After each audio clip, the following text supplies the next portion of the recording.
อรุณสวัสดิ์จ้าลูกหลานตื่นหรือยังเอ่ยหรือว่ากำลังงัวเงียกดปิดนาฬิกาปลุกแล้วพยายามงัดตัวเองขึ้นจากที่นอนเพื่อไปทำงาน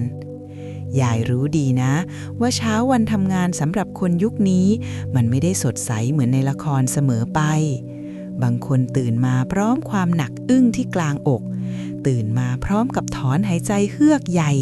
แล้วถามตัวเองว่านี่ฉันต้องไปสู้รบปรบมือกับโลกข้างนอกอีกแล้วหรอไหนจะรถติดไหนจะเดทไลน์งานที่จ่อคอหอยไหนจะลูกค้าที่พร้อมจะเหวี่ยงวีนได้ตลอดเวลาและที่น่ากลัวที่สุดคือความไม่แน่นอนใช่ไหมลูกข่าวบริษัทโน้นปลดพนักงานข่าวบริษัทนี้เอา AI มาทำงานแทนคนข่าวเศรษฐกิจที่ผันผวนจนหน้าเวียนหัวหนูรู้สึกเหมือนตัวเองกำลังยืนอยู่ริมตลิ่งที่น้ำเชี่ยวกรากพร้อมจะพัดพาหนูให้จมหายไปได้ทุกเมื่อความมั่นคงที่คนรุ่นพ่อรุ่นแม่เคยบอกว่าเรียนจบสูงๆจะได้เป็นเจ้าคนนายคนจะได้สบายดูเหมือนจะเป็นนิทานหลอกเด็กไปเสียแล้วในยุคนี้วันนี้ยายอยากจะชวนหนูมานั่งจิบกาแฟอุ่นๆริมตลิ่งแห่งความคิดปล่อยวางความกังวลเรื่องงานกองโตไว้ก่อนแล้วมาทบทวนคาถาการทำงานบทหนึ่งที่หนูได้ยินมาตั้งแต่จำความได้คาถาบทนั้นสั้นกระชับแต่ทรงพลังที่สุดถ้าหนูถอดรหัสมันออกนั่นคือคำว่าน้ำขึ้นให้รีบตักหนูอาจจะคิ้วขมวดแล้วนึกในใจว่ายายหนูเกลียดคำนี้ที่สุดเลย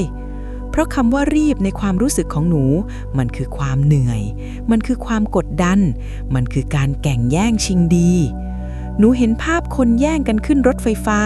หนูเห็นภาพคนแย่งกันกดบัตรคอนเสิร์ตหนูเห็นภาพคนแย่งกันขายของตัดราคากันหนูเลยตีความว่าน้ำขึ้นให้รีบตักคือคำสอนของคนโลภคำสอนของคนเห็นแก่ตัวที่จ้องจะกอบโกยผลประโยชน์เมื่อมีโอกาสแต่ลูกเอ้ยยายอยากจะบอกความลับอะไรให้อย่างหนึ่งนั่นคือความเข้าใจผิดครั้งใหญ่ของคนยุคนี้ที่มีต่อภูมิปัญญาโบราณคนสมัยก่อนเขาไม่ได้สอนให้หนูเป็นคนลนลานหรือตะกละตะกรามนะลูกคำว่าน้ำขึ้นให้รีบตักในบริบทดั้งเดิมมันมีความหมายที่ลึกซึ้งและงดงามกว่านั้นมากมันคือปรัชญาของการรู้จักจังหวะเวลาหรือ timing และการเตรียมความพร้อมหรือ preparedness ลองจินตนาการย้อนกลับไปในสมัยที่ยังไม่มีน้ำประปาไม่มีก๊อกน้ำที่บิดปุ๊บน้ำไหลปั๊บเหมือนบ้านหนูตอนนี้นะชีวิตของคนโบราณผูกพันกับแม่น้ำระดับน้ำในแม่น้ำมันไม่ได้คงที่ตลอดเวลานะลูกมันมีขึ้นและมีลงตามแรงดึงดูดของดวงจันทร์ตามฤดูกาลช่วงที่น้ำลงเนี่ย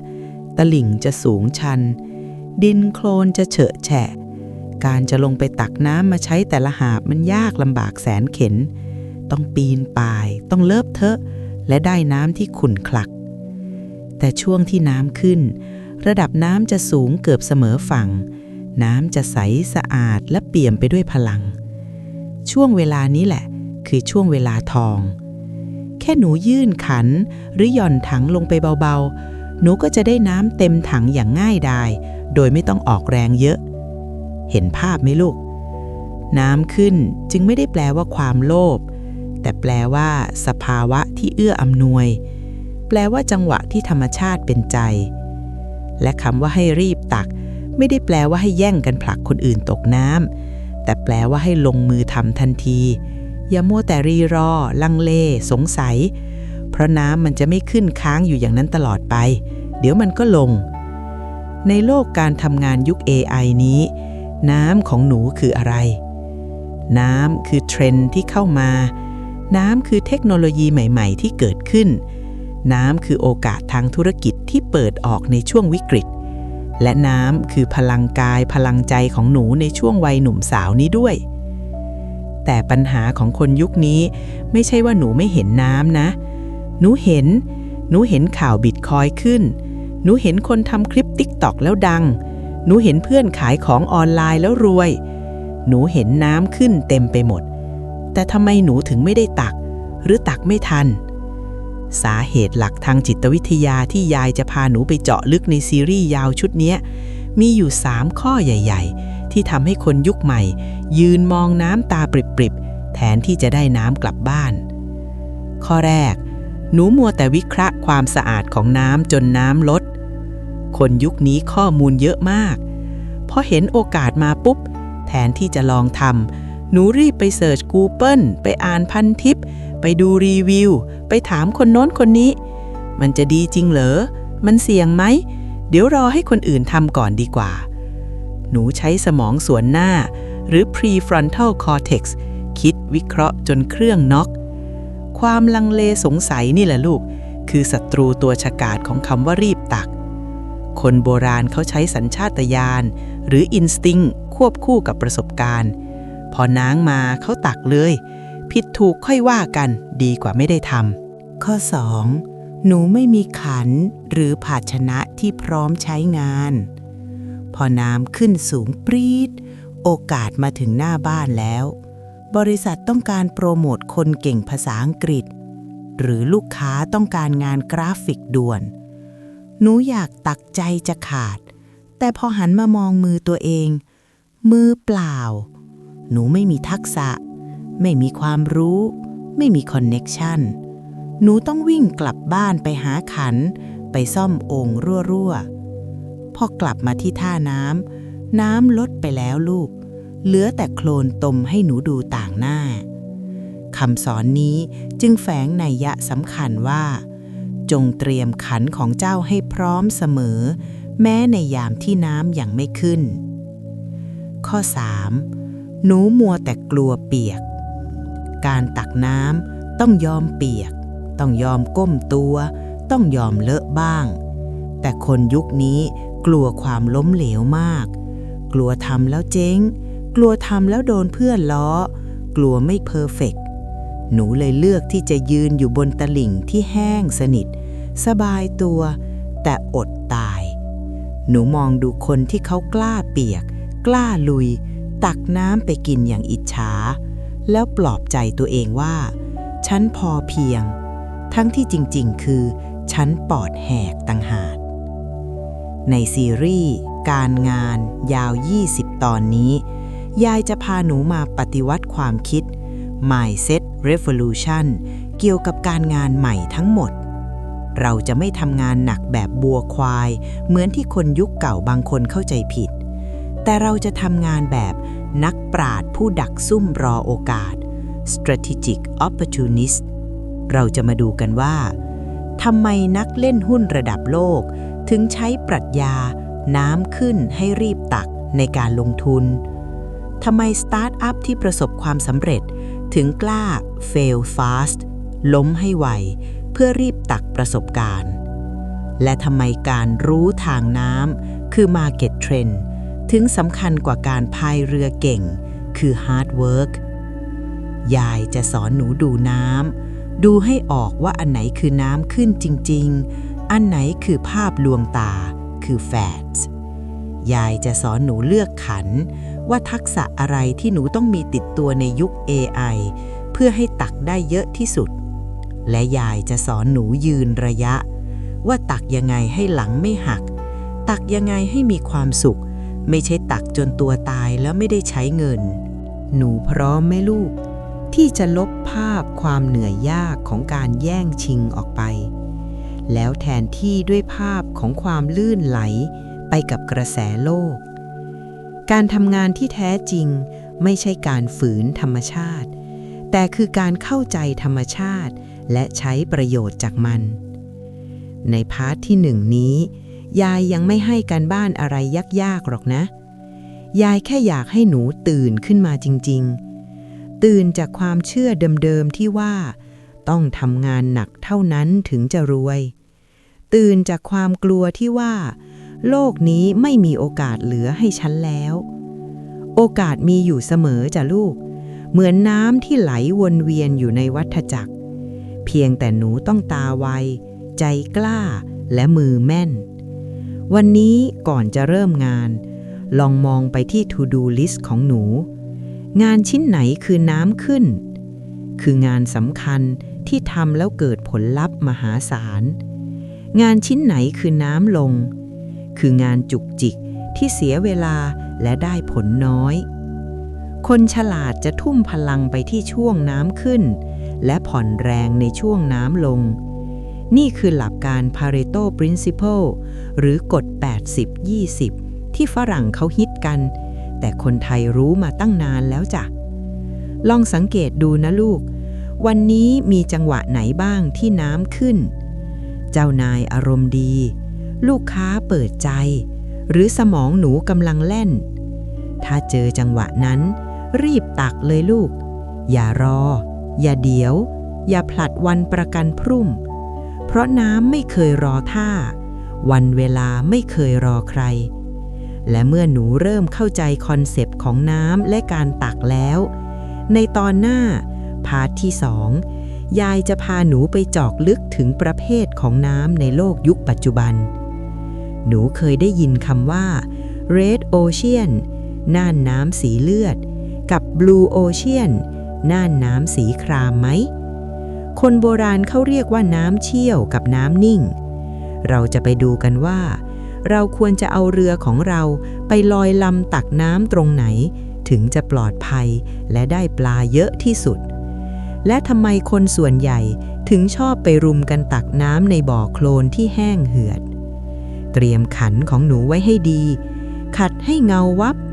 แล้วตามยายมาที่ท่าน้ำในตอนหน้านะจ๊ะสำหรับตอนนี้ขอให้หนูมีสายตาที่เฉียบคมมองเห็นโอกาสทองที่ซ่อนอยู่ในกองงานยุ่งๆและขอให้หนูมีความกล้าที่จะยื่นมือออกไปคว้าไว้ทำงานอย่างมีความสุขนะลูกสู้ๆจ้ะเอาล่ะลูกเมื่อกี้เรายืนถือขันเตรียมพร้อมอยู่ที่ท่าน้ำกันแล้วใช่ไหมใจหนูเต้นระรัวพร้อมจะกระโจนลงไปตักโอกาสที่ลอยมาตรงหน้าแต่ยายอยากให้หนูหยุดมองภาพตรงหน้าให้ชัดๆอีกสักนิดหนูลองมองออกไปที่แม่น้ำสายหลักดูสิลูกตรงที่น้ำกำลังขึ้นสูงๆไหลเชี่ยวกรากตรงนั้นหนูเห็นอะไรบ้างหนูเห็นเรือนับร้อยนับพันลำกำลังเบียดเสียดแย่งชิงกันอยู่ใช่ไหม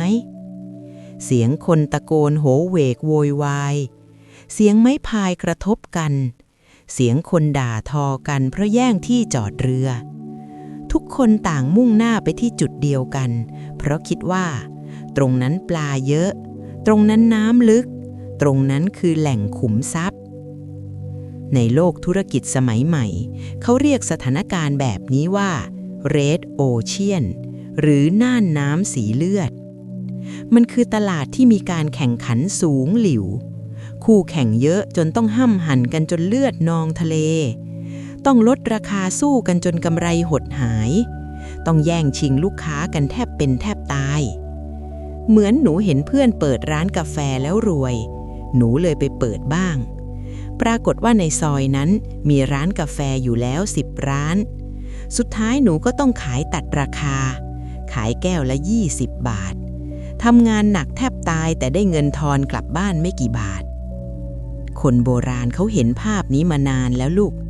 เขาถึงมีคำเตือนสติว่าน้ำเชี่ยวอย่าขวางเรือหนูอาจจะเคยได้ยินคำนี้ในบริบทของการห้ามไปขัดใจผู้มีอำนาจแต่ในบริบทของการทำมาหากินมันหมายถึง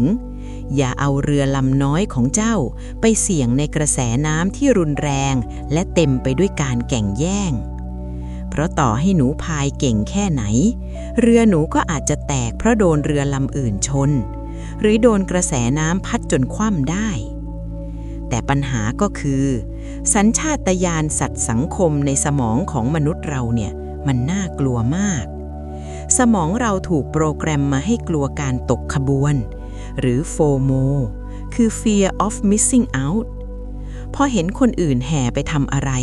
เราจะรู้สึกคันไม้คันมืออยากทำบ้างรู้สึกว่าถ้าเขาทำแล้วรวยฉันก็น่าจะรวยด้วยเราก็เลยกระโดดลงไปในน่านน้ำสีเลือดนั้นด้วยความเต็มใจ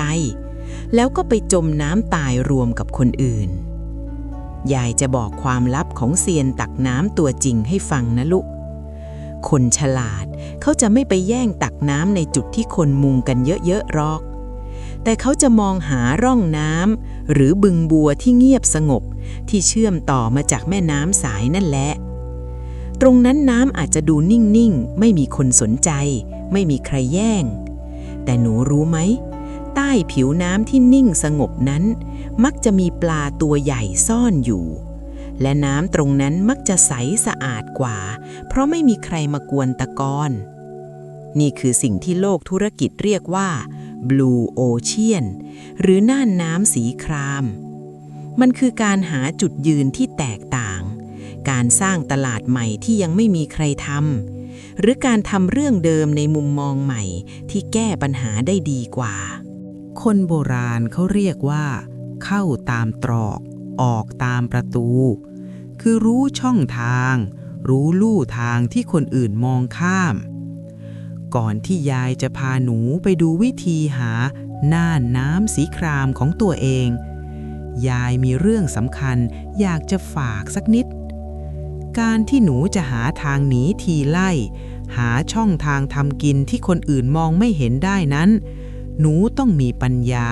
และสติที่เฉียบคมมากๆนะลูกและการที่หนูมานั่งฟังยายเล่าเรื่องพวกนี้ก็ถือว่าหนูกำลังลับมีดแห่งปัญญาของหนูให้คมกริบอยู่ถ้าหนูรู้สึกว่าเรื่องเล่าของยายช่วยสะกิดต่อมความคิดหนูได้ช่วยให้หนูเห็นลู่ทางใหม่ๆที่คนอื่นไม่เห็นยายอยากชวนให้หนูกดติดตามหรือ Subscribe ช่องโบราณว่าไว้นี้ไว้หน่อยนะลูกแล้วก็อย่าลืมกดกระดิ่งแจ้งเตือนกุ้งกิ้งไว้ด้วยเพื่อที่ว่าเวลายายมีเคล็ดวิชาบทใหม่มาเล่าหนูจะได้รับรู้ก่อนใครเหมือนได้ตักน้ำขันแรกที่ใสสะอาดที่สุดก่อนคนอื่นไงล่ะจ๊ะอ้าวกดหรือยังลูกถ้ากดแล้วเราไปตามหาบ่อเงินบ่อทองของเรากันต่อเลยมาดูกันต่อแล้วเราจะหาบ่อเงียบๆนี้ได้ยังไงคนโบราณใช้หลักการสังเกตธรรมชาติดูทิศทางลมดูทางไหลของน้ำในยุค AI หนูต้องใช้หลักการสังเกตความเจ็บปวดของทุกคนในน่านน้ำสีเลือดลองกลับไปดูร้านกาแฟ10ร้านในซอยนั้นร้าน A กาแฟเข้มร้าน B ร้านสวยร้าน C ราคาถูกทุกร้านสู้กันเรื่องรสชาติและราคาถ้าหนูไปเปิดร้านที่11โดยขายกาแฟเหมือนเดิมหนูก็ตายแน่นอนแต่ถ้าหนูสังเกตเห็นว่าลูกค้าส่วนใหญ่ในซอยนี้เป็นฟรีแลนซ์ที่หาที่นั่งทำงาน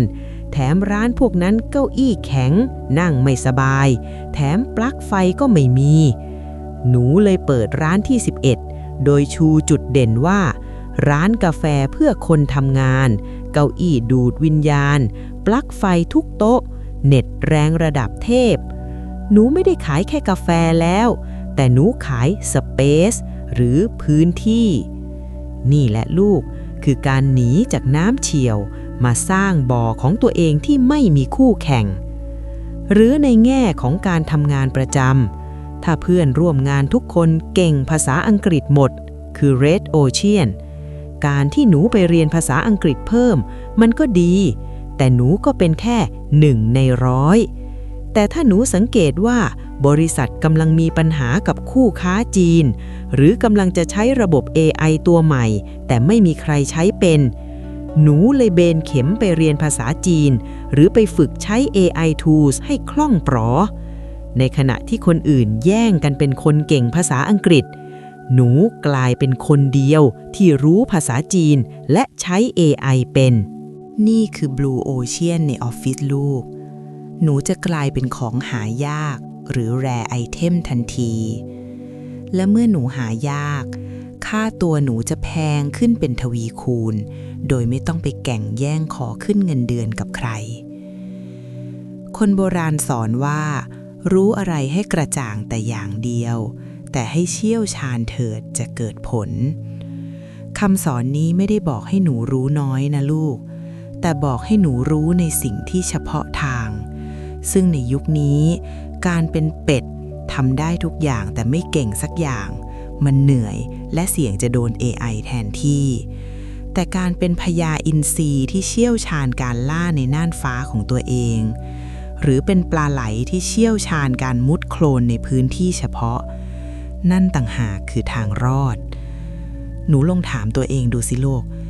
งานที่หนูทำอยู่ทุกวันนี้หนูเป็นสินค้าโหลที่หาใครมาแทนได้หรือเปล่าถ้าคำตอบคือใช่หนูต้องรีบพายเรือหนีออกจากจุดนั้นด่วนๆอย่ากลัวที่จะแตกต่างอย่ากลัวที่จะทำอะไรที่คนอื่นมองว่าแปลกหรือไม่คุ้มในอดีตคนที่ปลูกทุเรียนก้านยาวอาจจะโดนหัวเราะเยาะว่าปลูกยากขายแพงใครจะกินแต่ตอนนี้ทุเรียนก้านยาวลูกละหมื่นคนแย่งกันซื้อจนไม่พอขายเพราะมันคือของดีที่มีน้อยการตักน้ำในบ่อเงียบๆอาจจะต้องใช้เวลาเดินหานานหน่อยอาจจะต้องบุกป่าฝ่าดงเข้าไปหน่อยความพยายาม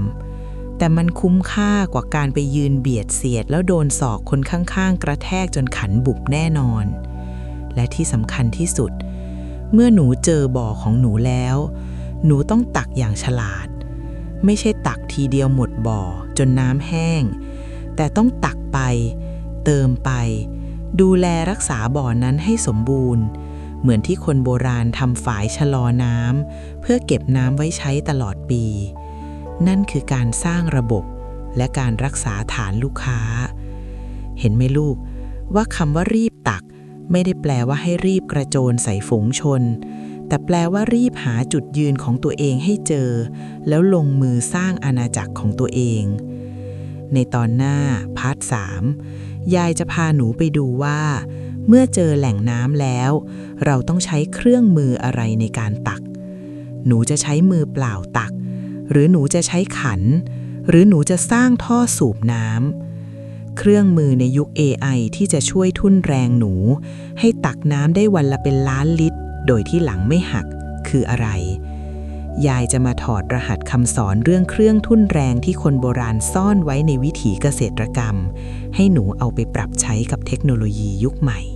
หลังจากตอนที่แล้วเราได้พายเรือหนีออกจากน่านน้ำสีเลือดที่คนแย่งกันตักน้ำจนน้ำขุ่นคลักออกมาสู่บึงบัวหรือน่านน้ำสีครามที่เงียบสงบเป็นบ่อเงินบ่อทองส่วนตัวของหนูแล้วใจหนูคงพองโตด้วยความหวังใช่ไหมล่ะหนูคงเห็นปลาตัวใหญ่ว่ายวนเวียนอยู่ใต้น้ำใสแจ๋วนั้นเต็มไปหมดทีนี้ปัญหาถัดมาที่หนูต้องเจอทันทีก็คือหนูจะเอาน้ำพวกนี้กลับบ้านยังไงลองก้มลงดูมือตัวเองสิลูกหนูจะใช้2 มือเปล่ากอบน้ำขึ้นมาทีละอุ้งมือแล้วเดินกลับไปใส่โอ่งที่บ้านหรือเปล่าถ้าระยะทางมันใกล้ๆก็พอไหวแต่ถ้าโอ่งที่บ้านหนูใบใหญ่มากเป้าหมายชีวิตใหญ่หรือระยะทางมันไกลแสนไกลกว่าหนูจะเดินถึงบ้านน้ำในอุ้งมือก็คงรั่วไหลออกตามง่ามนิ้วหรือระเหยไปจนหมดเหลือถึงบ้านแค่ไม่กี่หยดแถมหนูยังเหนื่อยจนหลังแอ่นนี่แหละลูกคือกับดักที่คนขยันจำนวนมากติดอยู่คนโบราณเขาเรียกสภาพนี้ว่าอาบเหงื่อต่างน้ำฟังดูเท่ฟังดูเป็นคนสู้งานใช่ไหมลูกสังคมเรายกย่องคนทำงานหนักยกย่องหยาดเหงื่อแรงงานแต่ยายอยากให้หนูตั้งสติแล้วฟังคำนี้ใหม่ดีๆอาบเหงื่อต่างน้ำแปลว่าหนูต้องเสียเหงื่อพลังชีวิตมหาศาลเพื่อแลกกับน้ำผลตอบแทนเพียงน้อยนิดมันคุ้มค่าจริงๆเหรอลูกในยุคที่โลกเรามีเครื่องทุ่นแรงวิเศษมากมายขนาดนี้วันนี้ยายจะพาหนูมาถอดรหัสรวมภูมิปัญญาเรื่องเครื่องทุ่นแรงหรือ leverage คนโบราณเขาฉลาดกว่าที่เราคิดเยอะเขาไม่ได้ใช้แค่แรงกายแลกข้าวเสมอไปหนูเคยเห็นรหัสวิทย์น้ำเข้านาไหมหนูเคยเห็นกรกกระเดื่องที่ใช้เท้าเหยียกเบาๆก็ตำข้าวได้เป็นกระสอบไหมหรือหนูเคยเห็นการใช้ควายไถนาแทนที่จะเอาเสียมไปขุดดินทีละก้อนไหมสิ่งเหล่านี้คือเทคโนโลยีในยุคของเขาคนโบราณสอนลูกหลานเสมอว่าจงใช้เครื่องมือไม่ให้เครื่องมือใช้นายและจงรู้จักผ่อนหนักให้เป็นเบา ในยุค AI ของหนูรหัสวิทย์น้ำได้กลายร่างเป็นซอฟต์แวร์ออโตเมชันควายไถนาได้กลายร่างเป็น Chat GPT หรือ AI Tools ต่างๆแต่หลักการยังคงเดิมคือการทำน้อยได้มากหรือ do less get more ยายจะเล่านิทานเรื่องหนึ่งให้ฟังเป็นนิทานคลาสสิกที่ถูกเล่าขานกันมาในหลายวัฒนธรรมแต่ยายจะเล่าในแบบฉบับบ้านทุ่งให้หนูเห็นภาพนะกาลละครั้งหนึ่งมีชายหนุ่ม2 คนชื่อไอ้อึดกับไอ้ปัญญาทั้งคู่ได้รับมอบหมายให้ตักน้ำจากภูเขา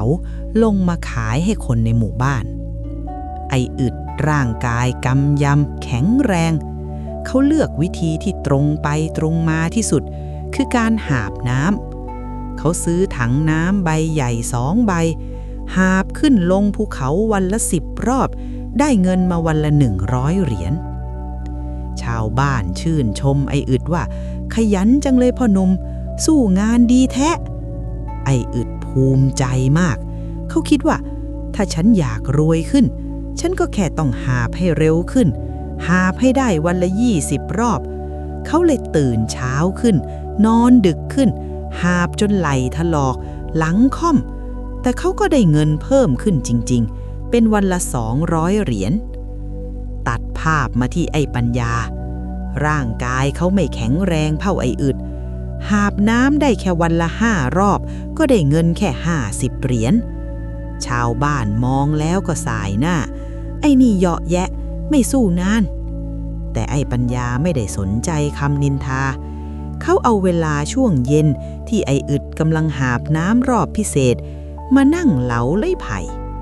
เขาค่อยๆเอาไม้ไผ่มาทะลวงปล้องแล้วต่อกันยาวๆวันละท่อน2 ท่อนเดือนแรกไอ้อึดรวยกว่าเห็น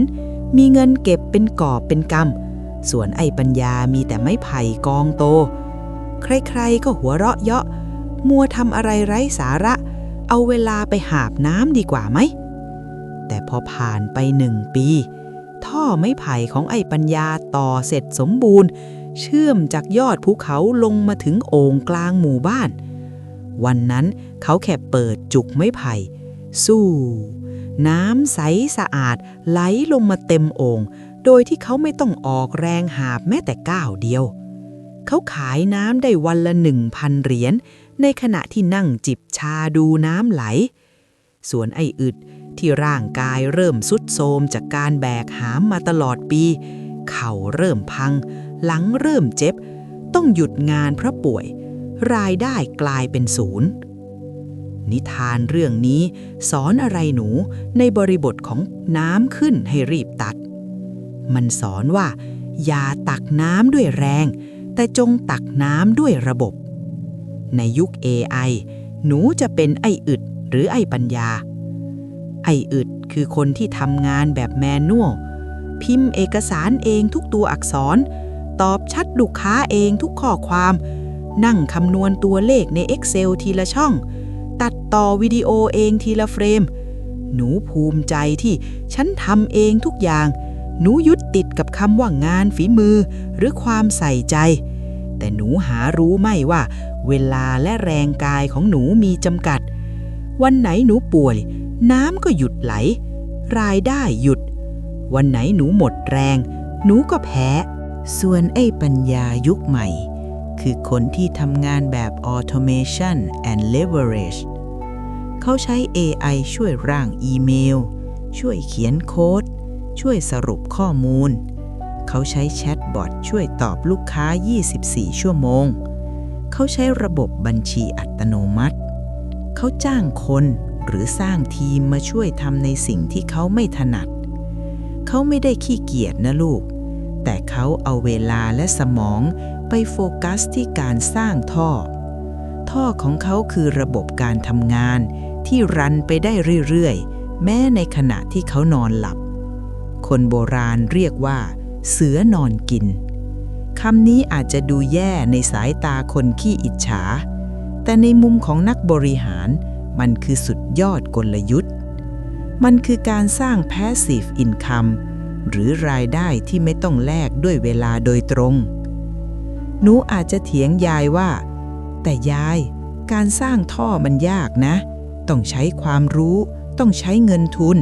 หนูไม่มีหรอกยายอยากจะบอกว่าในยุคนี้ไม้ไผ่ราคาถูกมากหรือบางทีก็แจกฟรี AI หลายตัวเปิดให้ใช้ฟรีความรู้ในการสร้างระบบมีอยู่เต็ม YouTube สิ่งที่แพงที่สุดไม่ใช่เงินทุนแต่คือ mindset ของหนูต่างหากหนูต้องเปลี่ยน mindset จาก operator คือผู้ลงมือทำเป็น architect คือผู้ออกแบบระบบเลิกภูมิใจกับการยุ่งจนหัวหมุนหรือ busy แต่จงภูมิใจกับการว่างอย่างมีประสิทธิภาพหรือ productive เพราะความว่างนั้นหนูจะได้เอาไปคิดค้นน่านน้ำใหม่ๆหรือ Blue Ocean ต่อไปไงล่ะลูกฟังมาถึงตรงนี้หนูเริ่มเห็นภาพท่อส่งน้ำของตัวเองหรือยังลูกถ้าหนูเริ่มรู้สึกตื่นเต้นอยากจะวางถังน้ำใบเก่าแล้วหันมาเหลาไม้ไผ่สร้างระบบดูบ้างยายอยากให้หนูช่วยกดแชร์คลิปนี้ไปให้เพื่อนร่วมงานหรือคนที่หนูรักให้เขาได้ตื่นรู้ไปพร้อมกับหนูเราจะได้ช่วยกันสร้างท่อส่งน้ำที่ยิ่งใหญ่ไปด้วยกันแชร์หรือยังจ๊ะถ้าแชร์แล้วมาดูกันว่าเราจะเริ่มสร้างท่อท่อนแรกยังไงการจะเปลี่ยนจากไอ้อึดเป็นไอ้ปัญญาไม่ได้ทำได้ในข้ามคืนจำเรื่องช้าๆได้พระเล่มงามได้ไหมหนูต้องเริ่มจากไฮบริดโหมดก่อนคือหาบไปสร้างไปอย่าเพิ่งทิ้งถังน้ำทันทีไม่งั้นหนูจะไม่มีกินระหว่างสร้างท่อให้แบ่งเวลา 80% ใช้หาบน้ำคือทำงานประจำหรือทำงานหลักเพื่อเลี้ยงปากท้องแต่อีก 20% ต้องเจียดมาสร้างท่อคือเรียนรู้ AI สร้างธุรกิจเสริมวางระบบงานเหนื่อยหน่อยในช่วงแรกแต่ยายรับประกันว่ามันคุ้มค่าเครื่องมือทุ่นแรงที่คนโบราณแนะนำมี3ระดับทุ่นแรงกายใช้เครื่องจักรใช้คอมพิวเตอร์ทำแทนแรงงานทุ่นแรงคนใช้คนอื่นทำงานแทน Delegation อันนี้สำคัญมากผู้นำที่เก่งต้องรู้จักใช้คนให้เหมาะกับงานอย่ากอดงานไว้คนเดียวทุ่นแรงเงินใช้เงินทำงาน Investment ให้เงินต่อเงินเหมือนเอาปลาไปแลกแหเพื่อมาจับปลาได้เยอะขึ้นหนูต้องถามตัวเองทุกวันว่างานที่ฉันทำอยู่ตอนนี้มีเครื่องมืออะไรช่วยทำได้ไหมงานซ้ำๆเดิมๆนี้ฉันเขียนโปรแกรมหรือสร้างเทมเพลตให้มันทำเองได้ไหมถ้าคำตอบคือได้แล้วหนูยังฝืนทำเองอยู่นั่นแปลว่าหนูกำลังดูถูกเวลาของตัวเองจำไว้นะลูกเวลาของหนูมีค่ามากกว่าทองคำหายไปยังหาใหม่ได้แต่เวลาที่ผ่านไปแล้วเรียกคืนไม่ได้อย่าเอาเวลาอันมีค่าไปแลกกับงานราคาถูกที่เครื่องจักรก็ทำได้จงเก็บเวลาไว้ใช้กับงานที่ต้องใช้หัวใจงานที่ต้องใช้ความคิดสร้างสรรค์และงานที่ต้องใช้ความสัมพันธ์เพราะนั่นคืองานที่ AI ไม่มีวันแย่งไปจากหนูได้และเมื่อหนูมีเครื่องทุ่นแรงแล้วหนูจะตักน้ำได้เยอะขึ้นมหาศาลขึ้นเร็วขึ้นแต่ความน่ากลัวของความเร็วก็คืออุบัติเหตุถ้ารถวิ่งเร็วแต่คนขับประมาทก็แหกโค้งถ้าน้ำไหลแรงแต่ท่อไม่แข็งแรงท่อก็แตกในตอนหน้าพาร์ท 4ยายจะพาหนูไปดูเรื่องความเร็ว versus ความมั่นคงในยุคที่ใครๆก็บอกว่าต้องเอจายต้องคล่องตัวต้องปรับตัวไวแต่ทำไมคนโบราณถึงสอนเรื่องช้าเป็นการนานเป็นคุณมันขัดแย้งกันไหมหรือมันคือเหรียญคนละด้านที่ต้องมีทั้งคู่ ยายจะสอนวิธีขับรถสปอร์ตคือทำงานไวบนถนนลูกรังคือโลกที่ผันผวนยังไงให้ปลอดภัยและไปถึงเส้นชัยโดยไม่ยางแตกกลางทางเป็นอย่างไรบ้างจ๊ะเศรษฐีใหม่ยายเรียกแบบนี้คงไม่ผิดนะเพราะถ้าหนูทำตามที่ยายบอกในตอนที่แล้วคือการเปลี่ยนจากหาบน้ำด้วยแรงกายมาเป็นการสร้างท่อส่งน้ำด้วยปัญญาตอนนี้น้ำหรือโอกาสและรายได้คงกำลังไหลมาเทมาเข้าสู่โอ่งของหนูอย่างไม่ขาดสายจนหนูแทบจะหาที่เก็บไม่ทันเลยใช่ไหมล่ะแต่ในจังหวะที่น้ำกำลังไหลแรงท่อกำลังทำงานเต็มสูบและหนูกำลังตื่นเต้นกับผลลัพธ์ที่เกิดขึ้นอย่างรวดเร็วนี่แหละคือช่วงเวลาที่อันตรายที่สุดช่วงหนึ่งของการทำงานหนูเคยเห็นท่อประปาแตกไหมลูกเวลาที่แรงดันน้ำมันสูงมากๆแต่วัสดุของท่อรับไม่ไหวหรือรอยต่อเชื่อมไว้ไม่แน่นหนาปั้งท่อระเบิดน้ำที่ควรจะเป็นกำไรกลับพุ่งกระจายกลายเป็นความเสียหายท่วมบ้านท่วมช่องข้าวของเสียหายหมดแทนที่จะได้น้ำกินกลับต้องมานั่งซ่อมท่อต้องมานั่งเช็ดพื้นเสียทั้งเวลาเสียทั้งเงินและเสียทั้งความรู้สึก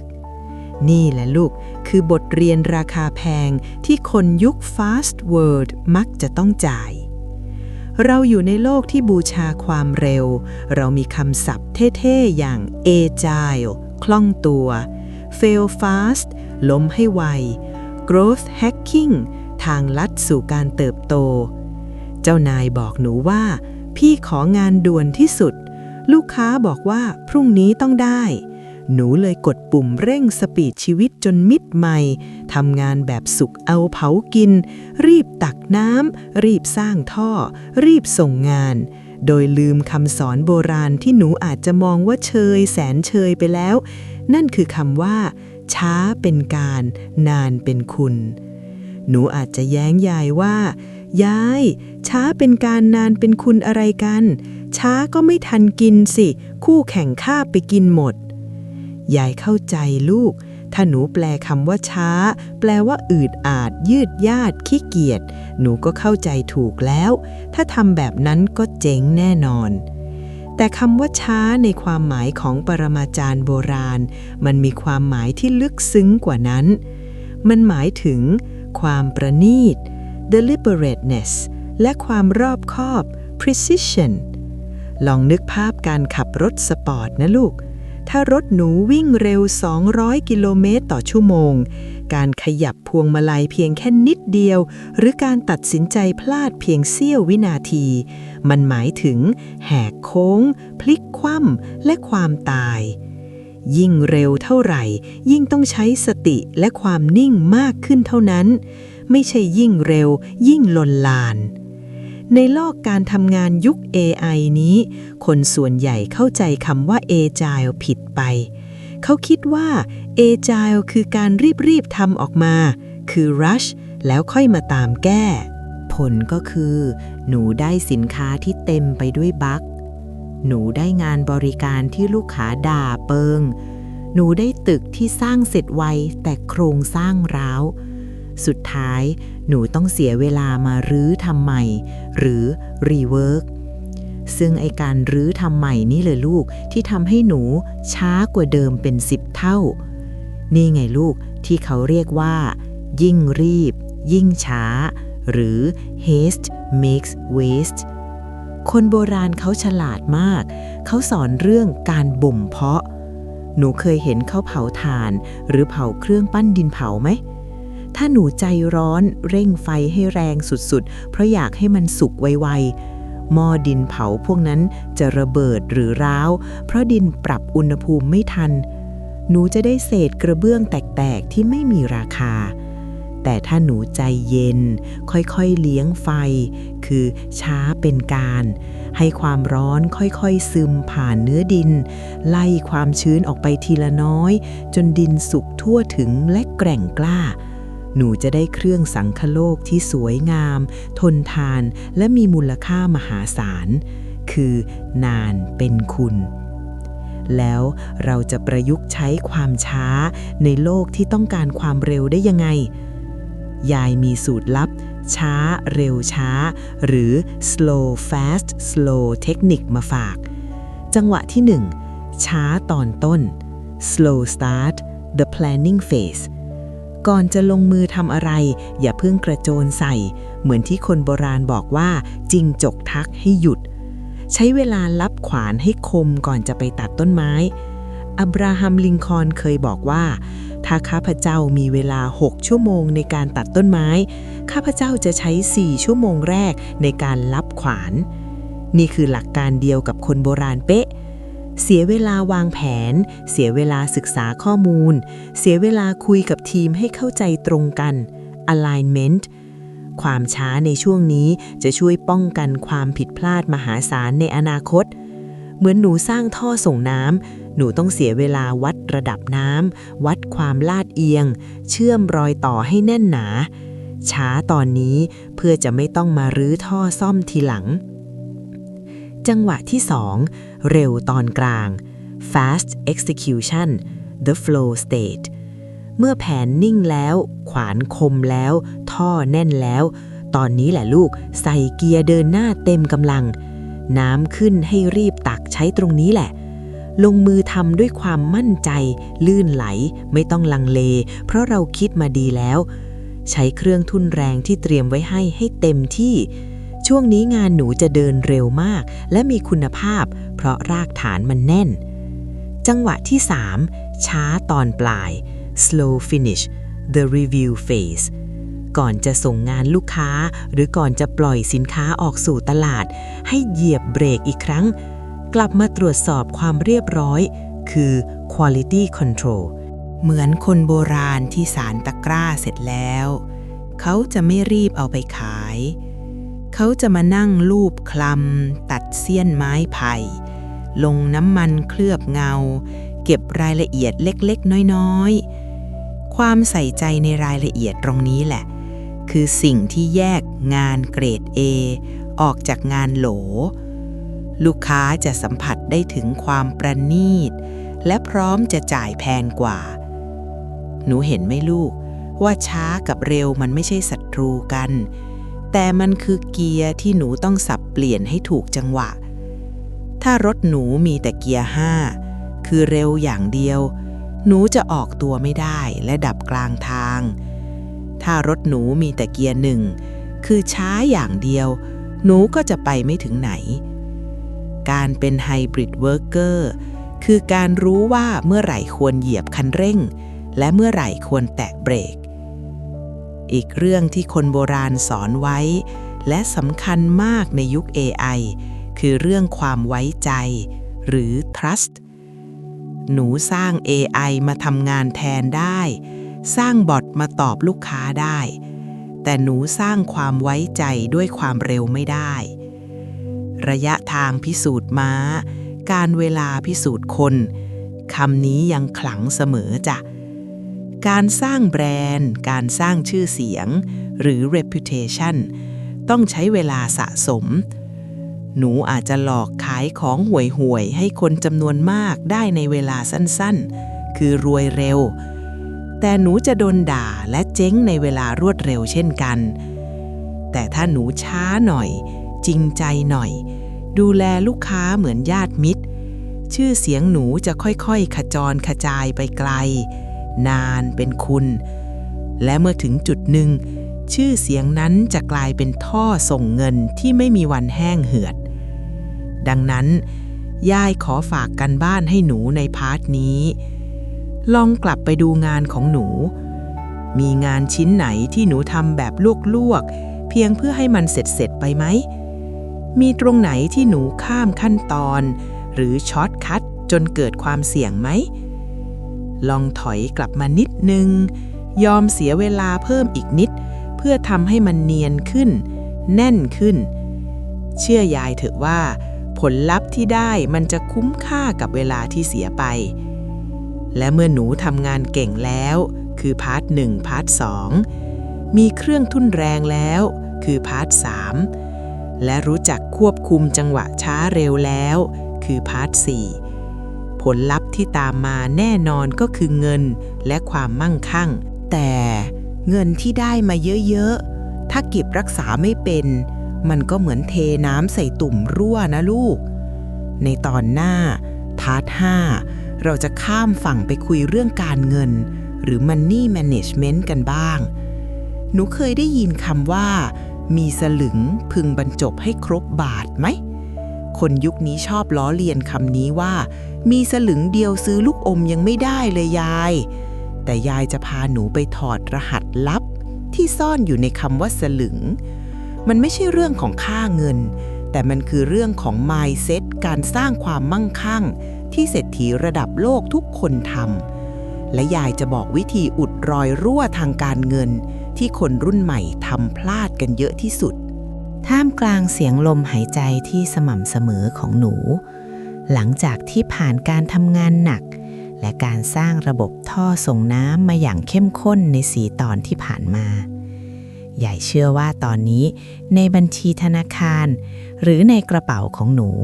คงเริ่มมีดอกผลจากความพยายามงอกเงยขึ้นมาบ้างแล้วใช่ไหมลูกบางคนอาจจะเริ่มเห็นตัวเลขรายได้ที่มากขึ้นบางคนอาจจะได้รับโบนัสก้อนโตจากการทำงานที่ชาญฉลาดแต่หนูเคยสังเกตไหมลูกว่ามีเรื่องแปลกประหลาดอยู่อย่างหนึ่งในโลกของการทำงานทำไมคนที่หาเงินได้เดือนละแสนบางทีถึงมีเงินเก็บน้อยกว่าคนที่หาได้เดือนละหมื่นทำไมคนที่ถูกหวยรางวัลที่1หรือได้เงินก้อนโตจากการขายที่ดินผ่านไปไม่กี่ปีกลับมาจนเหมือนเดิมหรือจนกว่าเดิมและทำไมตัวหนูเองที่เงินเดือนขึ้นทุกปีแต่ทำไมความรู้สึกตึงมือหรือความรู้สึกว่าเงินไม่พอใช้มันไม่เคยหายไปไหนเลยวันนี้ยายจะชวนหนูมานั่งลงข้างๆโอ่งน้ำใบใหญ่ที่เราอุตส่าห์ตักน้ำใส่จนเต็มลองก้มลงไปดูข้างล่างโอ่งสิลูกหนูเห็นรอยร้าวเล็กๆหรือรูรั่วจิ๋วๆที่ก้นโอ่งไหมน้ำที่เราตักมาด้วยความเหนื่อยยากกำลังซึมไหลออกไปทีละหยดทีละหยดเงียบเชียบและต่อเนื่องถ้าหนูไม่รีบอุดรูรั่วนี้ต่อให้หนูสร้างท่อส่งน้ำขนาดใหญ่เท่าแม่น้ำเจ้าพระยามาเติมโอ่งใบนี้ก็ไม่มีวันเต็มและหนูก็จะไม่มีน้ำกินในหน้าแล้งคนโบราณเขาเห็นความน่ากลัวของรูรั่วนี้มานานแล้วเขาจึงมอบคาถาวิเศษบทหนึ่งไว้ให้ลูกหลานคาถาที่คนยุค 5G อย่างหนูได้ยินแล้วอาจจะอยากกรอกตามองบนนั่นคือคำว่ามีสลึงพึงบรรจบให้ครบบาทยายรู้ทันความคิดหนูเลยนะโธ่ยายสลึงเดียวสมัยนี้ซื้อลูกอมเม็ดเดียวยังไม่ได้เลยยายจะให้เก็บไปทำไมค่าเงินเฟ้อมันกินหมดแล้วเอาเวลาไปหาเงินก้อนใหญ่ดีกว่าไหมลูกนั่นคือสิ่งที่หนูคิดใช่ไหมลูกแต่ช้าก่อนวางตรรกะทางเศรษฐศาสตร์ลงก่อนแล้วหยิบแว่นขยายทางจิตวิทยาพฤติกรรมหรือ behavioral psychology มาส่องดูคำว่าสลึงในสายตาคนโบราณไม่ได้หมายถึงมูลค่าของเงินหรือ monetary value เพียงอย่างเดียวแต่มันหมายถึงนิสัย habit และความใส่ใจ attention ในยุคดิจิทัลของหนูเงินมันกลายสภาพเป็นวิญญาณมันล่องหนมันจับต้องไม่ได้มันเป็นแค่ตัวเลขพิกเซลบนหน้าจอมือถือเวลาหนูจ่ายเงินหนูแค่สแกน QR code หรือแตะบัตรเครดิตติดมันไร้แรงเสียดทานหรือ frictionless สมองส่วนที่รับรู้ความเจ็บปวดแทบไม่ทำงานเลยหนูเลยเผลอจ่ายเงินสลึงคือเงินเล็กเงินน้อยออกไปวันละหลายรอบโดยไม่รู้ตัวค่ากาแฟแบรนด์ดังแก้วละ150ค่าสมาชิกแอปดูหนังที่หักอัตโนมัติค่าส่งอาหาร Delivery ค่ากล่องสุ่มโมเดลเงินพวกนี้ดูเหมือนน้อยนิดเมื่อเทียบกับรายได้ของหนูแต่พอมารวมกันตอนสิ้นเดือนมันกลายเป็นเงินก้อนมหึมาที่หายไปอย่างไร้ร่องรอยนี่แหละลูกคือความหมายที่แท้จริงของการมีสลึงพึงบรรจบ มันคือกุศโลบายสอนให้หนูเคารพเงินก้อนเล็กเพราะเงินก้อนใหญ่ก็เกิดจากการรวมตัวของเงินก้อนเล็กทั้งนั้นถ้าหนูไม่ใส่ใจเงินสลึงเงินบาทก็จะไม่มาหาหนูเหมือนที่มหาเศรษฐีระดับโลกวอร์เรน บัฟเฟตต์เคยบอกว่าอย่าออมเงินที่เหลือจากการใช้แต่จงใช้เงินที่เหลือจากการออมหรือ do not save what is left after spending but spend what is left after saving นี่คือหลักการเดียวกันกับคนโบราณเป๊ะเลยและอีกเหตุผลหนึ่งที่ทำให้คนทำงานเก่งๆตกม้าตายเรื่องเงินคือปรากฏการณ์ทางจิตวิทยาที่เรียกว่า Parkinson's Law กฎของพาร์กินสันกฎนี้บอกว่ารายจ่ายจะขยายตัวจนเท่ากับรายรับเสมอตอนหนูเงินเดือน 15,000 หนูอยู่ได้พอเงินเดือน 30,000 หนูก็อยู่ได้แบบตึงๆพอเงินเดือน 100,000 หนูก็ยังบอกว่าไม่พอใช้เพราะเมื่อรายได้เพิ่มมาตรฐานการใช้ชีวิตของหนูก็เพิ่มตามทันทีหนูเปลี่ยนจากกินข้าวแกงเป็นกินในห้างเปลี่ยนจากนั่งรถเมล์เป็นเรียกรถแอปเปลี่ยนจากกระเป๋าผ้าเป็นแบรนด์เนมหนูขยายขนาดโอ่งให้ใหญ่ขึ้นเรื่อยๆแต่รูรั่วที่ก้นโอ่งก็ขยายตามไปด้วยการบรรจบให้ครบบาทคือการฝึกวินัยในการชะลอความอยากหนูต้องฝึกที่จะกลั้นใจไม่ขยายรูรั่วตามรายได้ถ้าหนูหาเงินได้มากขึ้นแต่ยังใช้ชีวิตสมถะเหมือนเดิมหรือเพิ่มขึ้นเพียงเล็กน้อยส่วนต่างตรงนั้นแหละลูกคือความมั่งคั่งที่แท้จริงความมั่งคั่งไม่ใช่สิ่งที่หนูจ่ายออกไปให้คนอื่นเห็นแต่คือสิ่งที่หนูเก็บรักษาไว้และไม่ได้จ่ายออกไปแล้วเราจะเอาภูมิปัญญามีสลึงพึงบรรจบมาใช้ในยุค AI ที่เงินล่องหนนี้ได้อย่างไรยายมีเคล็ดลับการออมแบบอัตโนมัติหรือ Automated Saving มาฝากในสมัยก่อนคนโบราณเขาหยอดกระปุกหมูออมสินหรือฝังตุ่มสมัยนี้หนูต้องใช้เทคโนโลยีให้เป็นประโยชน์เหมือนในพาร์ท 3หนูตั้งค่าในแอปธนาคารเลยลูกทันทีที่เงินเดือนเข้าให้มันตัดสลิงหรือเงินออม 10-20% ไปเข้าบัญชีอีกเล่มที่ไม่มีบัตร ATM หรือบัญชีหุ้นหรือกองทุนรวมทันทีตัดก่อนใช้ทำให้มันหายไปจากสายตาทำให้หนูรู้สึกว่าฉันมีเงินใช้แค่นี้นะนี่คือการบังคับรวยแบบที่หนูไม่ต้องใช้พลังใจฝืนตัวเองทุกวันและอีกเรื่องที่สำคัญมากคือการมองเห็นพลังของดอกเบี้ยทบต้นหรือ compound interest หนูจำเรื่องต้นไผ่จีนในพาร์ท 12ได้ไหมงานเงินก็เหมือนกันเงินสลึงที่หนูบรรจบวันนี้ถ้าหนูเอามันไปวางถูกที่หรือลงทุนมันจะออกลูกออกหลานเงินสลึงจะกลายเป็นเงินบาทเงินบาทกลายเป็นเงินร้อยไอน์สไตน์ยังบอกเลยว่าดอกเบี้ยทบต้นคือสิ่งมหัศจรรย์อันดับ 8 ของโลกคนโบราณอาจจะไม่รู้จักกราฟดอกเบี้ยแต่เขารู้จักการเลี้ยงวัวให้ตกลูกปลูกมะม่วงให้เก็บผลการออมไม่ใช่การทิ้งเงินไว้เฉยๆจนปลวกกินหรือเงินเฟ้อกินแต่คือการสะสมเมล็ดพันธุ์เพื่อเอาไปปลูกต่อ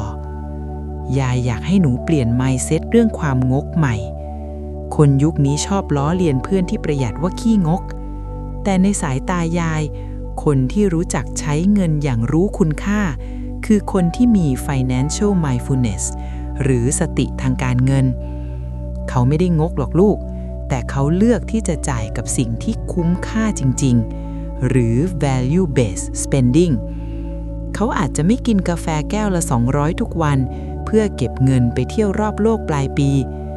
เขาอาจจะไม่ซื้อเสื้อผ้าใหม่ทุกเดือนเพื่อเก็บเงินไว้ซื้อบ้านเขามีเป้าหมายชัดเจนเขาเลยกล้าปฏิเสธความสุขชั่วคราวเพื่อความสุขที่ยั่งยืนลองกลับไปสำรวจตัวเองดูนะลูกในแต่ละวันมีสลึงไหนบ้างที่หนูทำหล่นหายไปค่าธรรมเนียมที่เสียฟรีโปรเน็ตที่ใช้ไม่คุ้มไฟที่เปิดทิ้งไว้ลองก้มลงเก็บมันขึ้นมาบรรจบมันเข้าด้วยกัน หนูอาจจะตกใจว่าเดือนหนึ่งหนูทำเงินหล่นหายไปเป็นพันเป็นหมื่นบาทเงินจำนวนนี้เอาไปลงทุนเกษียณได้สบายๆเลยนะสุดท้ายยายอยากฝากข้อคิดเรื่องความพอเพียงความพอเพียงไม่ได้แปลว่าห้ามรวยไม่ได้แปลว่าต้องกลับไปใช้เตาถ่านแต่แปลว่ารวยอย่างมีภูมิคุ้มกันแปลว่าหนูมีเงินสำรองหรือ emergency fund ที่มากพอแปลว่าหนูไม่ได้สร้างหนี้สินเกินตัวเพื่อสร้างภาพลักษณ์แปลว่าหนูมีความสุขได้โดยไม่ต้องใช้เงินซื้อเสมอไปเมื่อหนูอุดรอยรั่วทางการเงินได้แล้วหนูจะมีความนิ่งในจิตใจหนูจะไม่ต้องทำงานด้วยความหวาดกลัวว่าจะไม่มีกินหนูจะทำงานด้วยความอิสระและสร้างสรรค์ได้เต็มที่กลับไปเสริมพาร์ท 1-4 และเมื่อใจนิ่งสภาพแวดล้อมรอบตัวก็ต้องนิ่งและส่งเสริมกันด้วยในตอนหน้าพาร์ท 6 ยายจะพาหนูออกจากเรื่องเครียดในกระเป๋าตังค์มาจัดห่วงจุ้ยโต๊ะทำงานกันบ้างหนูเชื่อเรื่องชัยภูมิไหมทำไมคนโบราณห้ามนั่งใต้คานห้ามนั่งตรงทางสามแพร่งห้ามนั่งหันหลังให้ประตูมันคือไสยศาสตร์หรือมันคือวิทยาศาสตร์สิ่งแวดล้อมหรือ environmental science ที่มีผลต่อสมองและความสำเร็จของหนูโดยตรงยายจะพาหนูไปจัดโต๊ะทำงานรับทรัพย์รับโชคและรับพลังสมองให้งานพุ่งรุ่งแรงเตรียมเคลียร์โต๊ะรกๆของหนูรอไว้เลยนะเป็นยังไงบ้างจ๊ะคนเก่งของยายนั่งทำงานท่าเดิมมานานกี่ชั่วโมงแล้วลูกปวดหลังไหมปวดคอหรือเปล่าหรือรู้สึกว่าสมองมันตื้อๆคิดงานไม่ออกเหมือนมีหมอกควันปกคลุมอยู่ในหัวทั้งที่ก็นอนพอแล้วกาแฟก็กินแล้วแต่ทำไมไฟในการทำงานมันมอดลงเรื่อยๆหนูเคยสงสัยไหมลูกว่าทำไมบางวันที่หนูไปนั่งทำงานร้านกาแฟบรรยากาศดีๆหนูถึงคิดงานออกไวมากแต่พอกลับมานั่งที่โต๊ะทำงานประจำในออฟฟิศหรือในห้องนอนพลังงานหนูกลับหดหายรู้สึกอึดอัดอยากจะลุกเดินหนีไปที่อื่นตลอดเวลาหลายคนโทษว่าฉันขี้เกียจเองหรืองานมันน่าเบื่อแต่คนโบราณเขาไม่คิดแบบนั้นเขาจะเดินมาดูที่นั่งของหนูหลีตามองซ้ายมองขวาแล้วบอกสั้นๆว่าชัยภูมิไม่ดีฮวงจุ้ยไม่ผ่านพอได้ยินคำว่าฮวงจุ้ยหรือเฟงจุ้ยหนูอาจจะเบ้ปากแล้วคิดว่าโอ้ยยายจะให้หนูไปหาซื้อมังกรทองมาตั้งเหรอหรือต้องทุบห้องใหม่หนูเป็นแค่พนักงานตัวเล็กๆจะไปมีสิทธิ์เลือกที่นั่งได้ยังไงใจเย็นๆก่อนลูกวางความเชื่อเรื่องมังกรทองหรือลูกแก้วสารพัดนึกพวกนั้นลงก่อนวันนี้ยายจะไม่ได้มาขายของขลังแต่ยายจะมาถอดรหัสวิทยาศาสตร์สิ่งแวดล้อมและจิตวิทยาสถานที่ที่ซ่อนอยู่ในวิชาฮวงจุ้ยโบราณคำว่าฮวงแปลว่าลมคืออากาศการไหลเวียนคำว่าจุ้ยแปลว่าน้ำคือความสดชื่นคือชีวิตฮวงจุ้ยจึงไม่ใช่ไสยศาสตร์แต่คือศาสตร์แห่งการจัดสภาพแวดล้อมให้ลมและน้ำคือ air flow และ energy ไหลเวียนสะดวกเพื่อให้มนุษย์ที่อาศัยอยู่ตรงนั้นมีสุขภาพกายและสุขภาพจิตที่ดีที่สุดเมื่อกายดีจิตดีสมองก็แล่นงานก็เดินเงินก็มาสมการมันง่ายแค่นี้เองลูกวันนี้เรามาลองจัดโต๊ะทำงานใหม่ตามหลักชัยภูมิศาสตร์ฉบับมนุษย์ออฟฟิศยุค AI กันดีกว่ายายมีเช็คลิสต์สำคัญ4ข้อที่จะเปลี่ยนโต๊ะทำงานของหนูให้กลายเป็นฐานบัญชาการรับทัพข้อที่1ตำแหน่งบัญชาการ The Command Position ห้ามหันหลังให้ประตูลองสำรวจดูสิลูกตอนนี้หนูนั่งหันหลังให้ประตูทางเข้าหรือทางเดินที่มีคนเดินผ่านไปมาหรือเปล่าถ้าใช่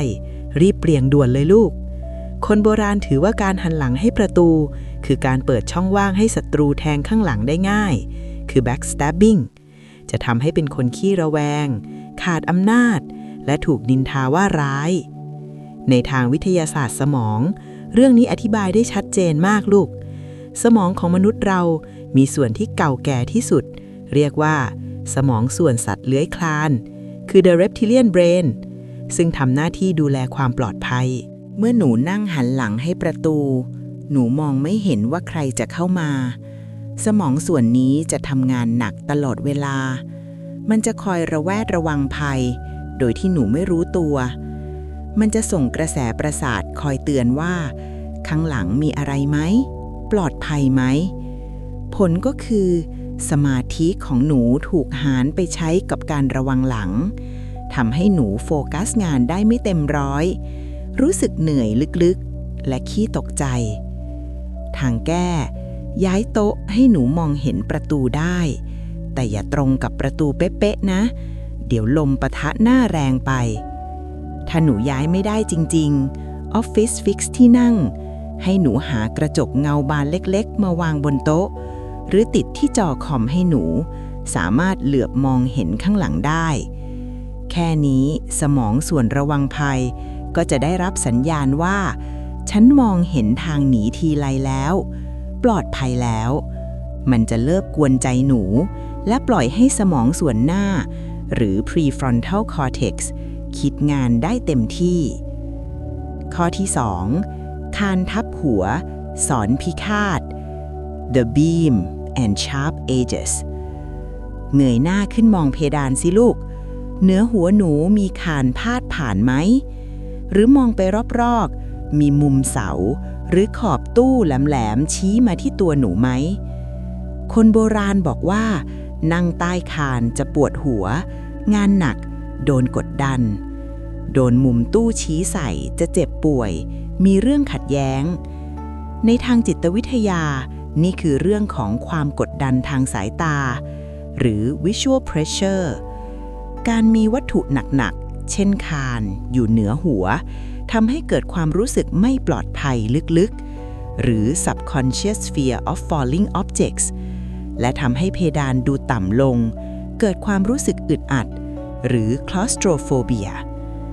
ส่วนมุมแหลมๆที่ชี้มามันเหมือนปลายมีดที่ทำให้เรารู้สึกว่าถูกคุกคามตลอดเวลาเมื่อสมองรู้สึกไม่ปลอดภัยมันจะหลั่งฮอร์โมนความเครียดออกมาหนูจะหงุดหงิดง่ายปวดไมเกรนและรู้สึกว่างานมันหนักอึ้งเหมือนแบกโลกไว้ทางแก้ถ้าเลี่ยงไม่ได้ให้หาอะไรมาบังหรือลบเหลี่ยมถ้าเป็นคานคนโบราณให้แขวนขลุ่ยหรือโมบายเพื่อกระจายคลื่นแต่ในออฟฟิศคงทำไม่ได้ให้หนูใช้โคมไฟตั้งโต๊ะส่องไฟขึ้นไปที่เพดานเพื่อลดเงาของคานทำให้เพดานดูสูงขึ้นถ้าเป็นมุมตู้ให้หาต้นไม้เล็กๆต้นไม้จริงนะลูกอย่าเอาพลาสติกนะมาวางบังมุมแหลมนั้นไว้สีเขียวของต้นไม้จะช่วยพักสายตาและรูปทรงมนๆของใบไม้จะช่วยลดทอนความแข็งกระด้างของมุมตู้ได้ข้อที่ 3 เหม่งตึงสว่างไสวพื้นที่หน้าโต๊ะต้องโล่งคนโบราณเรียกพื้นที่โล่งๆหน้าบ้านหรือหน้าโต๊ะทำงานว่าเหม่งตึงลานรับทรัพย์จุดนี้ต้องโล่งสว่างสะอาดเพื่อให้ชี่หรือพลังงานดีๆไหลเข้ามารวมตัวกันลองก้มดูบนโต๊ะหนูสิแก้วกาแฟเก่า3แก้วกองเอกสารที่ไม่ได้ใช้มา3เดือนสายชาร์จพันกันยุ่งเหยิงขนมขบเคี้ยวถ้าโต๊ะหนูรกสมองหนูก็รกตามจ้ะนักประสาทวิทยาพบว่าสมองคนเรามีขีดจำกัดในการรับรู้ข้อมูล cognitive load ความรกคือเสียงรบกวนทางสายตา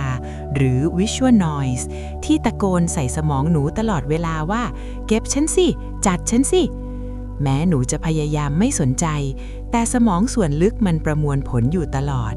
ทำให้หนูเสียสมาธิวอกแวกง่ายและตัดสินใจผิดพลาดไอน์สไตน์อาจจะโต๊ะรกแล้วบอกว่าเป็นอัจฉริยะนั่นมันไอน์สไตน์ไงลูกแต่สำหรับคนทำงานทั่วไปการเคลียร์พื้นที่ข้างหน้าให้โล่งคือการสร้างพื้นที่ว่างในสมองให้ไอเดียใหม่ๆไหลเข้ามาทางแก้ก็คือใช้กฎ touch it once คือหยิบแล้วจัดการเลยเอกสารไหนใช้เสร็จเก็บเข้าแฟ้มหรือทิ้งทันที และที่สำคัญหน้าจอคอมพิวเตอร์ของหนูด้วยไอคอนที่วางรกเต็มหน้าจอ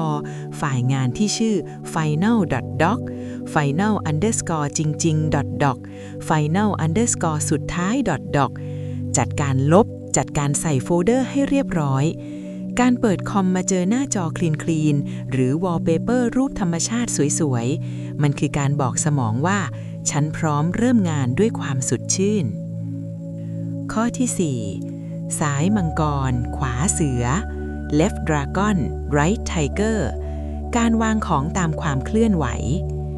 ตามหลักฮวงจุ้ยนะด้านซ้ายคือมังกรเขียวเป็นตัวแทนของความรู้สติปัญญาและความเคลื่อนไหวด้านขวาคือเสือขาวเป็นตัวแทนของความนิ่งพลังอำนาจและการเก็บรักษาหนูเอามาประยุกต์ใช้ง่ายๆแบบนี้ของที่มีความเคลื่อนไหวเช่นโทรศัพท์นาฬิกาจอคอมพิวเตอร์ลำโพงกองงานที่กำลังทำให้วางไว้ด้านซ้ายมือของที่นิ่งสงบเช่นแฟ้มเอกสารอ้างอิงหนังสือรูปครอบครัวแจกันดอกไม้ให้วางไว้ด้านขวามือการจัดแบบนี้นอกจากจะถูกหลักฮวงจุ้ยแล้วยังถูกหลักเออร์โกนอมิกส์ด้วยนะจ๊ะเพราะคนส่วนใหญ่ถนัดขวาเรามักจะหยิบเอกสารจากขวามาทำงานและวางโทรศัพท์ไว้ซ้ายเพื่อไม่ให้เกะกะมือขวาที่จับปากกาหรือเมาส์การวางของให้ถูกที่จะช่วยลดการเอื้อมลดการขยับตัวโดยไม่จำเป็นทำให้หนูทำงานได้ลื่นไหลโฟลว์ต่อเนื่องไม่สะดุดหนูเห็นไหมลูกห่วงจุ้ยไม่ใช่เรื่องของการเส้นไหว้เจ้าที่แต่คือเรื่องของการออกแบบประสบการณ์การทำงานหรือ user experience design ให้ตัวหนูเองเมื่อหนูจัดสภาพแวดล้อมให้เป็นมิตรกับสมองก็จะตอบแทนหนูด้วยประสิทธิภาพที่สูงสุดวันนี้ก่อนจะกลับบ้านหรือก่อนจะเริ่มงานใหม่พรุ่งนี้ยายขอให้หนูสละเวลาสัก15 นาทีเคลียร์โต๊ะทิ้งปากกาที่หมึกหมดทิ้งกระดาษที่ไม่ใช้เช็ดฝุ่นที่เกาะหน้าจอขยับเก้าอี้ให้อยู่ในตำแหน่งผู้คุมเกมมองเห็นประตูแล้วหนูจะรู้สึกเหมือนได้คอมเครื่องใหม่ที่สเปคแรงกว่าเดิมทั้งที่หนูแค่จัดโต๊ะใหม่เท่านั้นเองและเมื่อสภาพแวดล้อมพร้อมแล้วสิ่งต่อไปที่สำคัญยิ่งกว่าที่นั่งก็คือชื่อเสียงที่ติดตัวหนูไปหนูเคยได้ยินคำว่าทำดีได้ดีทำชั่วได้ชั่วไหมในโลกธุรกิจทุนนิยมที่ใครๆก็บอกว่าคนดีอยู่ยากคนโกงรวยกว่าคำสอนเรื่องกฎแห่งกรรมยังใช้ได้จริงหรอหรือมันเป็นแค่คำปลอบใจคนแพ้ในตอนหน้าพาร์ท 7 ยายจะพาหนูไปถอดรหัสกฎแห่งกรรม 4.0 เราจะมาดูกันว่าการทำดีคือกลยุทธ์การสร้าง Personal Branding หรือแบรนด์บุคคลที่ทรงพลังที่สุดในระยะยาวได้อย่างไรและทำไมชื่อเสียงหรือ reputation ถึงเป็นสินทรัพย์ที่มีค่ามากกว่าเงินทองเตรียมตัวพบกับวิชาสร้างบุญบารมีในที่ทำงานที่จะทำให้หนูเป็นคนที่ไม่ว่าไปอยู่ที่ไหนก็มีแต่คนอ้าแขนรับหลังจากที่เราจัดโต๊ะทำงานแก้ห่วงจุ้ยกันไปเมื่อตอนที่แล้วตอนนี้โต๊ะคงโล่งสมองคงแล่นพร้อมรับเรื่องใหม่ๆแล้วใช่ไหมวันนี้ยายมีเรื่องที่คันปากอยากเล่ามากเพราะเป็นเรื่องที่เด็กยุคใหม่ชอบเถียงยายบ่อยที่สุดหนูเคยรู้สึกไหมลูกว่าคำสอนที่บอกว่าทำดีได้ดีทำชั่วได้ชั่วมันดูโลกสวยไปหน่อยไหมในยุคนี้หนูมองไปรอบตัวหนูเห็นเพื่อนร่วมงานที่ชอบเลียขาเจ้านายได้เลื่อนตำแหน่งเอาหนูเห็นคู่แข่งที่ใช้วิธีสกปรกโกงสเปคสินค้ารวยเอาในขณะที่หนูก้มหน้าก้มตาทำงานด้วยความซื่อสัตย์กลับโดนเอาเปรียบโดนขโมยผลงานแถมยังจนกรอบเหมือนเดิมหนูเริ่มสงสัยว่ากฎแห่งกรรมมันคงใช้ไม่ได้ผลละมั่งในโลกทุนนิยมหรือไม่ระบบเซิร์ฟเวอร์ของนรกสวรรค์คงจะล่มเพราะประมวลผลไม่ทันคนชั่วที่มีเยอะเหลือเกิน หนูเลยเริ่มคิดว่าหรือฉันควรจะร้ายบ้างหรือฉันควรจะโกงนิดๆหน่อยๆบ้างเพื่อความอยู่รอดหยุดความคิดนั้นเดี๋ยวนี้เลยนะลูกวางความคิดที่จะเข้าสู่ด้านมืดลงก่อนแล้วมาฟังยายถอดรหัสกฎแห่งกรรมในมุมมองของ Business and Psychology หรือธุรกิจและจิตวิทยายายจะบอกว่ากฎแห่งกรรมไม่ใช่เรื่องปาฏิหาริย์ไม่ใช่เรื่องพูดผีปีศาจแต่มันคือกฎแห่งเหตุและผลหรือ cause and effect ที่แม่นยำที่สุดแม่นยำยิ่งกว่าอัลกอริทึมของ Facebook หรือ TikTok ซะอีกคำว่ากรรมหรือกรรมะแปลว่าการกระทำคำว่าวิบากแปลว่าผลของการกระทำในโลกธุรกิจยุคใหม่เราเรียกสิ่งนี้ว่า personal branding หรือการสร้างแบรนด์บุคคลและ reputation หรือชื่อเสียงหนูลองนึกภาพตามยายนะเวลาหนูจะซื้อของออนไลน์ร้าน A ขายถูกมากแต่รีวิวเน่าหนอนมีคนด่าว่าส่งช้าของไม่ตรงปกกับร้าน B ขายแพงกว่านิดหน่อยแต่รีวิว5 ดาวแน่นเอียดลูกค้าชมว่าบริการดีซื่อสัตย์รับผิดชอบหนูจะเลือกซื้อร้านไหน100 ทั้ง 100หนูเลือกร้าน B ร้าน A อาจจะรวยเร็วในช่วงแรกที่หลอกคนได้ทำชั่วได้ดีในระยะสั้นแต่พอลูกค้ารู้ทันวิบากกรรมทำงานร้าน A ก็เจ๊งไม่มีใครซื้อซ้ำถูกรีพอร์ตจนปิดร้านส่วนร้าน B ลูกค้าเก่ากลับมาซื้อซ้ำลูกค้าใหม่มาตามคำแนะนำหรือ word of mouth กลายเป็นร้านที่มั่นคงยั่งยืนและรวยเงียบๆไปตลอดชาตินี่แหละลูกคือการทำงานของกฎแห่งกรรมกรรมคือ Data ที่หนูสร้างทิ้งไว้ในทุกการกระทำนรกสวรรค์คือ Feedback ที่สังคมมอบคืนให้หนู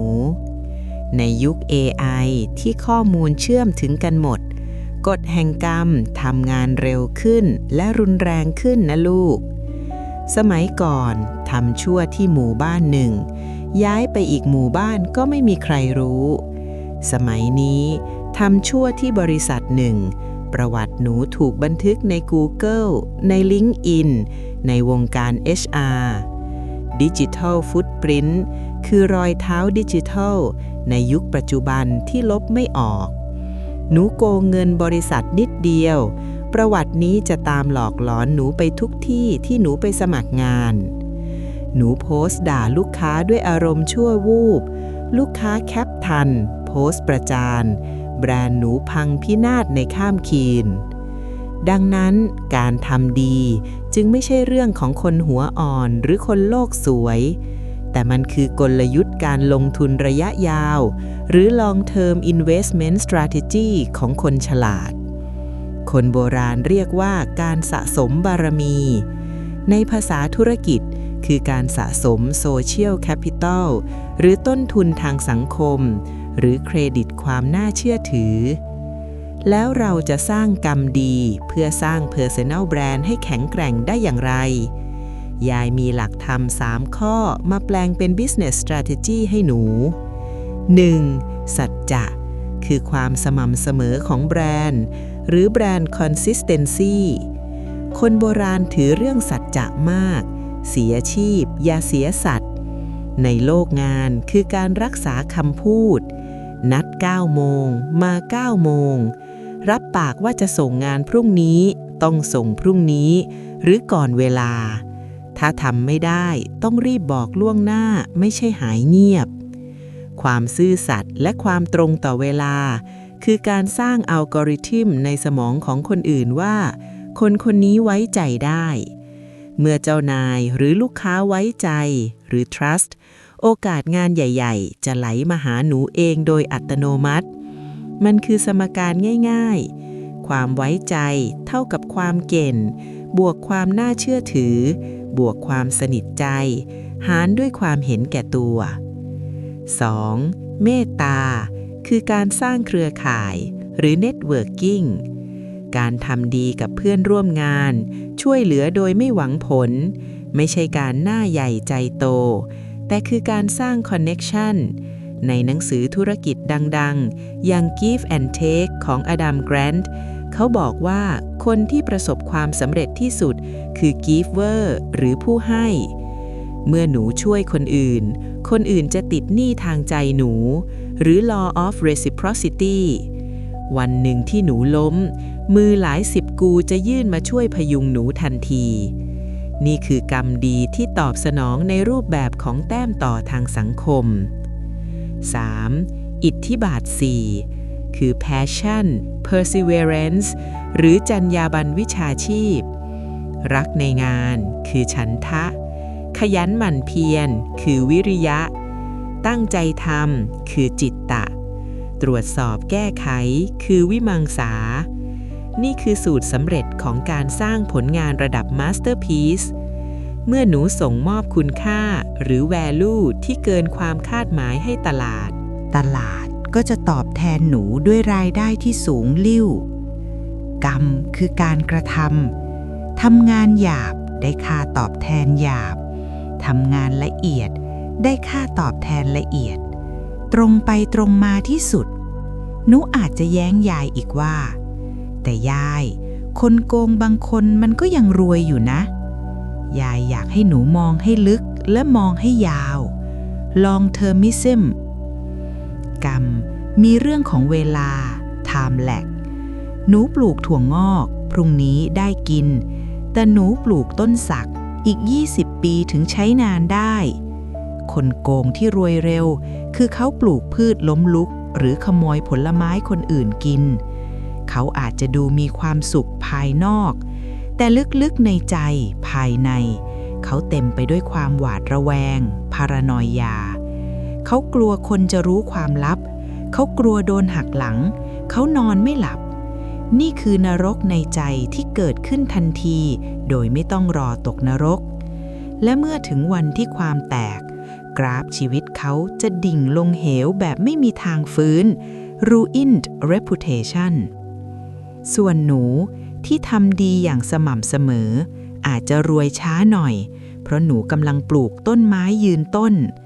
รากหนูลึกความน่าเชื่อถือแน่นลำต้นหนูแข็งแรงทักษะแน่นเมื่อถึงเวลาออกดอกออกผลหนูจะกินได้ชั่วลูกชั่วหลานหนูจะนอนหลับสบายทุกคืน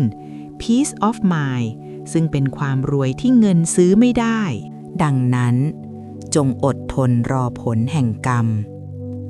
ระยะทางพิสูจน์ม้าการเวลาพิสูจน์คนให้เวลาเป็นเครื่องคัดกรองอย่าลดตัวลงไปเล่นเกมสกปรกกับใครรักษาชื่อเสียงของหนูไว้เหมือนรักษาชีวิตเพราะในวันที่หนูไม่มีเงินชื่อเสียงและความน่าเชื่อถือจะเป็นสิ่งเดียวที่กู้เงินและโอกาสกลับมาให้หนูได้วันนี้ลองถามตัวเองดูนะลูก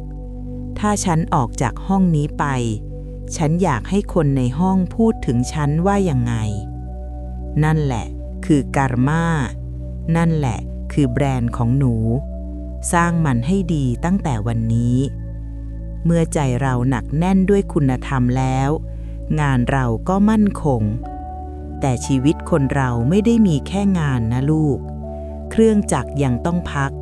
คนเราก็ต้องมีเวลาปิดสวิตช์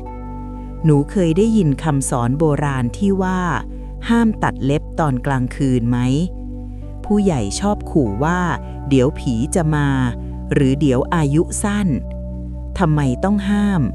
มันมีนัยยะอะไรซ่อนอยู่ในตอนหน้าพาร์ท 8ยายจะพาหนูไปถอดรหัสกุศโลบายเรื่องเวลาทำไมการทำอะไรจุกจิกตอนกลางคืนถึงทำลายสมองและสุขภาพจิตของคนยุคใหม่อย่างรุนแรงตึกตึกตึกเสียงนาฬิกาบอกเวลาตี 1แล้วแต่หนูยังนั่งตาค้างอยู่หน้าจอคอมพิวเตอร์หรือไม่ก็นั่งก้มหน้าก้มตาทำอะไรกุกกักกุกกักอยู่ที่ปลายเตียงบางคนกำลังพับผ้าบางคนกำลังจัดไฟล์ในคอมและบางคนอาจจะเป็นหนูตอนนี้กำลังนั่งตัดเล็บหยุดเดี๋ยวนี้นะลูกถ้าเป็นสมัยก่อนยายคงต้องตะโกนดุหนูเสียงดังลั่นบ้านแล้วคนโบราณเขาถือห้ามตัดเล็บตอนกลางคืน เดี๋ยวอายุจะสั้นเดี๋ยวผีจะมาขอส่วนบุญเดี๋ยววิญญาณบรรพบุรุษจะไม่สงบพอได้ยินแบบนี้หนูคงถอนหายใจแล้วคิดในใจว่ายายเนี่ยงมงายอีกละไฟในห้องหนูสว่างจ้าขนาดนี้ตัดเล็บแค่นี้มันจะไปตายได้ยังไงผีที่ไหนจะมายายแค่กลัวหนูตัดเข้าเนื้อตัวเองเหมือนสมัยก่อนที่ไม่มีไฟฟ้าใช้ใช่ไหมล่ะลูกใช่จ้ะลูกหนูฉลาดมากในระดับตื้นที่สุด physical level คนโบราณห้ามเพราะความปลอดภัยสมัยก่อนเราใช้ตะเกียงน้ำมันแสงมันวูบวาบมองไม่ชัดแถมกรรไกรตัดเล็บสมัยก่อนก็ไม่มีนะลูกเขาใช้มีดเจียนหมากคมกริบมาฝานเล็บถ้าพลาดนิดเดียวคือนิ้วกุดเลือดสาดติดเชื้อบาดทะนักตายได้เลยสมัยก่อนการแพทย์ไม่ดี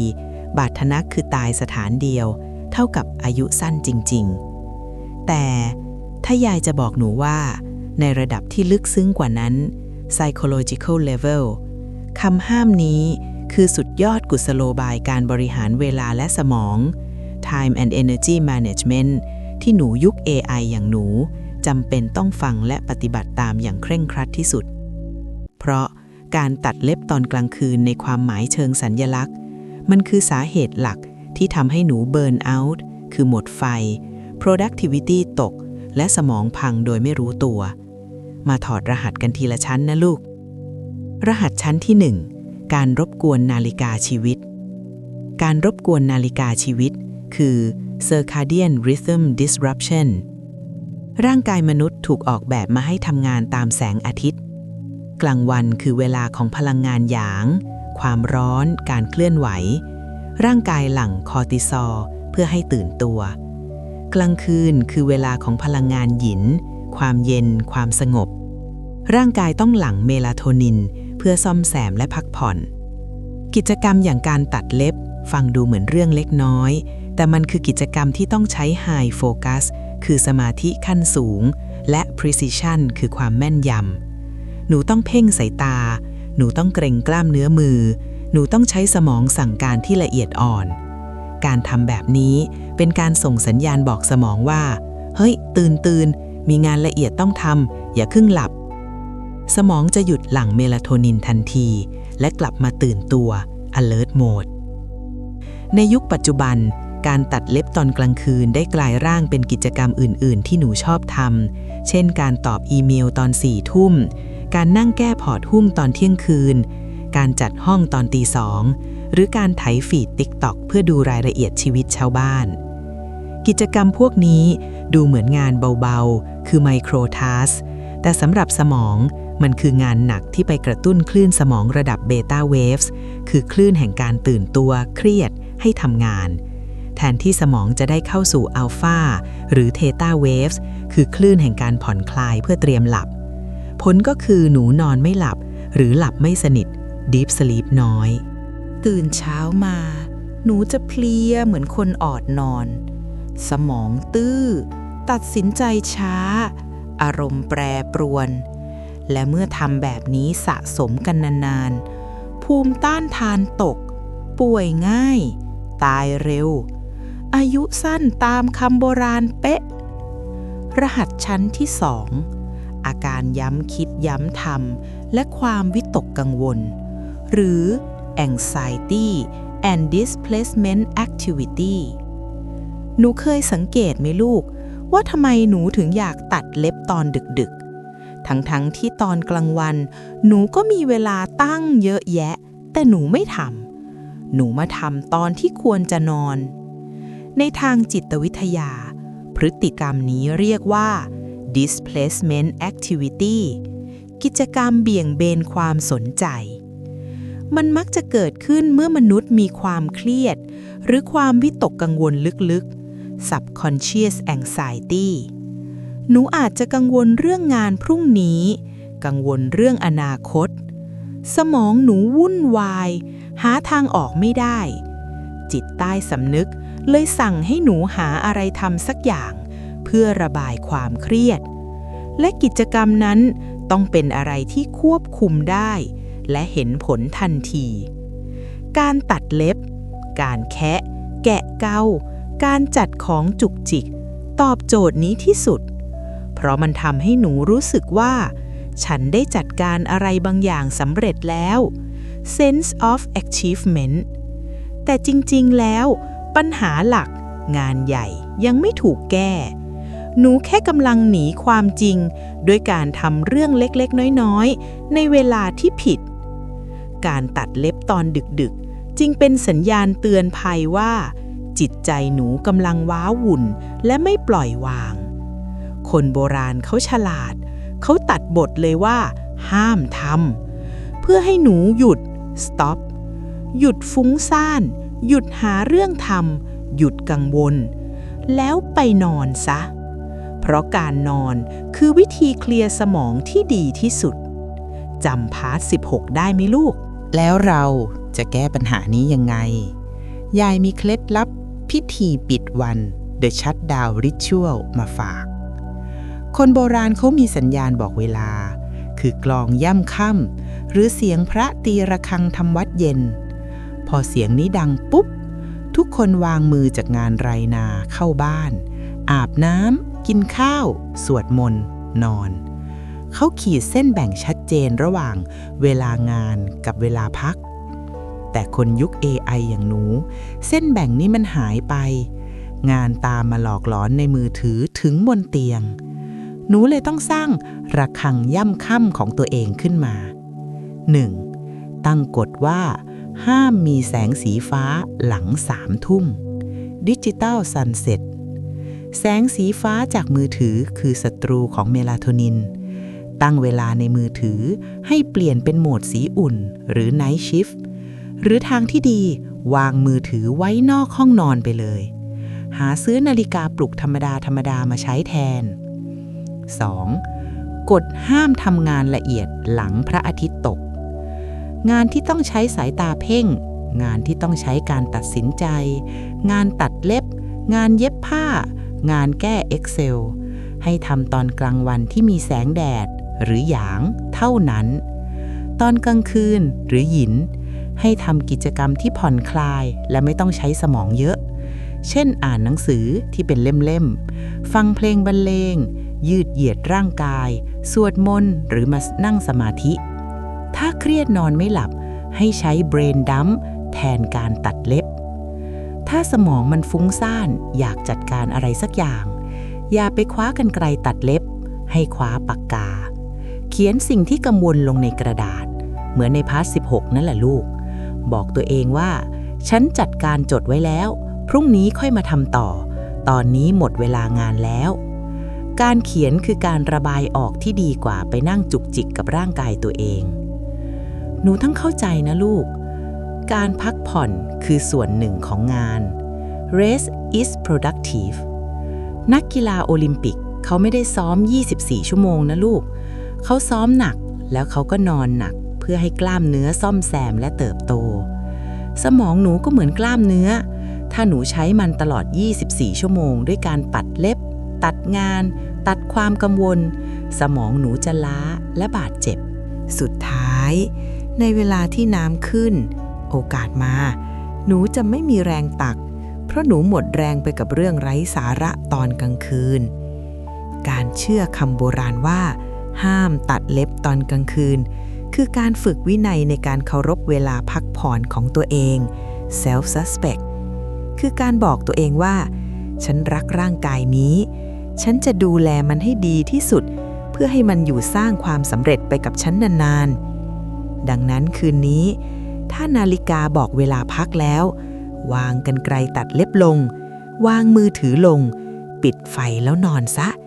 ปล่อยให้เล็บมันยาวไปอีกคืนนึงโลกไม่แตกหรอกลูกแต่ถ้าหนูไม่ได้นอนโลกภายในของหนูจะพังแน่ๆเมื่อหนูพักผ่อนเต็มที่สมองใสปิ๊งแล้วทักษะต่อไปที่สำคัญมากในการทำงานคือการสื่อสารแต่ไม่ใช่การพูดน้ำไหลไฟดับนะลูกคนโบราณสอนว่าพูดไป2 ไพเบี้ยนิ่งเสียตำลึงทองในยุคที่คนแย่งกันพูดแย่งกันทำคอนเทนต์ทำไมความเงียบถึงมีราคาแพงกว่าทองคำแล้วเราจะใช้ความนิ่งสยบความเคลื่อนไหว เพื่อชนะการเจรจาต่อรองได้อย่างไร ในตอนหน้าพาร์ทนายยายจะพาหนูไปเรียนวิชา Deep Listening การฟังชั้นสูงและศิลปะการใช้ความเงียบเพื่อเพิ่มอำนาจ เป็นยังไงบ้างลูก เสียงเมื่อกี้ฟังแล้วปวดหัวไหม นั่นคือเสียงของโลกการทำงานในปัจจุบันจ้ะ โลกที่เต็มไปด้วยมลภาวะทางเสียง หรือ noise pollution ในห้องประชุมทุกคนแย่งกันเสนอไอเดีย แย่งกันพรีเซนต์ แย่งกันขัดจังหวะ เพราะกลัวว่าถ้าไม่พูดเจ้านายจะหาว่าไม่มีผลงาน ในโซเชียลมีเดียทุกคนตะโกนผ่านตัวหนังสือ แข่งกันคอมเมนต์ แข่งกันดราม่าเพื่อเรียกร้องความสนใจ เราอยู่ในยุค attention economy หรือเศรษฐกิจแห่งความสนใจ ที่ใครเสียงดังกว่า คนนั้นดูเหมือนจะเป็นผู้ชนะจริงไหม แต่ยายอยากให้หนูลองสังเกตดูดีๆนะลูก ในวงประชุมที่มีคนนั่งอยู่10 คน คนที่พูดเยอะที่สุด พูดน้ำไหลไฟดับ พูดแทรกคนอื่นตลอดเวลา มักจะเป็นคนที่น่ารำคาญหรือดูไม่แพงที่สุดจริงไหม ส่วนคนที่นั่งฟังนิ่งๆ สบตาผู้พูด จดบันทึก แล้วพูดขึ้นมาเพียงประโยคเดียวในตอนท้าย แต่ประโยคนั้นคมกริบจนทุกคนต้องหันมาฟัง แล้วพยักหน้ายอมรับ คนคนนั้นต่างหากคือผู้ที่กุมอำนาจหรือ power ที่แท้จริงในห้องนั้น คนโบราณเขาเห็นสัจธรรมข้อนี้มาเป็นพันปีแล้ว เขาจึงสอนลูกหลานด้วยประโยคทองคำที่ว่า พูดไป2 ไพเบี้ย นิ่งเสียตำลึงทอง หนูอาจจะเคยเข้าใจผิดว่าคำสอนนี้สอนให้เป็นคนขี้เกียจพูด หรือสอนให้ยอมจำนนอย่าไปเถียงเขา แต่จริงๆแล้วนี่คือสุดยอดคัมภีร์จิตวิทยาการเจรจาต่อรองและภาวะผู้นำเลยนะจ๊ะ มาถอดรหัสมูลค่าของคำพูดกันก่อน ไพเบี้ยคือเศษเงินสมัยโบราณ ค่ามันน้อยนิดแทบซื้ออะไรไม่ได้ เปรียบเหมือนคำพูดพล่อยๆคำพูดที่ไม่ได้กรองคำแก้ตัวคำนินทาหรือการพูดแทรกเพื่ออวดฉลาดคำพูดพวกนี้ราคาถูกจ้ะเพราะมันผลิตง่ายใครๆก็พูดได้ยิ่งพูดเยอะยิ่งเฝือยิ่งดูไร้ราคาตำลึงทองคือทองคำแท่งที่มีมูลค่าสูงมากเปรียบเหมือนความเงียบที่มีปัญญาในยุค AI ที่แชทบอทอย่าง ChatGPT สามารถพ่นข้อความออกมาได้เป็นล้านคำในไม่กี่วินาทีคำพูดจึงเกิดภาวะเงินเฟ้อคือมีเยอะจนล้นตลาดแต่สิ่งที่ AI ยังทำได้ไม่เนียนและสิ่งที่มนุษย์ยุคนี้ขาดแคลนอย่างหนักคือการฟังและความเข้าใจคือ Empathy ดังนั้นความเงียบจึงกลายเป็นสินทรัพย์หายากหรือ scarce asset ที่มีราคาแพงระยิบทำไมการนิ่งถึงทำให้หนูได้ทองคือได้ประโยชน์หรือได้เปรียบยายจะพาไปดูจิตวิทยาเบื้องหลัง3 ข้อที่จะเปลี่ยนหนูจากคนพูดมากเป็นนักฟังผู้ทรงอิทธิพลข้อที่ 1 ความเงียบสร้างความอึดอัดหนูเคยทะเลาะกับแฟนหรือต่อรองราคากับลูกค้าแล้วจู่ๆอีกฝ่ายเงียบไปไหมหนูจะเริ่มรู้สึกกระวนกระวายหนูจะเริ่มคิดมากเขาโกรธหรือเปล่าฉันพูดผิดตรงไหนเขาคิดอะไรอยู่และเพื่อทำลายความเงียบที่น่าอึดอัดนั้นหรือ social discomfort หนูจะมักเผลอพูดความลับหรือยื่นข้อเสนอที่ดีกว่าออกไปโดยไม่รู้ตัวนี่แหละลูกคืออาวุธของนักเจรจาระดับโลกเมื่อหนูยื่นข้อเสนอไปแล้วให้เงียบรอให้อีกฝ่ายตอบต่อให้มันจะเงียบไป10 วินาทีหรือ1 นาทีก็ต้องทนให้ได้คนที่ทนความเงียบไม่ได้ก่อนคือคนที่เสียเปรียบคนโบราณสอนให้นิ่งเพื่อดูท่าทีเพื่อให้อีกฝ่ายเผยไตออกมาเองใครพูดก่อนคนนั้นคายข้อมูลก่อนใครเก็บปากเก็บคำได้คนนั้นเก็บข้อมูลได้หมดข้อที่ 2 ฟังเพื่อเข้าใจไม่ใช่ฟังเพื่อสวนกลับ Listen to understand not to reply คนส่วนใหญ่เวลาฟังคนอื่นพูดในหัวไม่ได้ว่างนะลูกในหัวกำลังคิดว่าเดี๋ยวฉันจะเถียงยังไงดีเดี๋ยวฉันจะเล่าเรื่องของฉันบ้างหนูเลยไม่ได้ยินสิ่งที่เขาพูดจริงๆ hearing but not listening หนูพลาด subtext หรือความรู้สึกที่ซ่อนอยู่ในน้ำเสียงของเขาแต่ถ้าหนูใช้วิชาตำลึงทองหนูจะฟังอย่างตั้งใจสบตาพยักหน้าการทำแบบนี้เป็นการแจกทองคำทางใจให้ผู้พูดมนุษย์ทุกคนโหยหาการถูกรับฟัง validation เมื่อหนูฟังเขาจนจบเขาจะรู้สึกประทับใจและติดหนี้บุญคุณหนูทางความรู้สึกเขาจะมองว่าหนูเป็นคนฉลาดเป็นพวกเดียวกับเขา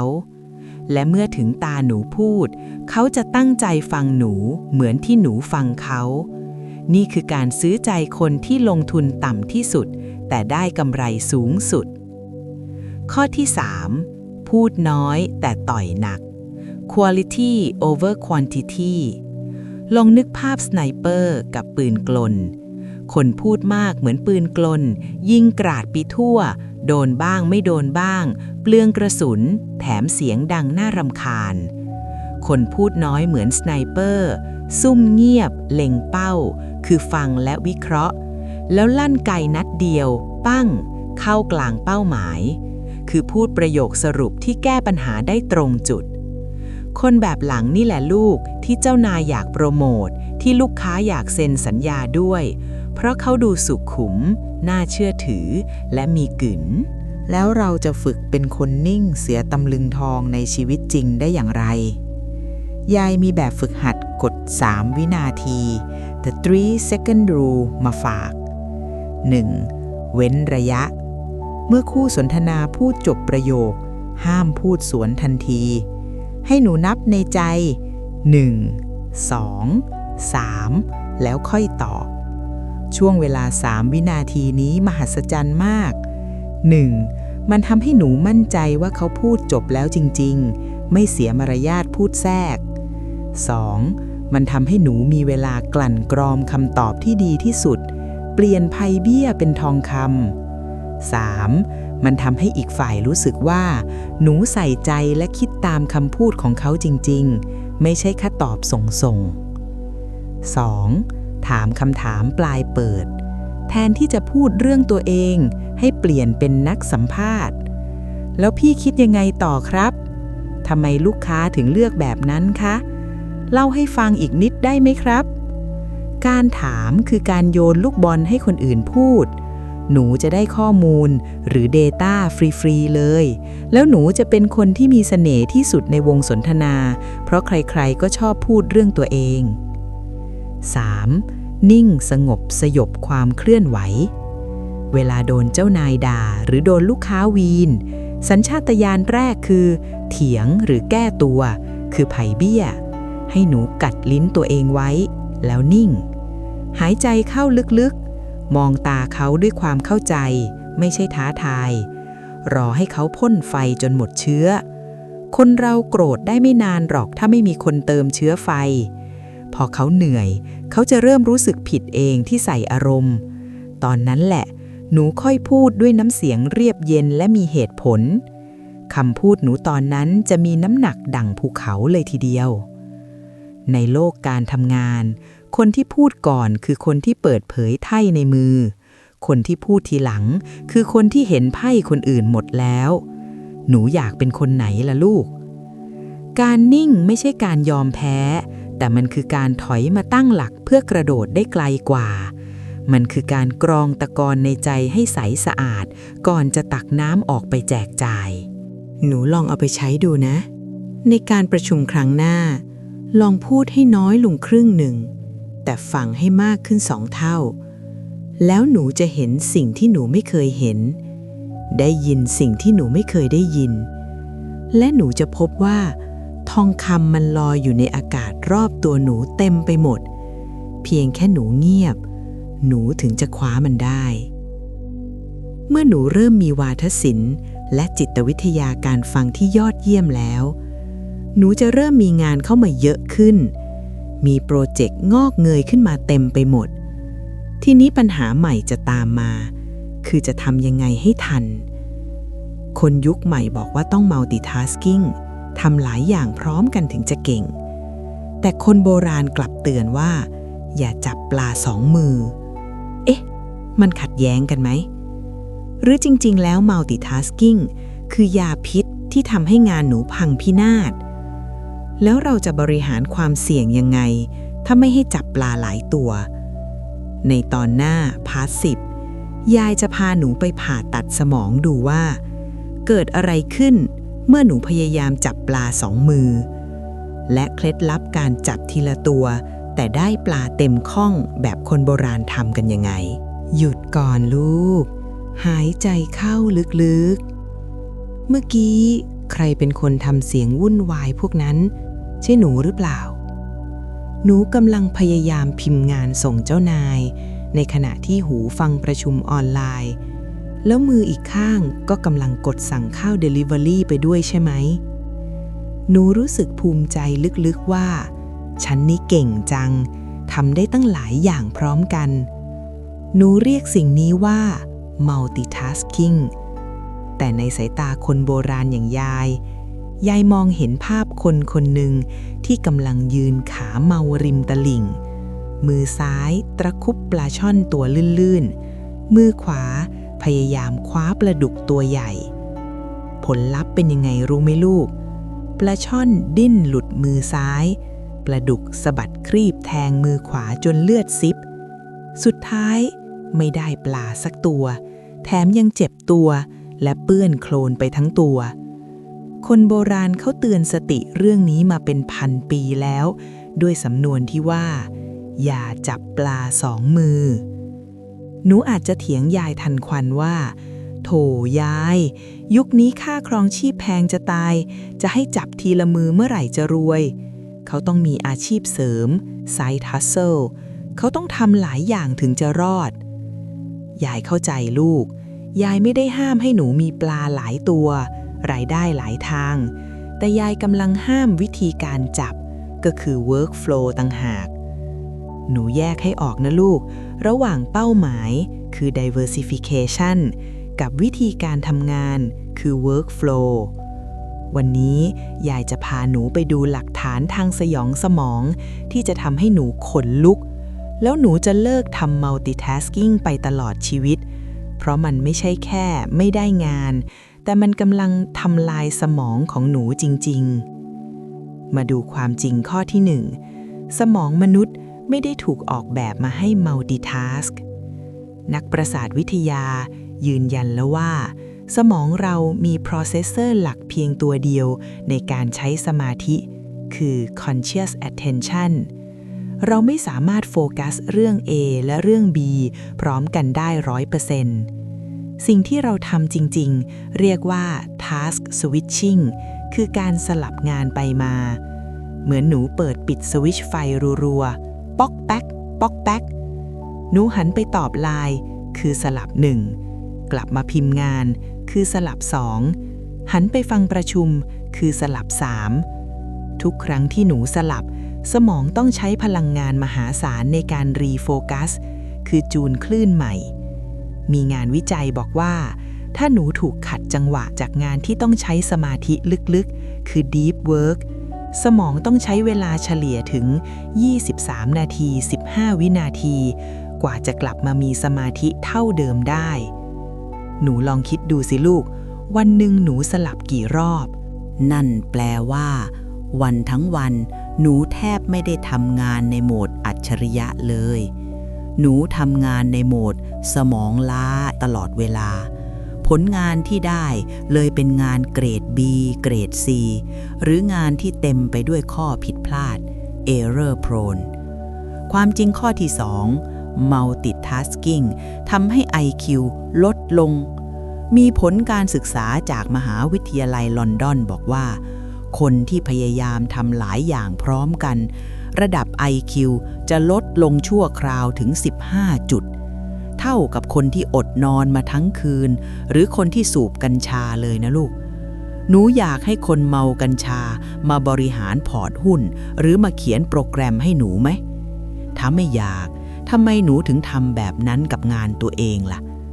นี่แหละลูกคือเหตุผลที่คนโบราณบอกว่า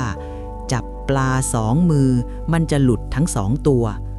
ปลาตัวแรกงานหลักก็ไม่ได้ดีปลาตัวสองงานเสริมก็ไม่ได้เรื่อง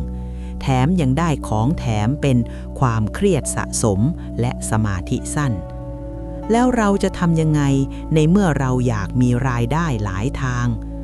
คำตอบคือหนูต้องเปลี่ยนจาก multitasking เป็น serial monotasking การทำทีละอย่างแบบต่อเนื่องลองนึกภาพการจับปลาแบบคนฉลาดนะลูกเขาเห็นปลาสองตัวว่ายมาเขาจะไม่ตะครุบพร้อมกันแต่เขาจะเล็งปลาตัวที่ใหญ่ที่สุดหรือตัวที่ใกล้ที่สุดก่อน prioritize ทุ่มสมาธิ 100% จับมันให้อยู่หมัดพอจับได้แล้วเอาใส่ข้องปิดฝาให้เรียบร้อย finish or save the task แล้วค่อยหันไปจับตัวที่2ด้วยสมาธิ 100% อีกครั้งแบบนี้หนูจะได้ปลาทั้ง2ตัวกลับบ้านไปแกงส้มหม้อใหญ่ยายมีเทคนิคหุงข้าวตำน้ำพริกมาฝากคนโบราณทำกับข้าวหลายอย่างเสร็จพร้อมกันได้ยังไงเขาไม่ได้ตำน้ำพริกไปมือคนแกงไปพร้อมกันเขาหุงข้าวก่อนเริ่มทาสก์1พอข้าวตั้งไฟแล้วช่วงรอหรือเดทไทม์เขาหันมาตำน้ำพริกทำทาสก์2เต็มที่พอข้าวเดือดเขาหยุดตำหันไปลดไฟกลับมาทาสก์1นี่คือการสลับงานอย่างมีจังหวะไม่ใช่การทำพร้อมกันมั่วซั่วหนูเอาไปใช้กับชีวิตการทำงานได้เลย Time Boxing แบ่งเวลาเป็นกล่องๆ 9 โมงถึง 11 โมงคือเวลาล่าปลาตัวใหญ่งานหลักที่ยากที่สุดปิดมือถือปิดแจ้งเตือนห้ามใครรบกวนคือเวลา Deep Work 11 โมงถึง 11 โมงครึ่งคือเวลาจับปลาซิวปลาสร้อยคือการตอบอีเมลตอบแชท1 ทุ่มถึง 3 ทุ่มคือเวลาจับปลาตัวที่2คือการทำอาชีพเสริมหรือเรียนรู้สกิลใหม่ The Parking Lot Method คือลานจอดความคิดเวลาหนูกำลังจับปลาตัวแรกอยู่แล้วจู่ๆสมองดันคิดเรื่องปลาตัวที่2ขึ้นมาได้เช่นไอเดียคอนเทนต์หรือนึกได้ว่าต้องซื้อของห้ามสลับไปทำทันทีนะให้หนูจดใส่กระดาษข้างตัวไว้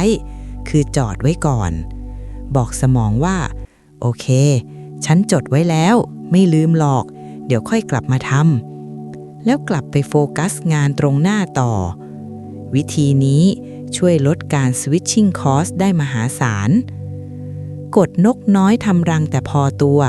สำหรับการเริ่ม Side Hustle ถ้าหนูอยากมีอาชีพเสริมอย่าเพิ่งทำ10 อย่างพร้อมกันเลือกมาแค่อย่างเดียวที่หนูถนัดที่สุดหรือมีโอกาสรอดสูงสุดสร้างมันให้นิ่งคือ stable จนมันเริ่มรันได้ด้วยตัวเองคือ automation พาร์ท 3แล้วค่อยขยับไปทำอย่างที่2การจับปลาทีละตัวจนเต็มข้องดีกว่าพยายามกางแหจับทั้งบ่อแล้วแหขาดหนูต้องจำไว้นะลูก Focus is the new IQ คือการโฟกัสคือความอัจฉริยะแบบใหม่ในโลกที่ทุกคนสมาธิสั้นคนที่สามารถจดจ่อกับสิ่งเดียวได้นานๆจะกลายเป็นยอดมนุษย์เขาจะทำงานเสร็จเร็วกว่างานดีกว่าและมีความสุขกว่าการอย่าจับปลา2 มือไม่ได้แปลว่าหนูจนหรือมีรายได้ทางเดียวแต่สอนให้หนูเคารพสิ่งที่ทำอยู่ตรงหน้าถ้าทำงานก็ทำให้สุดถ้าเล่นกับลูกก็วางมือถือแล้วเล่นให้สุดถ้ากินข้าวก็ลิ้มรสอาหารให้สุดนี่คือการใช้ชีวิตแบบ High Quality ในทุกวินาทีเมื่อหนูเริ่มจัดการงานได้ดีขึ้นจับปลาได้เต็มข้องแล้ว สิ่งที่ตามมาคือความเหลือเฟือหนูจะมีปลาเหลือหนูจะมีเงินเหลือคำถามคือปลาที่เหลือนี้จะเอาไปทำอะไรให้เกิดประโยชน์สูงสุดเก็บไว้กินเองจนเน่าหรือแบ่งปันคนโบราณบอกว่ายิ่งให้ทีนี้ปัญหาของคนเก่งอย่างหนูมักจะมาถึงจุดนี้จุดที่หนูเริ่มหวงแหนความสำเร็จหนูเริ่มกลัวว่าปลาในข้องนี้จะหมดไปหนูเริ่มมองเพื่อนร่วมงานเป็นคู่แข่งที่จะมาแย่งปลาหนูเริ่มกอดสูตรลับความสำเร็จไว้แน่นไม่ยอมบอกใครเพราะกลัวคนอื่นจะเก่งกว่าความรู้สึกนี้ในทางจิตวิทยาเรียกว่า scarcity mindset หรือกรอบความคิดแบบขาดแคลนหนูมองโลกเป็น zero sum game คือเค้กมีก้อนเดียวถ้าคนอื่นกินไปคำหนึ่งฉันก็จะอดไปคำหนึ่งแต่ยายอยากจะบอกความลับของมหาเศรษฐีผู้มีความสุขให้หนูฟังคนพวกนี้เขาไม่ได้คิดเลขแบบ1 ลบ 1 เท่ากับ0นะลูกแต่เขาคิดเลขแบบเทียนต่อเทียนหนูมีเทียนที่จุดสว่างไสวอยู่1 เล่มถ้าหนูเอาเทียนของหนูไปจุดต่อให้เทียนของเพื่อนแสงสว่างของหนูลดลงไหมเปล่าเลยมันเท่าเดิมแต่สิ่งที่เพิ่มขึ้นคือความสว่างไสวของทั้งห้องที่ทำให้หนูมองเห็นทางชัดขึ้นและอบอุ่นขึ้นต่างหาก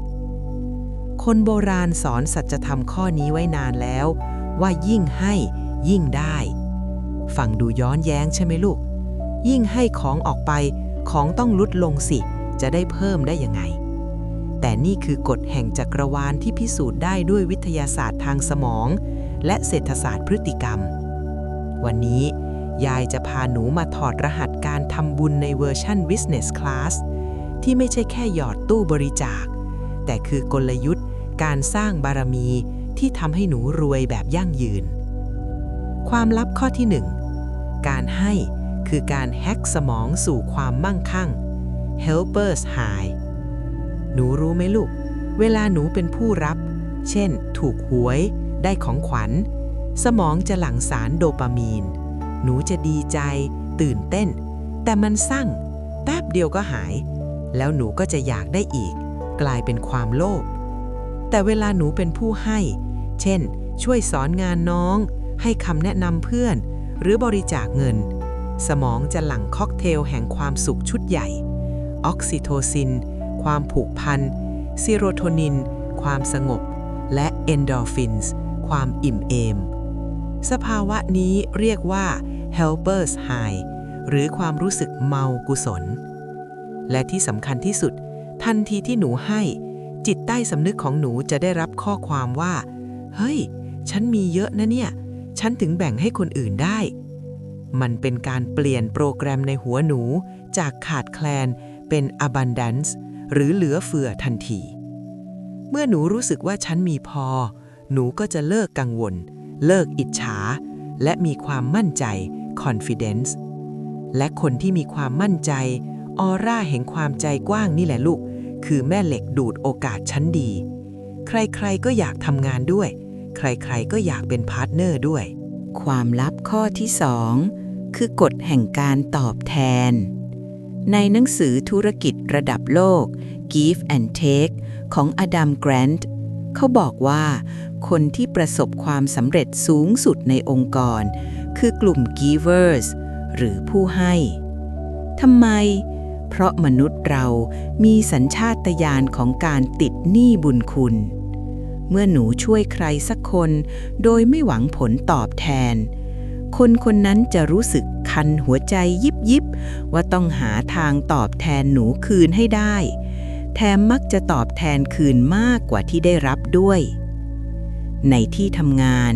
การทำบุญไม่จำเป็นต้องใช้เงินนะแต่มันคือการให้ปัญญาและโอกาสเพื่อนทำงานไม่ทันหนูช่วยดูให้ก็คือให้แรง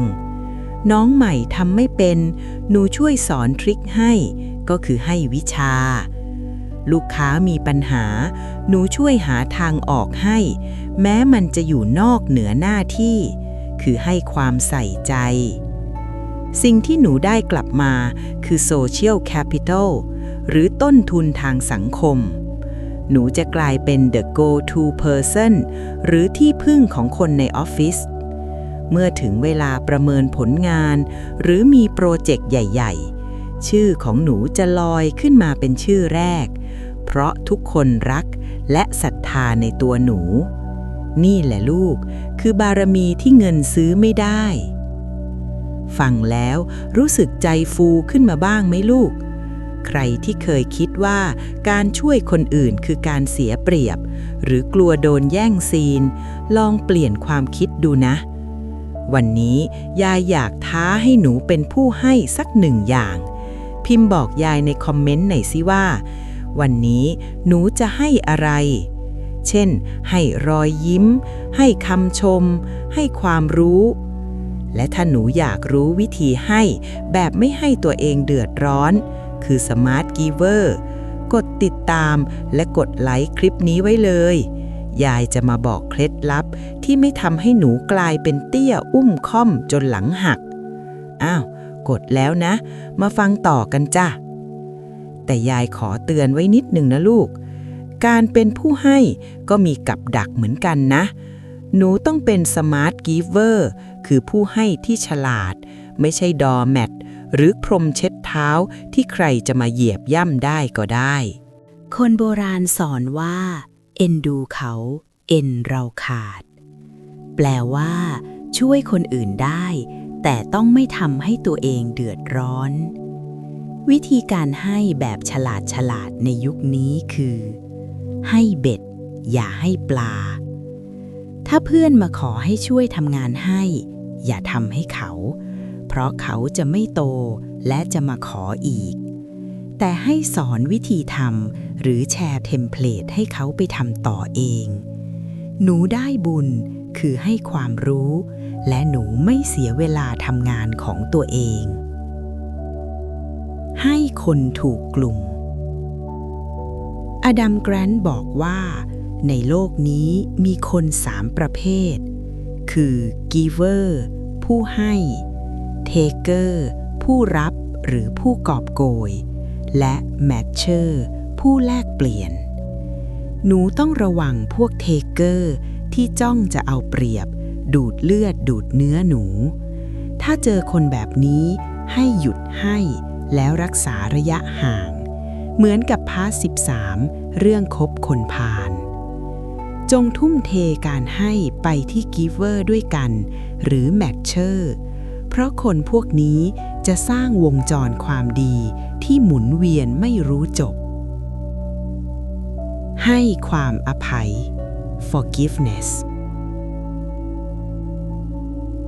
อันนี้คือการทำบุญที่สูงที่สุดและยากที่สุด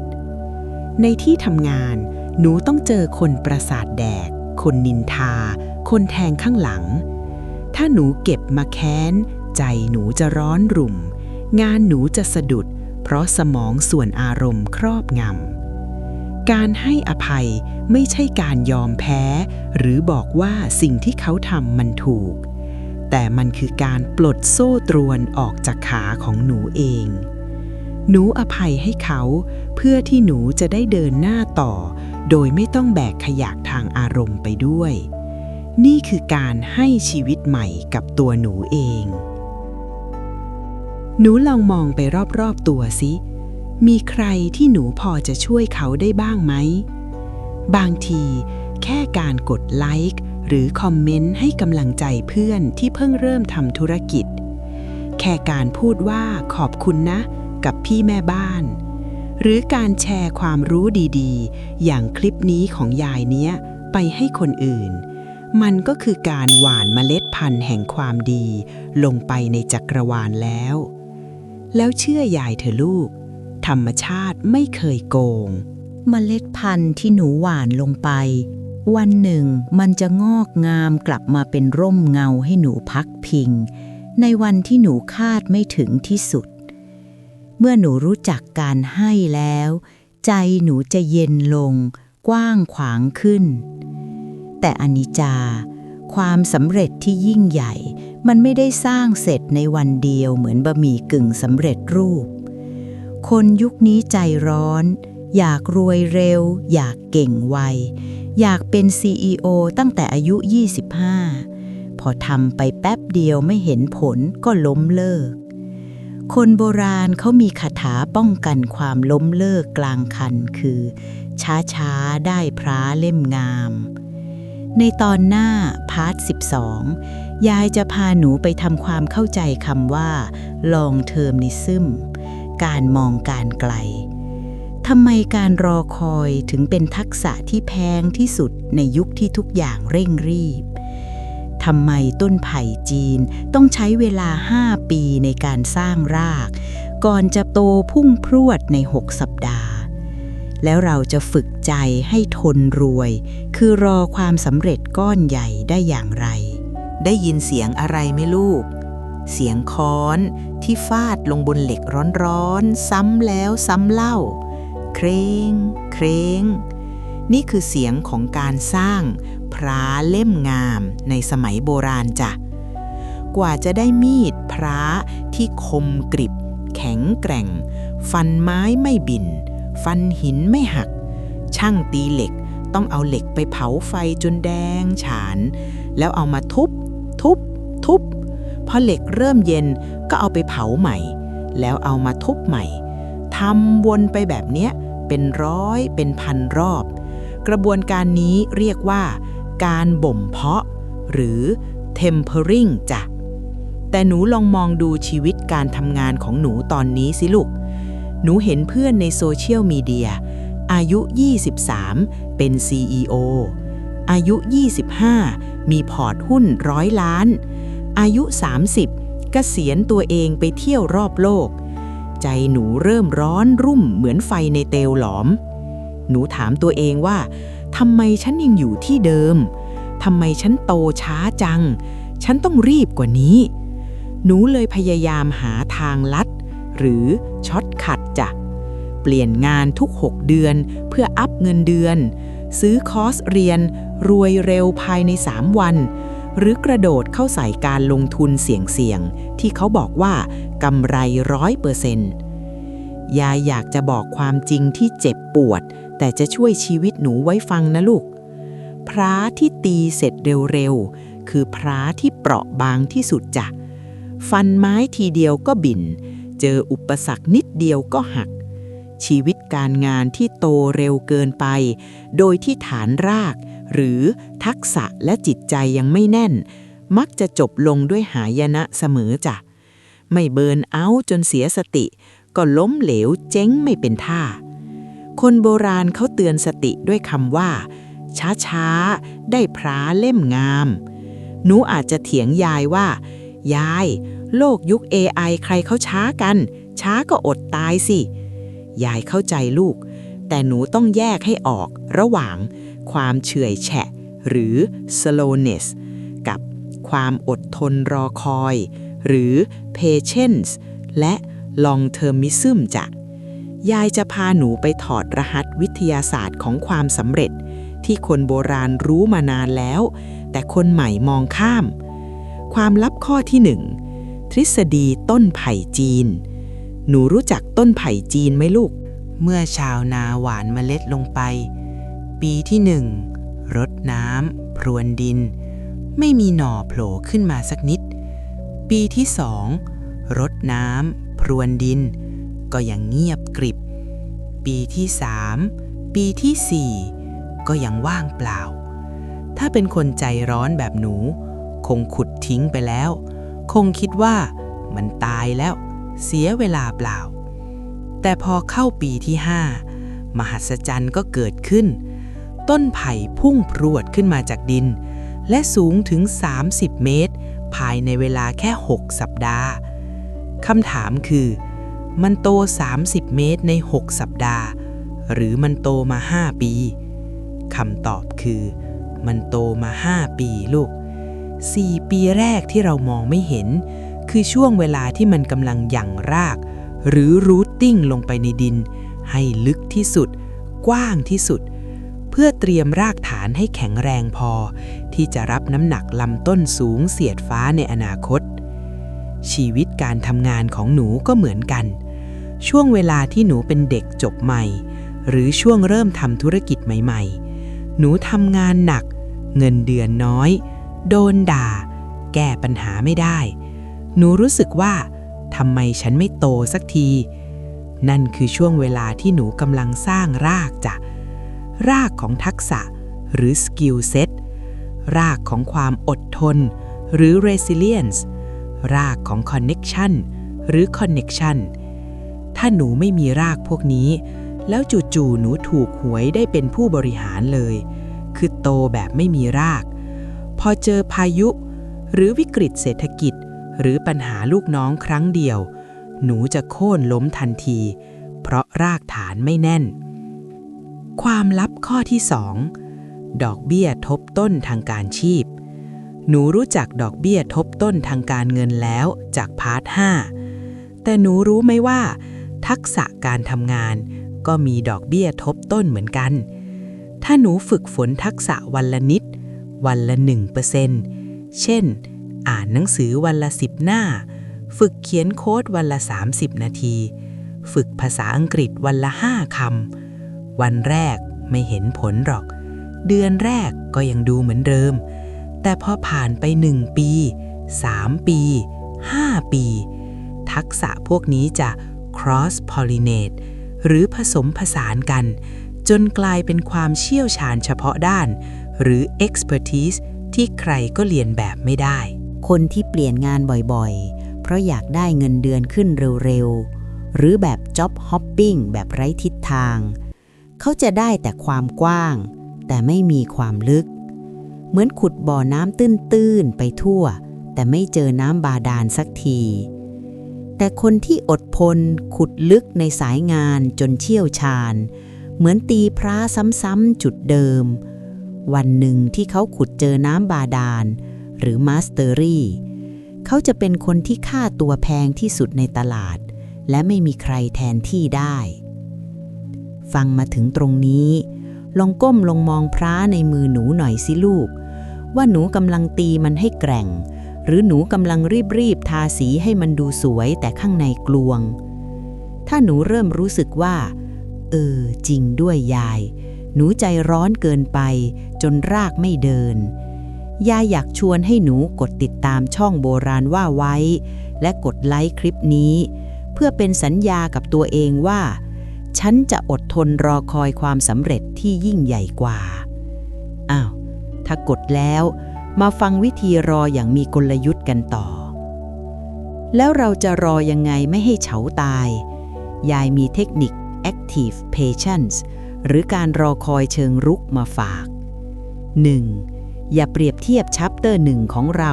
กับชัปเตอร์ 20ของคนอื่นหนูเห็นเขาประสบความสำเร็จในวันนี้คือชัปเตอร์ 20แต่หนูไม่เห็นตอนที่เขาล้มลุกคลุกคลานกินมาม่าในห้องเช่ารูหนูคือชัปเตอร์ 1 ถึง 19หนูเพิ่งเริ่มอย่าเอาตัวเองไปเทียบกับยอดภูเขาน้ำแข็งของคนอื่นให้เทียบกับตัวเองเมื่อวานวันนี้ฉันตีมีดได้ดีกว่าเมื่อวานไหมถ้าดีกว่าแปลว่าหนูมาถูกทางแล้ว 2. ฉลองชัยชนะเล็กๆคือ celebrate small wins การรอคอยมันน่าเบื่อและท้อแท้หนูต้องสร้างจุดพักระหว่างทางเช่นเรียนจบคอร์สนี้ให้รางวัลตัวเองทำงานโปรเจกต์นี้เสร็จไปกินของอร่อยการให้รางวัลเล็กๆน้อยๆคือการเติมโดปามีนให้สมองมีแรงตีมีดต่อไป 3. มองหาเมนทอร์หรือครูบาอาจารย์คนโบราณมีครูช่างคอยสอนสั่งในโลกทำงานหนูต้องหาโรโมเดลหรือต้นแบบดูคนที่เขาสำเร็จแบบยั่งยืนไม่ใช่พวกฟลุกๆดูว่าเขาผ่านอะไรมาบ้างเขาใช้เวลากี่ปีพอหนูเห็นไทม์ไลน์ของคนสำเร็จจริงๆหนูจะใจเย็นลงและรู้ว่ามันต้องใช้เวลาขนาดนี้แหละเป็นเรื่องปกติและที่สำคัญที่สุดคืออย่าหยุดตี consistency น้ำหยดลงหินทุกวันหินมันยังกร่อนหนูเป็นมนุษย์มีสมองมี2 มือทำไมจะเจาะทะลุปัญหาไม่ได้ วันไหนเหนื่อยพักได้ตามพาร์ท 8 นะ แต่ห้ามเลิกพระเล่มงามไม่ได้เกิดจากค้อนที่หนักที่สุดแต่เกิดจากค้อนที่ทุบสม่ำเสมอที่สุดในโลกยุค AI ที่ทุกอย่างถูกก๊อปปี้ได้ง่ายๆหนูเขียนคอนเทนต์อะไร AI ก็ก๊อปปี้ได้หนูเขียนโค้ดอะไร AI ก็เขียนได้แต่สิ่งเดียวที่ AI ก๊อปปี้ไม่ได้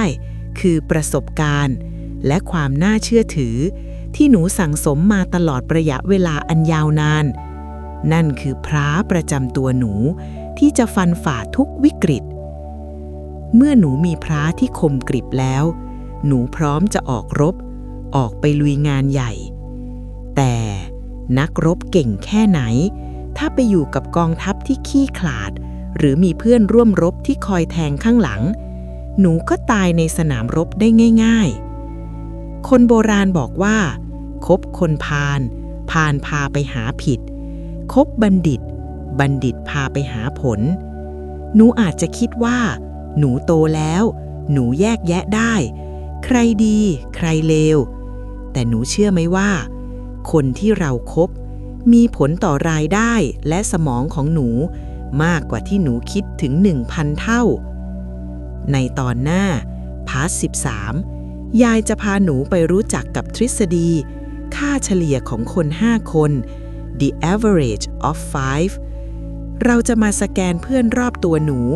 ทั้งเพื่อนกินเพื่อนเที่ยวและเพื่อนร่วมงาน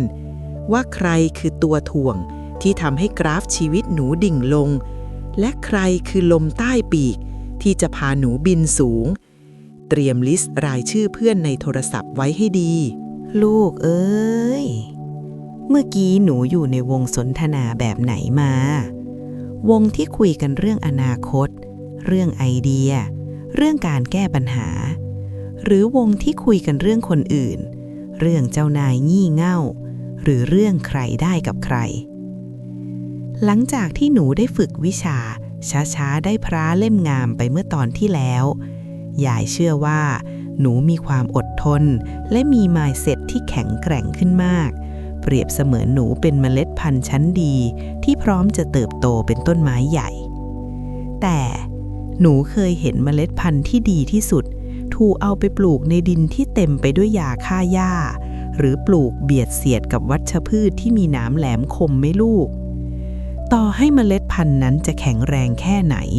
สุดท้ายมันก็จะแคระแกรนป่วยไข้และตายไปในที่สุดหรืออย่างดีที่สุดก็กลายเป็นต้นไม้ที่บิดเบี้ยวชีวิตการทำงานของหนูก็เหมือนกันตัวหนูคือเมล็ดพันธุ์แต่คนรอบข้างคือดินน้ำและอากาศคนโบราณเขาให้ความสำคัญกับเรื่องนี้มากถึงขนาดมีสุภาษิตบทเอกที่หนูท่องกันมาตั้งแต่เด็กว่าคบคนพาลพาลพาไปหาผิดคบบัณฑิตบัณฑิตพาไปหาผลหนูอาจจะคิดว่ายายหนูโตป่านนี้แล้วหนูแยกแยะได้นะว่าใครดีใครเลวหนูไม่หลงทางหรอกแต่ในโลกการทำงานยุคใหม่คนพาลไม่ได้ถือไม้หน้าสามมาตีหัวหนูนะลูกและคนบัณฑิตก็ไม่ได้ใส่ชุดครุยเดินถือตำรานิยามของคนพาลและบัณฑิตในยุค AI มันซับซ้อนและแนบเนียนกว่านั้นเยอะยายจะพาหนูไปรู้จักทฤษฎีจิตวิทยาระดับโลกของคุณจิมโรนที่บอกว่า You are the average of the 5 people you spend the most time with ตัวหนูคือค่าเฉลี่ยของคน 5 คนที่หนูใช้เวลาด้วยมากที่สุดทำไมถึงเป็นแบบนั้นมันเป็นคณิตศาสตร์เหรอเปล่าเลยจ้ะมันเป็นชีววิทยาทางสมองในสมองของหนู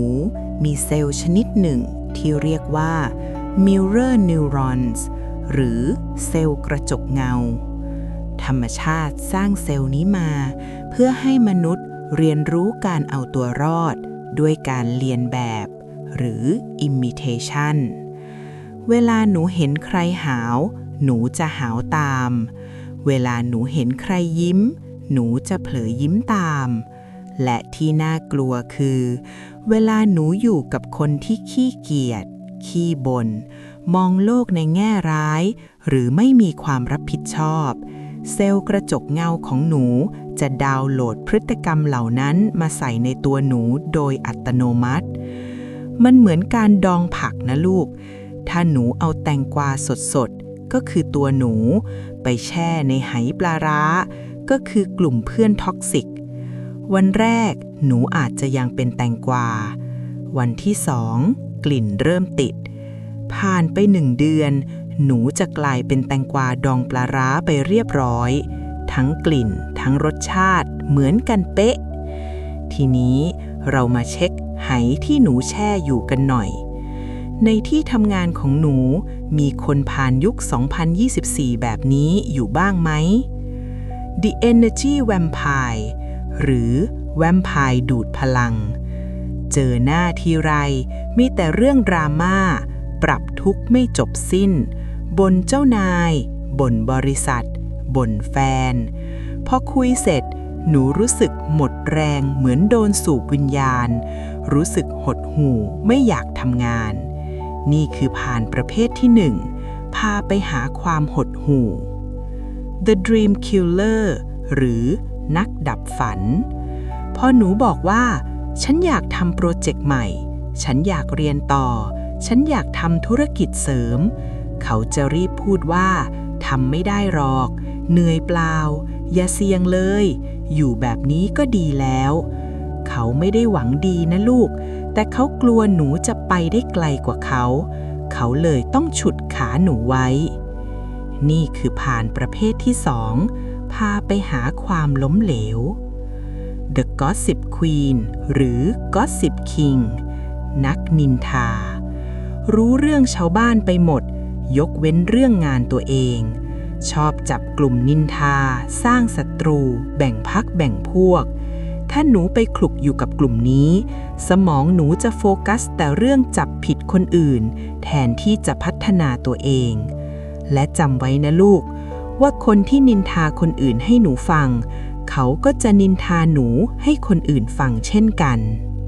มาดูวิธีจัดระเบียบคนรอบข้างหรือ Social Audit กันต่อเลยหนูไม่ต้องถึงขั้นเดินไปชี้หน้าด่าเขาแล้วเลิกคบนะลูกนั่นมันสร้างศัตรูแต่หนูต้องใช้กลยุทธ์จัดลำดับความสำคัญของความสัมพันธ์ Relationship Tiering ยายให้หนูแบ่งคนเป็น3 กลุ่มกลุ่มที่1คือกลุ่มต้องห่างหรือ Toxic หรือ Anchors พวกสมอเรือที่ถ่วงหนูให้ลดเวลาที่จะเจอถ้าต้องคุยงานคุยให้สั้นกระชับจบแล้วแยกย้ายถ้าเขาชวนไปกินข้าวเที่ยงเพื่อนินทาปฏิเสธอย่างสุภาพวันนี้ติดงานจ้าวันนี้มีนัดจ้าอย่าเอาหูไปรองรับขยะจากปากเขากลุ่มที่2คือกลุ่มต้องรักษาหรือ Neutral เพื่อนร่วมงานทั่วไปนิสัยดีแต่ไม่ได้ทะเยอทะยานคบไว้แก้เหงาได้แต่อย่าใช้เวลาด้วยมากเกินไปจนเสียงานกลุ่มที่3คือกลุ่มต้องวิ่งเข้าหาหรือ Engines หรือ Sales นี่คือบัณฑิตของหนูนะลูกคนเก่งๆคนขยันคนที่มี mindset บวกๆคนที่คุยเรื่องไอเดียหนูต้องเอาตัวเข้าไปเสนอหน้าอยู่ใกล้ๆเขา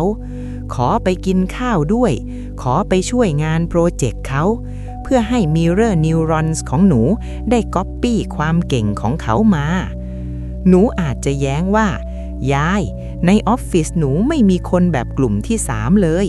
มีแต่พวกท็อกซิกหรือไม่ก็พวกเฉื่อยช้าหนูจะทำยังไงข่าวดีคือ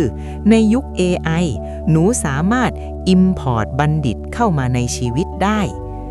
คน5 คนที่หนูใช้เวลาด้วยไม่จำเป็นต้องเป็นคนเป็นๆที่เจอกันตัวต่อตัวลูกแต่มันรวมถึงคนในหน้าจอด้วยลูก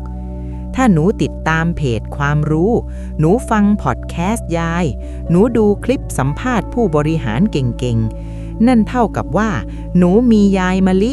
มีอีลอนมัสก์มีวอร์เรนบัฟเฟตต์เป็นเพื่อนสนิท1 ใน 5 คนแล้ว สมองหนูไม่รู้หรอกว่าเจอตัวจริงหรือเจอผ่านจอ มันซึมซับ mindset ได้เหมือนกัน ดังนั้นจงทำ Digital Social Audit หรือตรวจสอบสังคมออนไลน์ Unfollow เพจดราม่า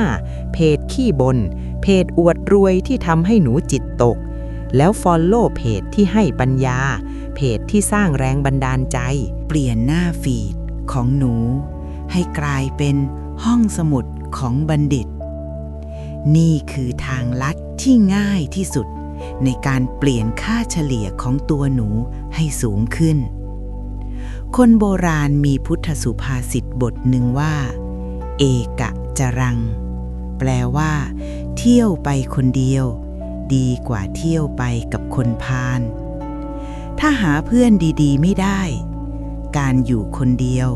พัฒนาตัวเองเงียบๆ solitude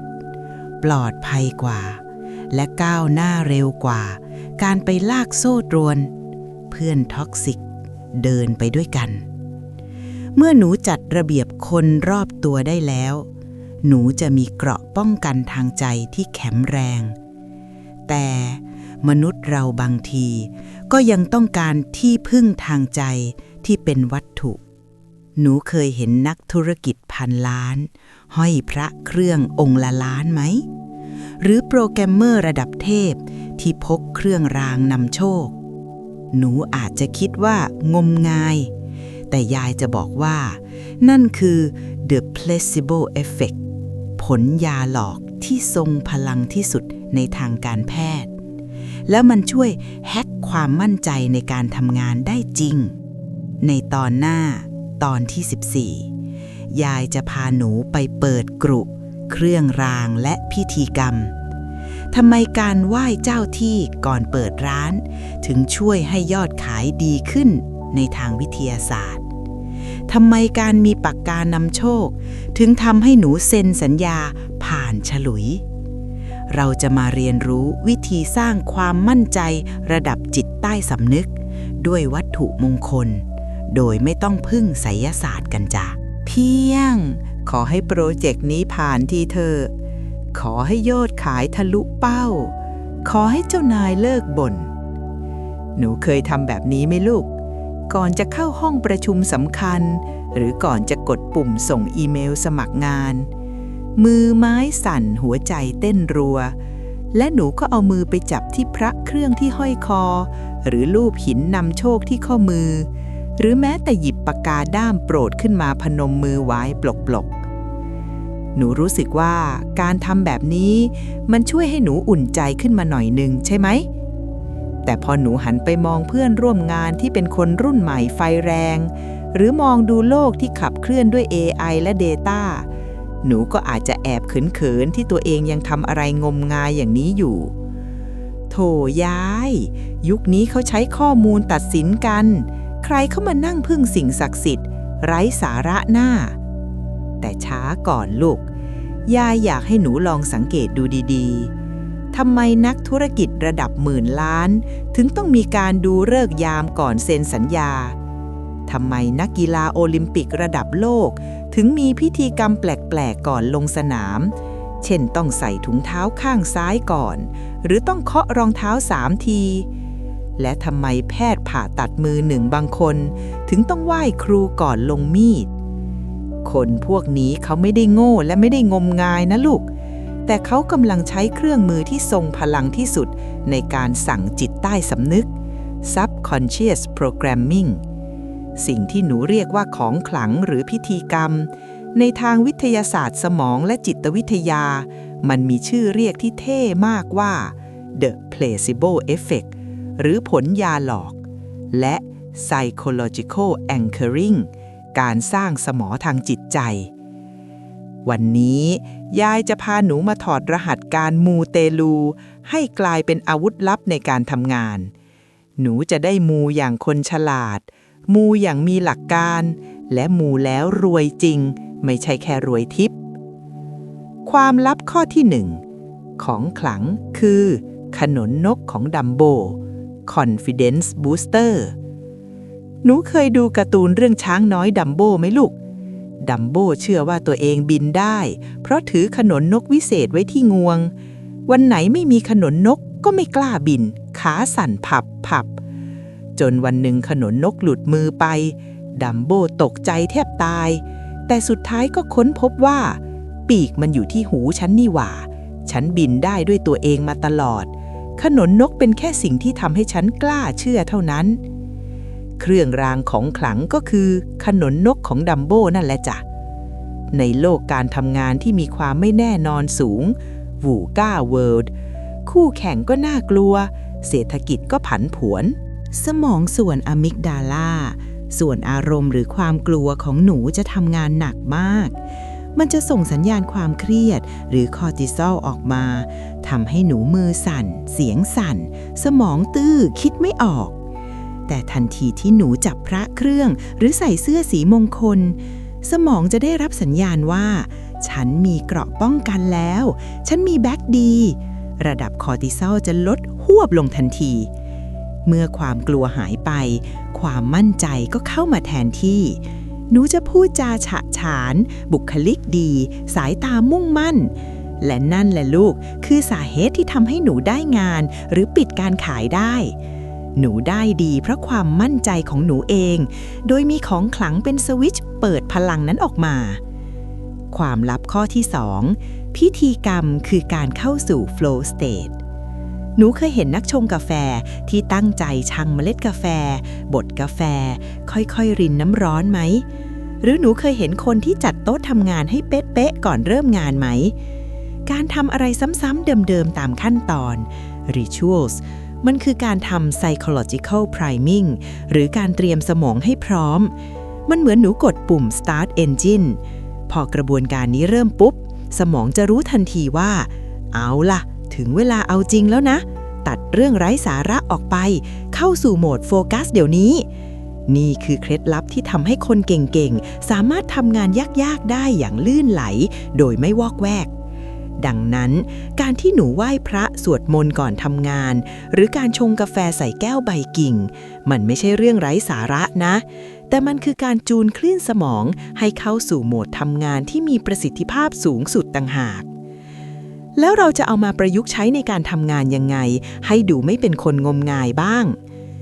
1. สร้างสมอทางใจหรือแองเกอร์ส่วนตัวหนูไม่จำเป็นต้องห้อยพระองค์ใหญ่ๆให้คนเห็นก็ได้หาวัตถุอะไรก็ได้ที่มีความหมายกับหนูเช่นแหวนรุ่นนาฬิกาที่พ่อซื้อให้หรือแม้แต่วอลเปเปอร์มือถือ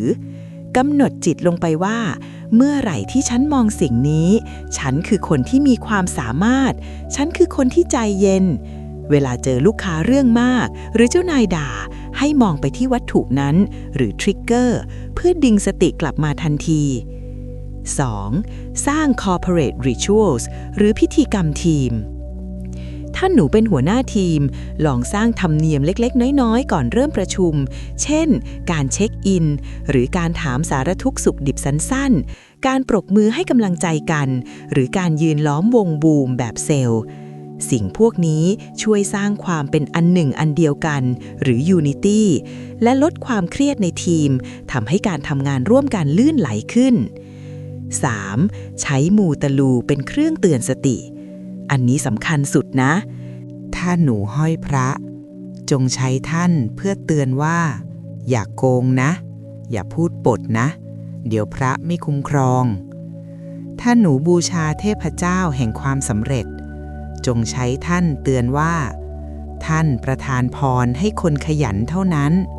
ถ้าขี้เกียจเทพก็ช่วยไม่ได้ใช้ความเชื่อเพื่อกำกับพฤติกรรมให้เป็นคนดีและขยัน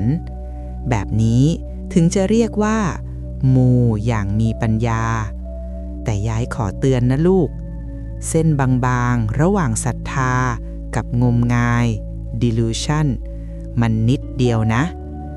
ถ้าหนูไหว้ขอพรให้รวยแล้วกลับมานอนเฉยๆอันนั้นงมงายนะรอผลโดยไม่สร้างเหตุถ้าหนูเปลี่ยนเบอร์มือถือเป็นเบอร์มังกร789แต่ยังพูดจาหมาไม่แดกกับลูกค้าอันนั้นงมงายนะหวังพึ่งเปลือกแต่ไม่แก้แก่น placebo effect ช่วยลดความเจ็บปวดได้ ช่วยสร้างความมั่นใจได้ แต่มันรักษาความไม่เก่งไม่ได้นะลูก หนูต้องฝึกฝนเหมือนพาร์ท 12 หนูต้องสร้างระบบเหมือนพาร์ท 3 แล้วใช้ของขลังเป็นเทอร์โบบูสต์เสริมเข้าไป แบบนี้ถึงจะติดปีกบินได้จริง เมื่อหนูมีความมั่นใจจากภายใน inner confidence แล้วสิ่งที่จะฉายแสงออกมาสู่ภายนอกและทำให้คนอื่นประทับใจตั้งแต่แรกเห็นไม่ใช่ของขลังราคาแพงแต่คือกิริยามารยาทหนูเคยได้ยินคำว่าไปลามาไหว้ไหมลูกเด็กรุ่นใหม่หลายคนบอกว่าเชยทำไมต้องไหว้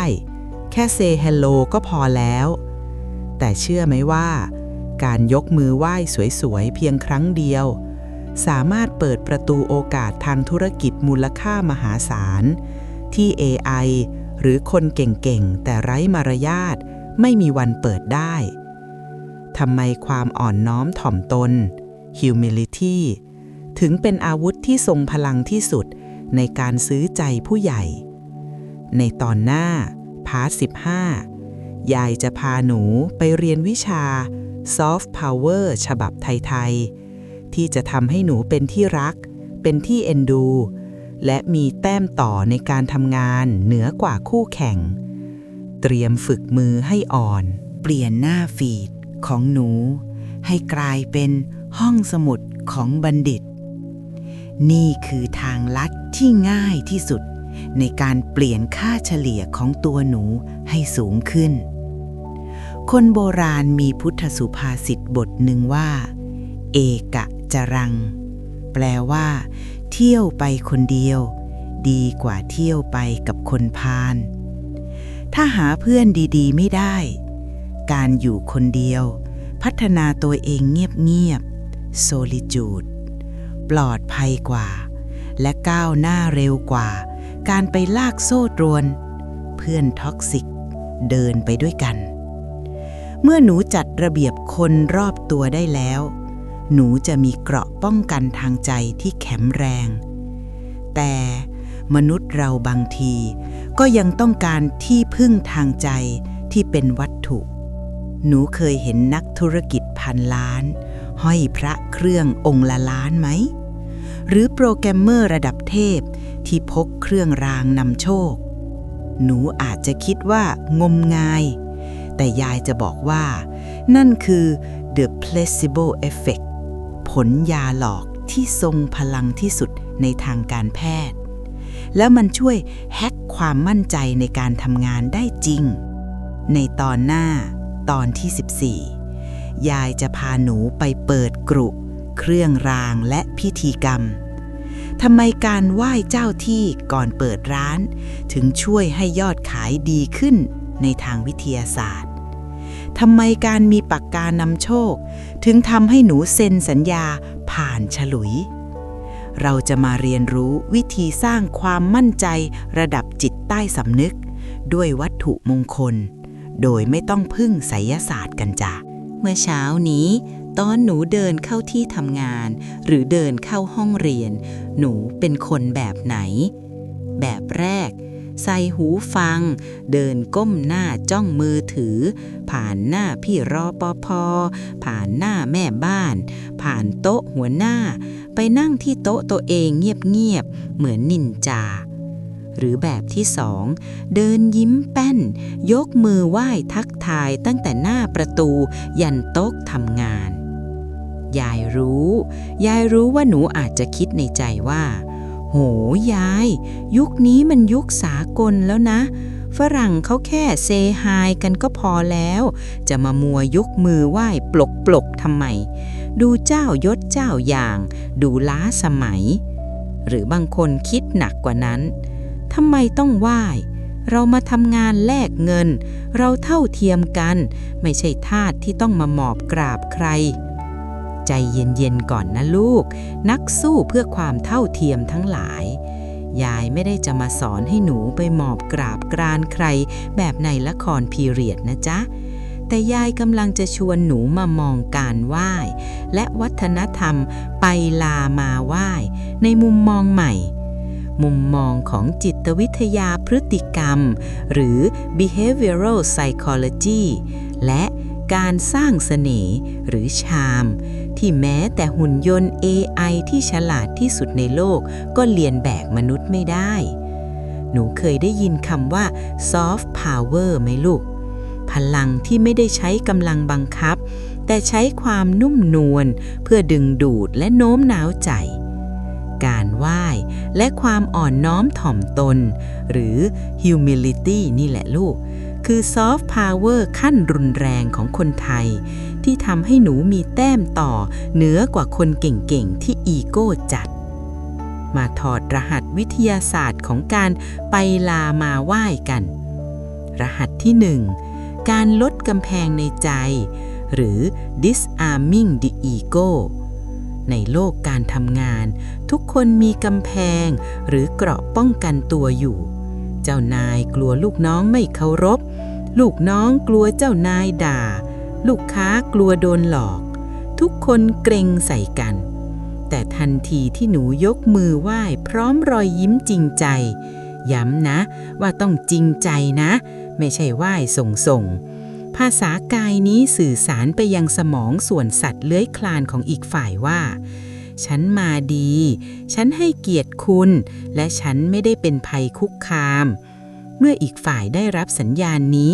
กำแพงในใจเขาจะลดลงทันทีเขารู้สึกปลอดภัยหรือ psychological safety และรู้สึกเอ็นดูคำว่าเอ็นดูนี่แหละลูกคือกุญแจดอกสำคัญ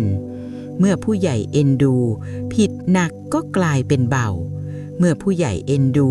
งานยากก็มีคนช่วยเมื่อผู้ใหญ่เอ็นดูโอกาสดีๆที่ไม่ได้ประกาศรับสมัครทั่วไปก็จะถูกยื่นมาให้หนูก่อนใคร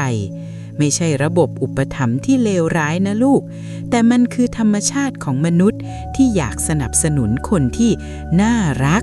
หรือ likability bias หนูรู้ไหมว่าความเจ็บปวดลึกๆของคนทำงานหลายคนคือการรู้สึกว่าตัวเองไร้ตัวตนหรือ invisible พี่แม่บ้านที่กวาดพื้นพี่รปภ.ที่เปิดประตูหรือแม้แต่หัวหน้าที่นั่งหน้าเครียดในห้องกระจกทุกคนอยากได้รับการมองเห็นการที่หนูเดินผ่านแล้วไม่ทักทายมันเหมือนหนูบอกเขาทางอ้อมว่าคุณไม่มีความหมายในสายตาผมแต่การที่หนูทักทายไปลามาไหว้คือการบอกว่า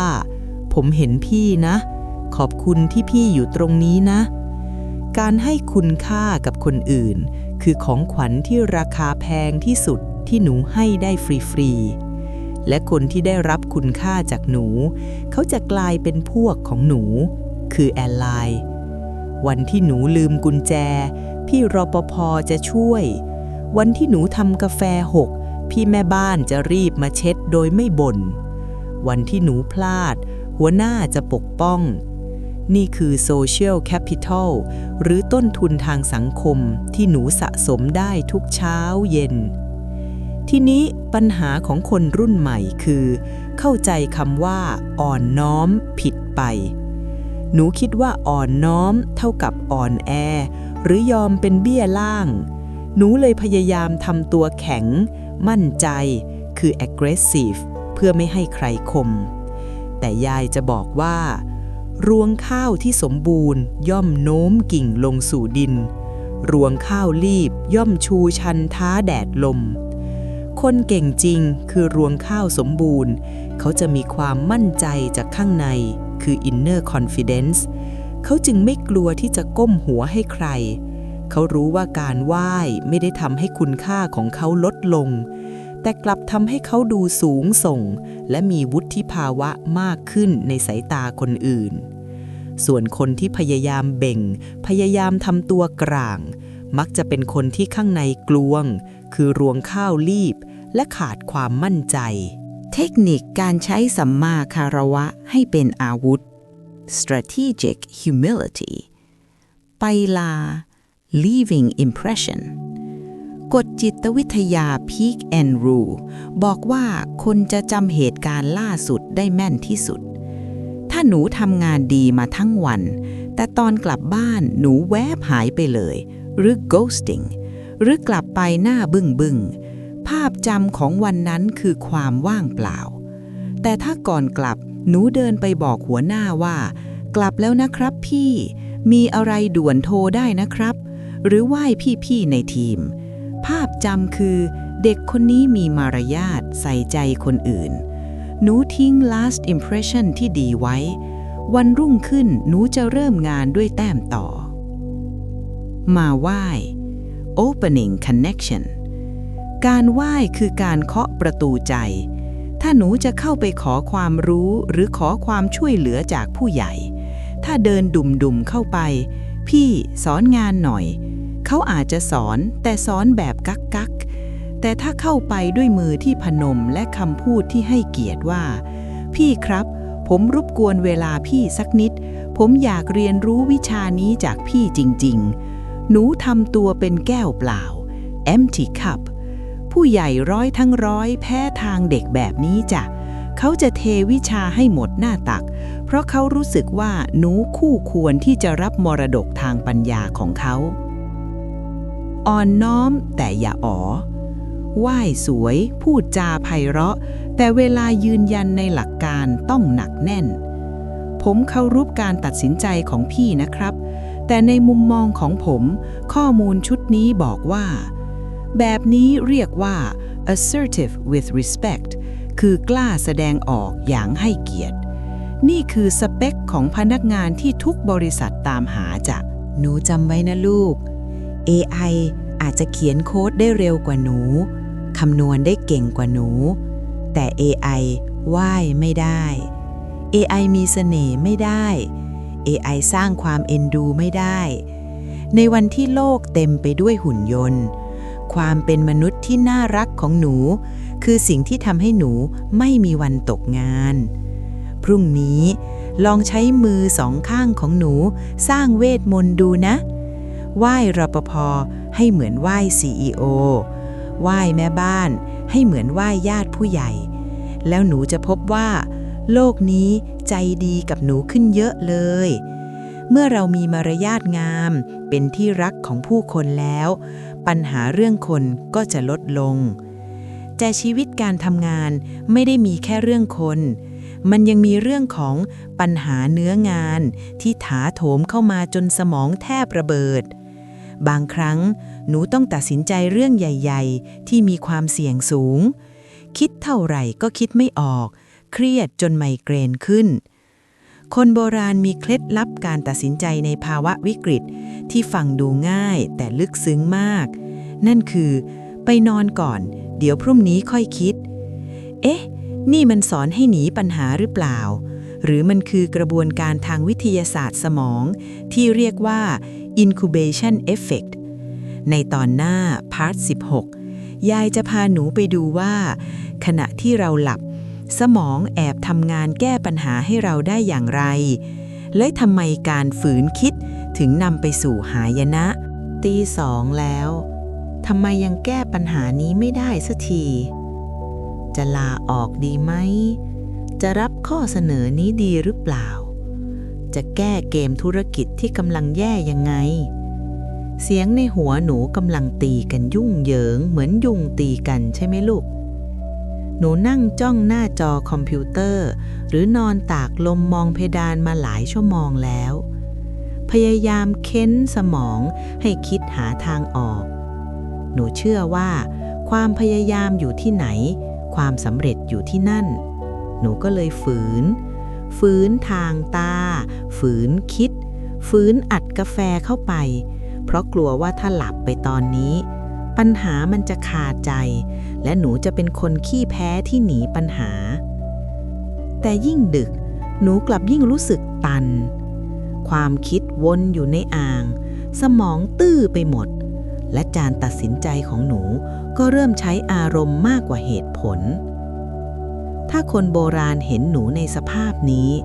เขาจะเดินมาตบไหล่เบาๆแล้วบอกประโยคที่หนูอาจจะไม่อยากฟังที่สุดในตอนนี้ว่า ไปนอนก่อนลูกเดี๋ยวพรุ่งนี้ค่อยคิดหนูอาจจะเถียงในใจว่ายายไฟกำลังไหม้บ้านจะให้ไปนอนได้ไงยายไม่เข้าใจความกดดันของหนูหรอกใจเย็นๆลูกยายเข้าใจดี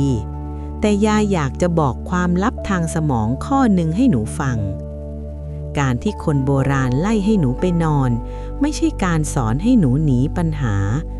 แต่มันคือสุดยอดเทคนิคการแก้ปัญหาที่เรียกว่า the incubation effect หรือผลของการบ่มเพาะหนูรู้ไหมว่าอัจฉริยะระดับโลกหลายคนค้นพบสิ่งที่ยิ่งใหญ่ในขณะที่เขากำลังหลับหรือกำลังพักผ่อนพอแมคคาร์ทนีย์ฝันเห็นทำนองเพลง Yesterday แล้วตื่นมาเล่นเปียโนได้เลยดิมิทรี เมนเดเลเยฟคิดตารางธาตุไม่ออกจนฟุบหลับไปแล้วฝันเห็นตารางธาตุที่สมบูรณ์ไอน์สไตน์ชอบงีบหลับกลางวันเพื่อให้สมองไขปริศนาฟิสิกส์ยากๆทำไมถึงเป็นแบบนั้นมาถอดรหัสสมองกันลูกความลับข้อที่1ภาวะสมองล้าสมองส่วนหน้าที่ใช้คิดวิเคราะห์ตัดสินใจและควบคุมอารมณ์เปรียบเสมือนแบตเตอรี่หนูใช้มันมาทั้งวันตั้งแต่เลือกเสื้อผ้าเลือกอาหารกลางวันตัดสินใจเรื่องงานพอตกดึกแบตเตอรี่ก้อนนี้มันหมดเกลี้ยงเมื่อแบตหมดสมองจะเข้าสู่โหมดประหยัดพลังงานมันจะไม่ใช้เหตุผลแต่จะใช้สัญชาตญาณดิบหรืออารมณ์แทนนั่นคือเหตุผลที่หนูมักจะตัดสินใจผิดตอนดึกๆเช่นส่งข้อความไปด่าแฟนเก่าหรือซื้อของออนไลน์แพงๆหรือเซ็นสัญญาโดยไม่อ่านการฝืนคิดตอนแบตหมดมีแต่พังกับพังความลับข้อที่2กะดึกของสมองหนูคิดว่าตอนหนูหลับสมองหนูปิดเครื่องเหรอเปล่าเลยลูกตอนหนูหลับคือตอนที่สมองทำงานหนักที่สุดในอีกรูปแบบหนึ่งทันทีที่หนูหลับลึกสมองส่วนฮิปโปแคมปัสความทรงจำและนีโอคอร์เท็กซ์สมองส่วนคิดจะเริ่มทำงานประสานกันมันจะทำหน้าที่เหมือนพนักงานทำความสะอาดและบรรณารักษ์ชำระล้างกำจัดขยะโปรตีนเบต้าอะมิลอยด์ที่สะสมมาทั้งวันทำให้สมองใสปิ๊งจัดระเบียบเอาข้อมูลมหาศาลที่หนูรับมาทั้งวันมาเรียงลำดับใหม่เชื่อมโยงอันนี้สำคัญสุดมันจะพยายามจับคู่ข้อมูลที่ไม่เกี่ยวข้องกันมาเชื่อมโยงกันเพื่อหาทางออกใหม่ๆตอนหนูตื่นหนูคิดแบบเส้นตรงลอจิกแต่ตอนหนูหลับสมองคิดแบบไร้ทิศทาง associative thinking มันเลยสามารถเจอคำตอบที่ตอนตื่นหนูคิดหัวแตกก็คิดไม่ออกดังนั้นคำว่าเดี๋ยวพรุ่งนี้ค่อยคิดของคนโบราณจึงแปลว่าส่งมอบงานยากนี้ให้จิตใต้สำนึกกะดึกทำต่อเถอะตัวเจ้าจิตสำนึกไปพักผ่อนซะเดี๋ยวพรุ่งนี้เช้ามารับงานแล้วเราจะใช้เทคนิคนี้ยังไงให้ได้ผลไม่ใช่นอนเฉยๆแล้วตื่นมาฉลาดเลยนะลูกมันมีขั้นตอนของมันอยู่ Step 1 โหลดข้อมูล Data Loading ก่อนจะให้ AI ประมวลผลหนูต้องป้อนข้อมูลก่อนจะนอนให้หนูศึกษาปัญหาให้เต็มที่อ่านข้อมูลดูตัวเลขคิดให้สุดทางจนกระทั่งหนูรู้สึกตันความรู้สึกตันนี่แหละคือสัญญาณบอกว่าข้อมูลครบแล้วแต่แบตหมดอย่าเพิ่งเลิกให้ป้อนคำสั่งสุดท้ายลงไป Step 2 ป้อนคำถาม priming the brain ก่อนจะหลับตาให้หนูถามตัวเองในใจชัดๆว่าหนูต้องการคำตอบเรื่องอะไรฉันจะแก้ปัญหาโปรเจกต์นี้ยังไงพรุ่งนี้ฉันควรเลือกทางไหน A หรือ B ถามทิ้งไว้แล้วก็ปล่อยวาง Let go อย่าพยายามคิดหาคำตอบต่อแค่ทิ้งโจทย์ไว้ให้จิตใต้สำนึกแล้วไปนอน Step 3 วางความกังวล The brain dump ถ้าความกังวลทำให้หนูนอนไม่หลับเหมือนพาร์ท8ให้เขียนมันลงกระดาษหัวเตียงสิ่งที่ฉันกังวลคือสิ่งที่ต้องทำพรุ่งนี้คือการเขียนคือการถ่ายโอนข้อมูลจากสมองลงสู่กระดาษเพื่อให้สมองว่างพอที่จะทำงานประมวลผล Step 4 จับคำตอบตอนเช้า The morning cache หนูเคยเป็นไหมตื่นมาอาบน้ำแปรงฟันหรือชงกาแฟแล้วจู่ๆปิ๊งคำตอบมันแวบเข้ามาเองเอ้ยทำไมเมื่อคืนคิดไม่ได้วะง่ายแค่นี้เองนั่นแหละลูกผลงานของกระดึกเขาทำเสร็จแล้วส่งมอบให้หนูตอนเช้าหน้าที่ของหนูคือรีบจดทันทีเพราะความคิดพวกนี้เหมือนความฝันมันจะหายไปเร็วมากคนโบราณถึงบอกว่ายามเช้าความคิดแล่นเพราะสมองหนูเพิ่งผ่านการดีเฟรกมาหมาดๆมันพร้อมที่สุดสะอาดที่สุดและทรงพลังที่สุดดังนั้นคืนนี้ถ้าหนูเจอปัญหาทางตันอย่าฝืนทุบกำแพงจนมือแตกถอยออกมาอาบน้ำให้สบายทิ้งโจทย์ไว้ให้สมองแล้วนอนซะเชื่อยายเถอะว่าเช้าวันพรุ่งนี้จะฉลาดกว่าคืนวันนี้เสมอการรู้จักถอยไปนอนไม่ใช่ความพ่ายแพ้แต่คือยุทธวิธีพักรบเพื่อชนะศึกแต่ในชีวิตจริงต่อให้เราวางแผนดีแค่ไหนคิดรอบคอบแค่ไหนพักผ่อนเต็มที่แค่ไหนบางครั้งผลลัพธ์มันก็ออกมาล้มเหลวได้อยู่ดีเราอาจจะตัดสินใจผิดเราอาจจะก้าวพลาดและเมื่อล้มแล้วหลายคนเจ็บจนไม่กล้าลุกคนโบราณมีคำปลอบใจและคำเตือนสติสำหรับคนที่ล้มขม่ำว่าสี่เท้ายังรู้พลาดนักปราชญ์ยังรู้พลั้งมันแปลว่าอะไรแปลว่าเราห่วยไหมที่พลาดหรือแปลว่าความผิดพลาดคือส่วนหนึ่งของหลักสูตรในตอนหน้า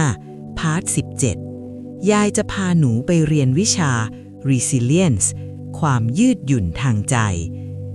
ล้มยังไงให้ไม่เจ็บนานลุกยังไงให้เท่กว่าเดิมและทำไมแผลเป็นจากความล้มเหลวถึงเป็นรอยสักแห่งเกียรติยศที่ AI ไม่มีวันมีเตรียมยาทาแผลใจไว้เจ็บไหมลูกไม่ได้หมายถึงแผลที่กายน่ะแต่หมายถึงแผลที่ใจยายเห็นนะว่าหนูกำลังนั่งกอดเข่าจมอยู่กับความรู้สึกผิดหนูเพิ่งทำพลาดมาใช่ไหมส่งงานผิดไฟล์พูดจาไม่ดีใส่ลูกค้าตัดสินใจลงทุนพลาดจนเงินหายวูบหรือทำโปรเจกต์ที่ตั้งใจมาทั้งปีล่มไม่เป็นท่าหนูรู้สึกว่าโลกทั้งใบกำลังถล่มลงมาทับตัวหนูรู้สึกอับอายจนไม่อยากจะสู้หน้าใครและเสียงในหัวของหนูกำลังตะโกนด่าทอตัวหนูเองว่าแกมันห่วยแกมันไม่ได้เรื่องทำไมเรื่องง่ายๆแค่นี้ถึงพลาดได้หนูอยากจะมุดดินหนีอยากจะย้อนเวลากลับไปแก้ไขหรืออยากจะลาออกไปอยู่ป่าอยู่เขาให้รู้แล้วรู้รอดเดินมาหายายตรงนี้สิลูกมานั่งใกล้ๆยายจะเล่าอะไรให้ฟังหนูเงยหน้ามองดูรูปปั้นสิงห์หน้าวัดหรือรูปปั้นช้างศึกคู่บ้านคู่เมืองดูสิสัตว์พวกนี้มี4 ขาฐานมั่นคงแข็งแรงกว่ามนุษย์ที่มีแค่2 ขาตั้งเยอะแต่หนูเชื่อไหมว่าต่อให้มี4 ขามันก็ยังมีวันที่เดินสะดุดขาตัวเองล้มหัวทิ่มได้ แล้วนับประสาอะไรกับมนุษย์สองขาอย่างเรา หรือต่อให้เป็นนักปราชญ์ผู้รอบรู้ที่อ่านตำรามาเป็นล้านเล่มก็ยังมีวันที่หลงลืมหรือพลั้งเผลอได้เหมือนกัน คนโบราณเขาเห็นสัจธรรมข้อนี้เขาเลยทิ้งคำสอนปลอบประโลมใจบทนี้ไว้ว่าสี่เท้ายังรู้พลาดนักปราชญ์ยังรู้พลั้งหนูอาจจะคิดว่ายายมันเป็นแค่คำแก้ตัวของคนขี้แพ้หรือเปล่ายุคนี้เขาต้องการ zero error นะยาย AI มันทำงานไม่เคยพลาดถ้าหนูพลาดหนูก็โดนแทนที่สิยายเข้าใจความกลัวของหนูนะลูกยุคแห่งความสมบูรณ์แบบ perfectionism นี้มันโหดร้ายแต่ยายจะบอกความลับทางวิทยาศาสตร์ที่ AI ยังอิจฉามนุษย์ให้ฟังความผิดพลาดหรือ failure ไม่ใช่จุดจบของระบบแต่มันคือกระบวนการอัปเกรด process ที่สำคัญที่สุดของสมองมนุษย์มาถอดรหัสกันว่าทำไมการล้มถึงทำให้หนูเก่งขึ้นถ้าหนูล้มเป็น 1. สมองเรียนรู้ผ่าน error signal หรือสัญญาณความผิดพลาดนักวิทยาศาสตร์บอกว่าสมองคนเราจะจำได้แม่นยำที่สุดก็ต่อเมื่อมันทำนายผิดเวลาหนูทำอะไรสำเร็จราบรื่นสมองแทบไม่ได้เรียนรู้อะไรใหม่เลยมันแค่รันโปรแกรมเดิมออโต้ไพลอตแต่ทันทีที่หนูพลาดปั้งสมองจะตื่นตัวสุดขีดไฮเปอร์อแวร์สารสื่อประสาทจะวิ่งพล่านเพื่อหาคำตอบว่าเกิดอะไรขึ้นทำไมไม่เป็นตามที่คิดช่วงเวลานี้แหละลูกคือช่วงเวลาที่ neuroplasticity หรือความยืดหยุ่นของสมองทำงานสูงสุดหนูกำลังสร้างเส้นใยประสาทใหม่หนูกำลังฉลาดขึ้นหนูกำลังเก่งขึ้นดังนั้นความผิดพลาดคือข้อมูลหรือ Data ที่ราคาแพงที่สุดที่จะทำให้หนูเก่งกว่าคนที่ทำสำเร็จฟลุกภูมิคุ้มกันทางใจหรือ psychological resilience หนูเคยได้ยินคำว่า resilience ความยืดหยุ่นทางใจไหมลูกมันคือความสามารถในการดีดตัวกลับเมื่อถูกกดดันเหมือนลูกบอลยางป่ายิ่งแรงยิ่งเด้งกลับสูงคนที่ไม่เคยล้มเลยเปรียบเหมือนแก้วดูสวยดูใสดูสมบูรณ์แบบแต่เปราะบางเจอแรงกระแทกนิดเดียวแตกละเอียดและซ่อมไม่ได้แต่คนที่ล้มลุกคลุกคลานมาเยอะเปรียบเหมือนหนังหรือยางดูอาจจะไม่สวยกริบมีรอยขีดข่วนแต่ทนทานยืดหยุ่นและไม่มีวันแตกสลายในโลกธุรกิจที่ผันผวนบูก้าเวิลด์บริษัทเขาไม่อยากจ้างแก้วนะลูกเขาอยากจ้างยางที่ทนต่อแรงกดดันได้ต่างหากแล้วเราจะ fail forward ล้มไปข้างหน้าได้ยังไงยายมีชุดปฐมพยาบาลทางใจมาฝาก4ขั้นตอนขั้นตอนที่1อนุญาตให้ตัวเองเจ็บ acknowledge don't deny อย่ารีบพูดว่าไม่เป็นไรถ้าใจหนูยังสั่นอย่ารีบฝืนยิ้มถ้าหนูอยากร้องไห้การกดความรู้สึกไว้ suppression จะทำให้มันกลายเป็นระเบิดเวลาให้เวลาตัวเองเศร้าได้เต็มที่ยายให้เวลาหนู24ชั่วโมงหรือเรียกว่า grief period ร้องให้พอบ่นให้พอเขียนระบายให้พอแต่พอครบ24ชั่วโมงปุ๊บจบเป่านกหวีดหมดเวลาเศร้าแล้วเข้าสู่โหมดแก้ไขทันทีขั้นตอนที่2แยกแยะเหตุการณ์ออกจากตัวตน separate event from identity นี่คือหลุมพรางที่คนส่วนใหญ่ตกลงไปหนูต้องท่องคาถานี้ไว้ I failed ฉันทำพลาดไม่ได้แปลว่า I am a failure ฉันเป็นคนล้มเหลวหนูทำแก้วแตกไม่ได้แปลว่าหนูเป็นคนเลวหนูทำโปรเจกต์เจ๊งไม่ได้แปลว่าหนูไร้ความสามารถมันคือเหตุการณ์หนึ่งที่เกิดขึ้นผ่านมา แล้วก็ผ่านไปอย่าเอาความผิดพลาดมาตีตราหน้าผากตัวเองถาวรขั้นตอนที่ 3 ชันสูตรพลิกศพเมื่ออารมณ์เย็นลงแล้วให้สวมวิญญาณนักสืบหรือนักวิทยาศาสตร์อย่าถามว่าทำไมฉันโง่จังคำถามนี้ไม่มีประโยชน์มีแต่บั่นทอนแต่ให้ถามว่าเกิดอะไรขึ้น What happened และฉันได้เรียนรู้อะไร What did I learn ที่งานผิดพลาดเพราะสื่อสารไม่เคลียร์หรือเพราะประมาทหรือเพราะระบบมันแย่ครั้งหน้าฉันจะป้องกันมันยังไงจดบทเรียนออกมาเป็นข้อๆนี่แหละลูกคือทรัพย์สินทางปัญญาที่หนูได้มาจากการจ่ายค่าเทอมด้วยความผิดพลาดเก็บมันไว้ดีๆแล้วหนูจะไม่พลาดเรื่องเดิมซ้ำสองถ้าพลาดซ้ำเดิมอันนี้เรียกประมาทนะลูกไม่ใช่นักปราชญ์ขั้นตอนที่ 4 วิชาคินซึกิซ่อมด้วยทองหนูรู้จักศิลปะการซ่อมถ้วยชามของญี่ปุ่นที่ชื่อว่าคินซึกิไหม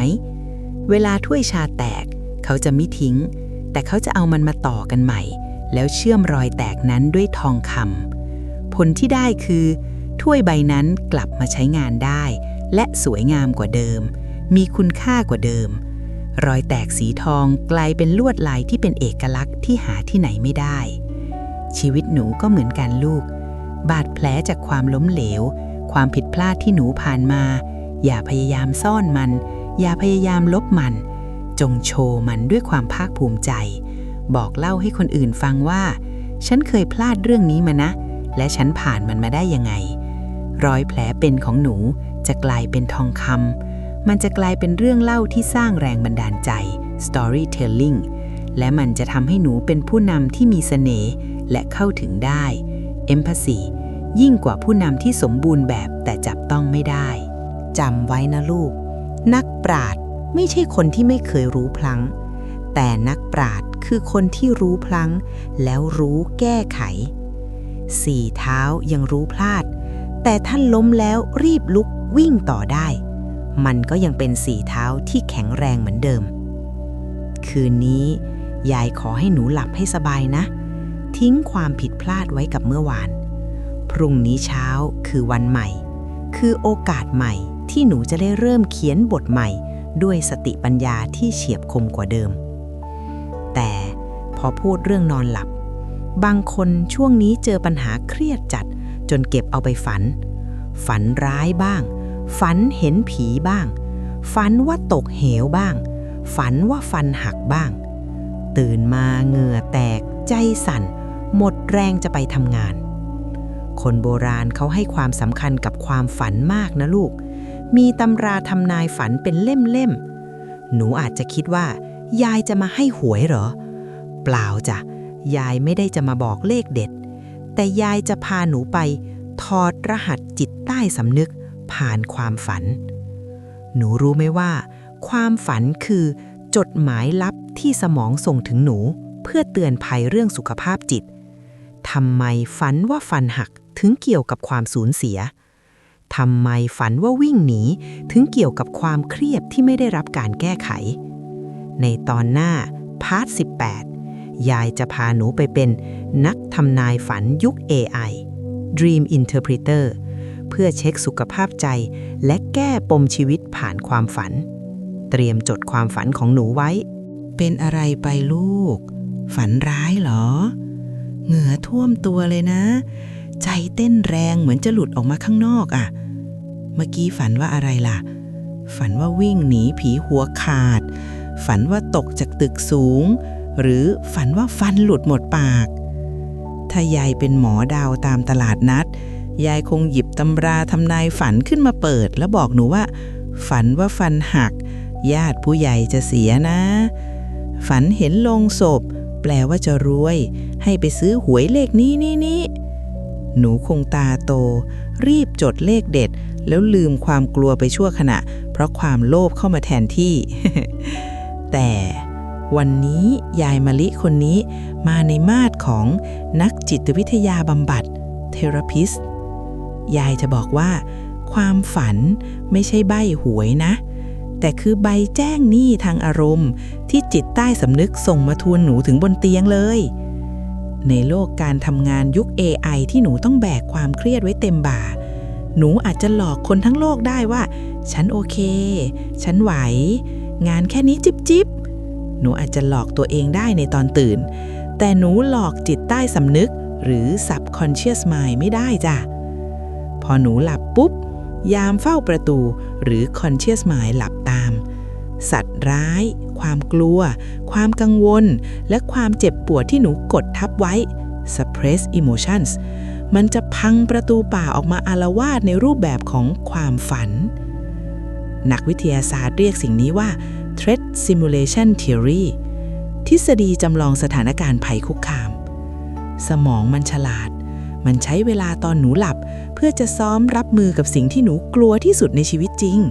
เพื่อให้ตอนตื่นหนูจะมีทักษะเอาตัวรอดได้ดีขึ้นวันนี้ยายจะพาหนูมาถอดรหัส5ฝันยอดฮิตของวัยทำงานมาดูกันสิว่าเรื่องสยองขวัญในฝันมันบอกใบ้ถึงปัญหาอะไรในที่ทำงานที่หนูต้องรีบแก้ฝันที่1ฝันว่าฟันหักหรือฟันร่วงหมดปากคนโบราณบอกว่าญาติจะเสียจิตวิทยาบอกว่าความกังวลเรื่องภาพลักษณ์และการสื่อสารฟันคือปราการด่านแรกของการพูดและความมั่นใจเวลายิ้มถ้าหนูฝันแบบนี้บ่อยครั้งมันแปลว่าหนูกำลังรู้สึกว่าตัวเองพูดอะไรผิดไปหรือเปล่าหรือหนูกำลังมีโปรเจกต์ที่ต้องพรีเซนต์งานใหญ่แล้วหนูกลัวว่าจะขายหน้า lose face หนูรู้สึกว่าหนูไม่มีอำนาจต่อรอง powerless เหมือนเสือที่หมดเขี้ยวเล็บถ้าฝันแบบนี้ให้กลับไปเช็คงานของหนูว่ามีตรงไหนที่หนูไม่มั่นใจเตรียมตัวให้พร้อมขึ้นซ้อมพูดให้มากขึ้นแล้วฝันนี้จะหายไปเองฝันที่2ฝันว่าตกจากที่สูง falling คนโบราณขวัญหายวิญญาณเข้าร่างไม่ทันจิตวิทยาความรู้สึกสูญเสียการควบคุม loss of control ช่วงนี้งานหนูยุ่งเหยิงจนคุมไม่อยู่หรือเปล่าเจ้านายสั่งงานมั่วซั่วลูกน้องไม่ฟังคำสั่ง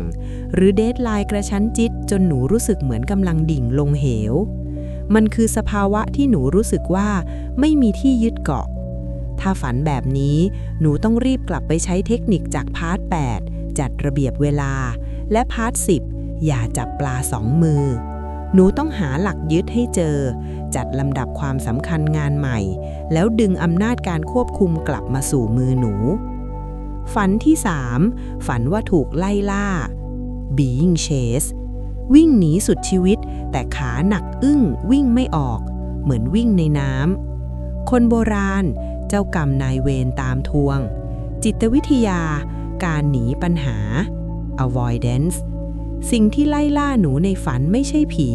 แต่มันคืองานที่หนูยังไม่ทำหรือความจริงที่หนูไม่อยากยอมรับหนูอาจจะกำลังดองงานยากๆไว้หนูอาจจะกำลังหลบหน้าเจ้าหนี้หรือหลบหน้าเจ้านายยิ่งหนูหนีในชีวิตจริงในฝันมันจะยิ่งตามล่าหนูและน่ากลัวขึ้นเรื่อยๆวิธีแก้ฝันนี้มีทางเดียวคือตื่นมาแล้วหันหน้าเข้าชนปัญหาเคลียร์งานที่ค้างคาซะแล้วคืนนั้นหนูจะเลิกฝันเรื่องนี้ทันทีฝันที่4ฝันว่าไปสอบไม่ทันหรือโป๊ในที่สาธารณะจิตวิทยา Imposter Syndrome อาการคิดว่าตัวเองไม่เก่งจริงนี่คือฝันยอดฮิตของคนเก่ง High Achiever หนูกลัวว่าคนอื่นจะจับได้ว่าหนูกลวง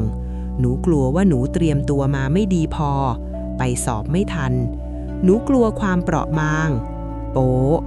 มันสะท้อนว่าหนูกดดันตัวเองมากเกินไป perfectionist ฝันที่5ฝันว่าหาห้องน้ำไม่เจอหรือห้องน้ำสกปรกมากจิตวิทยา toxic emotion needs release ห้องน้ำคือที่ปลดทุกข์ระบายของเสียถ้าในฝันหนูหาห้องน้ำไม่ได้แปลว่าในชีวิตจริงหนูมีเรื่องอัดอั้นตันใจหนูมีคำพูดที่อยากด่าแต่ไม่กล้าด่ามีความโกรธที่ต้องกลืนลงท้องหนูแบกขยะอารมณ์ไว้จนล้นแล้วลูก ถ้าไม่รีบระบายออกคือพูดคุยกับเพื่อนเขียนระบายหรือออกกำลังกายระวังจะระเบิดออกมาเป็นโรคเครียดลงกระเพาะนะจ๊ะแล้วเราจะใช้ประโยชน์จากความฝันได้ยังไงนอกจากแค่รู้ปัญหาคนโบราณและนักจิตวิทยาสมัยใหม่แนะนำตรงกันคือการจดบันทึกความฝัน Dream Journaling ทันทีที่หนูตื่นตอนสะดุ้งเฮือกนั่นแหละอย่าเพิ่งรีบลุกอย่าเพิ่งหยิบมือถือมาไถให้คว้าสมุดหัวเตียงมาจดสิ่งที่จำได้ไม่จำเป็นต้องเป็นเรื่องราวที่ประติดประต่อกันแต่ให้จดความรู้สึกคือ emotion กลัววิ่งหนีมืดอึดอัดหรือบินได้อิสระแสงสว่างการลากความฝันออกมาสู่โลกความจริงผ่านตัวหนังสือคือการดึงข้อมูลจากจิตใต้สำนึกคือ unconscious มาสู่จิตสำนึกคือ conscious เมื่อหนูเห็นมันหนูจะจัดการมันได้หนูจะรู้ตัวทันทีว่าอ๋อช่วงนี้ฉันเครียดเรื่องพรีเซนต์งานนี้เองมิน่าถึงฝันว่าฟันหักพอรู้สาเหตุความกลัวจะหายไปครึ่งหนึ่งแล้วลูกและเทคนิคขั้นสูงสำหรับคนที่ฝันร้ายซ้ำซากคือเทคนิค Image Rehearsal Therapy ให้หนูเอาฝันร้ายนั้นมาเขียนบทใหม่ตอนตื่นเช่นถ้าฝันว่าโดนเสือไล่ล่าให้หนูจินตนาการใหม่ตอนตื่นว่าฉันหันกลับไปแล้วเสือตัวนั้นกลายเป็นลูกแมวขี้อ้อนหรือฉันมีปืนเลเซอร์เสกให้เสือหายไปซ้อมภาพใหม่นี้ในหัวก่อนนอนเชื่อไหมลูก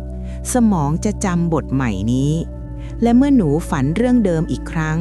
หนูจะชนะมันในฝันได้นี่คือการโปรแกรมสมองที่จิตแพทย์ใช้รักษาผู้ป่วย PTSD เลยนะดังนั้นคืนนี้อย่ากลัวที่จะฝันความฝันคือเพื่อนที่ซื่อสัตย์ที่สุดที่พยายามจะบอกหนูว่าเฮ้ยดูแลใจตัวเองหน่อยนะขอบคุณความฝันแล้วลุกขึ้นมาแก้ปัญหาในโลกความจริงเมื่อหนูเคลียร์ขยะในใจผ่านความฝันได้แล้วตื่นเช้ามาสิ่งแรกที่หนูควรทำไม่ใช่การเช็คงานแต่คือการเติมพลังงานสะอาดให้กับสมองเพื่อให้วันทั้งวันของหนูเป็นวันที่โฟลว์และดึงดูดแต่เรื่องดีๆคนโบราณมีเคล็ดลับการเริ่มวันที่เรียกว่าการรู้คุณในยุคนี้ฝรั่งเรียกว่า gratitude ทำไมแค่การพูดขอบคุณถึงเปลี่ยนโครงสร้างสมองหนูได้และทำไมคนที่ขอบคุณเก่งถึงรวยเร็วกว่าคนที่บ่นเก่งในตอนหน้าพาร์ท 19ยายจะพาหนูไปรู้จักกับแม่เหล็กดูดซับที่ทรงพลังที่สุดในจักรวาลเตรียมสมุดปากกาไว้เราจะมาเขียนบัญชีความโชคดีเช้านี้ตื่นมาสิ่งแรกที่แวบเข้ามาในหัวหนูคืออะไรลูกแบบ A เช้าอีกละขี้เกียจไปทำงานรถต้องติดแน่ๆเบื่อเจ้านายเงินเดือนก็ใกล้หมดโอ้ยชีวิตเฮงซวยหรือแบบ B ดีจังที่ตื่นมายังมีลมหายใจวันนี้กาแฟหอมจังขอบคุณที่มีงานให้ทำขอบคุณที่มีรถขับแม้รถจะติดยายกล้าพนันเลยว่า 90% ของคนทำงานยุคนี้เป็นแบบ A ใช่ไหมลูก เราตื่นมาพร้อมกับความขาดแคลน scarcity เราโฟกัสไปที่สิ่งที่เราไม่มีสิ่งที่เราเบื่อและสิ่งที่เราขาดเราบ่นเก่งเราด่าเก่งเราวิจารณ์เก่งเพราะเราคิดว่านั่นคือความฉลาดคือการรู้ทันโลกแต่ยายจะบอกความลับที่น่าขนลุกให้ฟังจักรวาลและสมองของหนูจะส่งสิ่งที่หนูโฟกัสมาให้หนูเพิ่มขึ้นเสมอถ้าหนูโฟกัสที่ปัญหาหนูจะเจอปัญหาซ้ำซากถ้าหนูโฟกัสที่ความขาดแคลนหนูจะไม่มีวันรวยต่อให้หนูหาเงินได้100 ล้านหนูก็จะยังรู้สึกขาดอยู่ดีคนโบราณเขาถึงสอนเรื่องความกตัญญูรู้คุณเดาว่าพอได้ยินคำนี้หนูคงทำหน้าเบื่อโลกแล้วคิดว่าโอ้ยยายจะมาทวงบุญคุณอะไรอีกล่ะหนูโตด้วยข้าวแกงไม่ได้โตด้วยคำสอนพวกนี้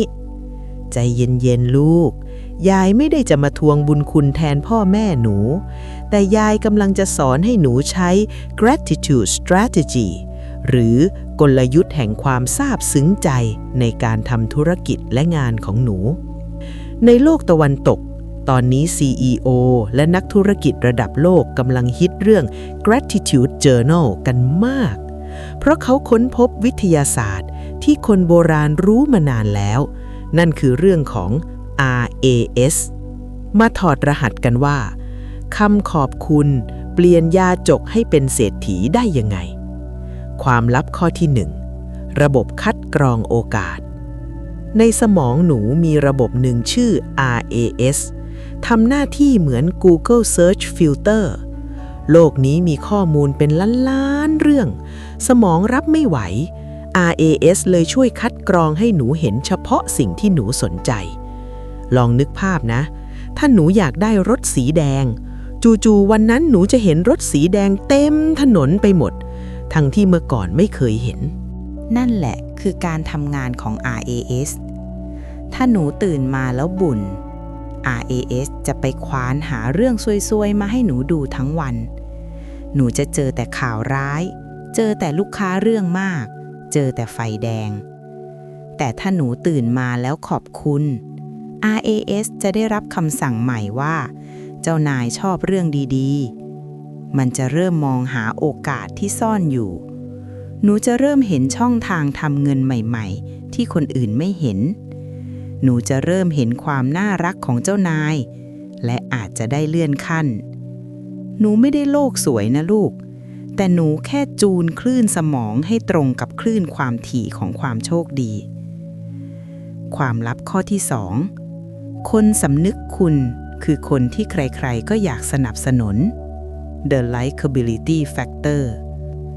หนูชอบทำงานกับคนขี้บ่นหรือคนขี้ขอบคุณแน่นอนทุกคนชอบคนขี้ขอบคุณในที่ทำงานคำว่าขอบคุณครับขอบคุณค่ะที่พูดจากใจจริง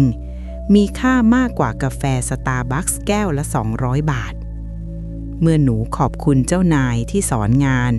เจ้านายจะอยากสอนอีกให้วิชาเพิ่มเมื่อหนูขอบคุณลูกค้าที่ให้โอกาสลูกค้าจะรู้สึกดีกับตัวเองและอยากซื้อซ้ำให้ยอดขายเพิ่มเมื่อหนูขอบคุณลูกน้องที่ทำงานหนักลูกน้องจะถวายหัวทำงานให้ใจเพิ่มคนโบราณเรียกว่าคนรู้คุณคนตกน้ำไม่ไหลตกไฟไม่ไหม้ไม่ใช่เพราะมีเวทมนต์แต่เพราะเมื่อเขาตกอับจะมีมือหลาย10 กู่ยื่นมาช่วยทันทีเพราะทุกคนจำได้ว่าเด็กคนนี้มันน่ารักมันรู้คุณมันไม่เนรคุณนี่คือ safety net หรือตาข่ายนิรภัยที่ดีที่สุดในชีวิตการทำงานแล้วเราจะฝึก gratitude ในชีวิตประจำวันยังไงไม่ให้ดูปลอมยายมีแบบฝึกหัด3 ระดับมาให้ลูกเลเวล 1 ขอบคุณสิ่งปกติ The Basics ทุกเช้าหรือก่อนนอนให้เขียนหรือนึกถึง3 สิ่งดีๆที่เกิดขึ้นขอบคุณแอร์ที่เย็นฉ่ำขอบคุณข้าวที่อร่อยขอบคุณวินมอเตอร์ไซค์ที่พามาส่งทันเวลาฝึกให้สมองมองเห็นความมีแทนความขาดเมื่อหนูรู้สึกรวยคือมีเหลือเฟือตั้งแต่ข้างใน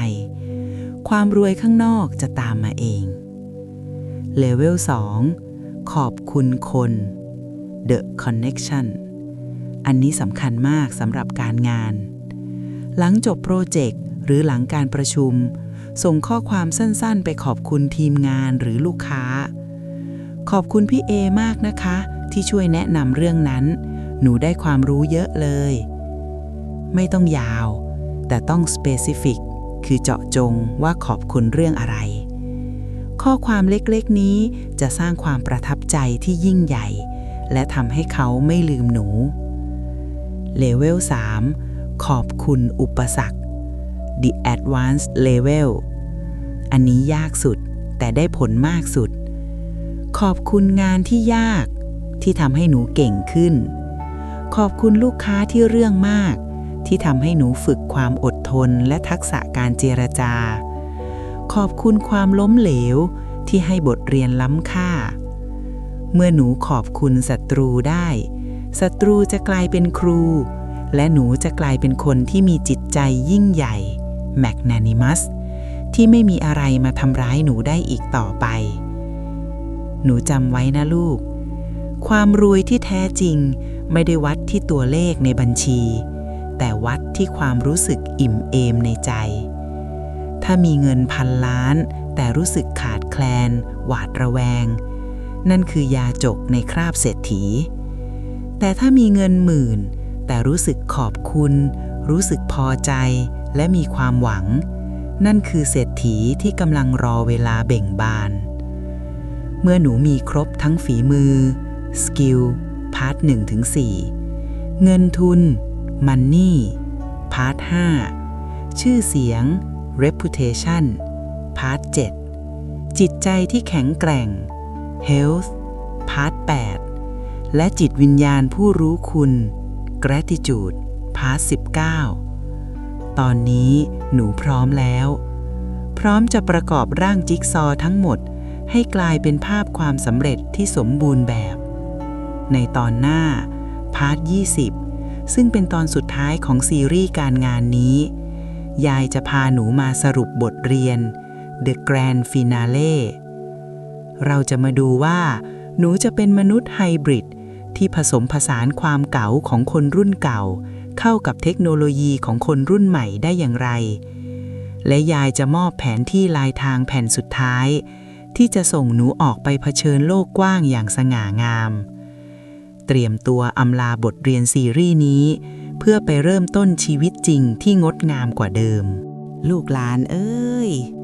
ลองหลับตาลงแล้วสูดลมหายใจเข้าลึกๆนะลูกรู้สึกถึงอากาศที่ไหลผ่านปอดไหมรู้สึกถึงหัวใจที่เต้นอย่างมั่นคงไหมเราเดินทางมาไกลเหลือเกินนะจากวันแรกที่หนูมายืนเก๊ๆกังๆอยู่ริมตลิ่งมองดูน้ำขึ้นน้ำลงด้วยความตื่นตระหนกกลัวจะตักไม่ทันกลัวจะตกขบวนมาจนถึงวันนี้วันที่หนูมีขันที่แข็งแรงมีท่อส่งน้ำอัจฉริยะมีโต๊ะทำงานที่ทรงพลังและมีจิตใจที่แกร่งดังเพชร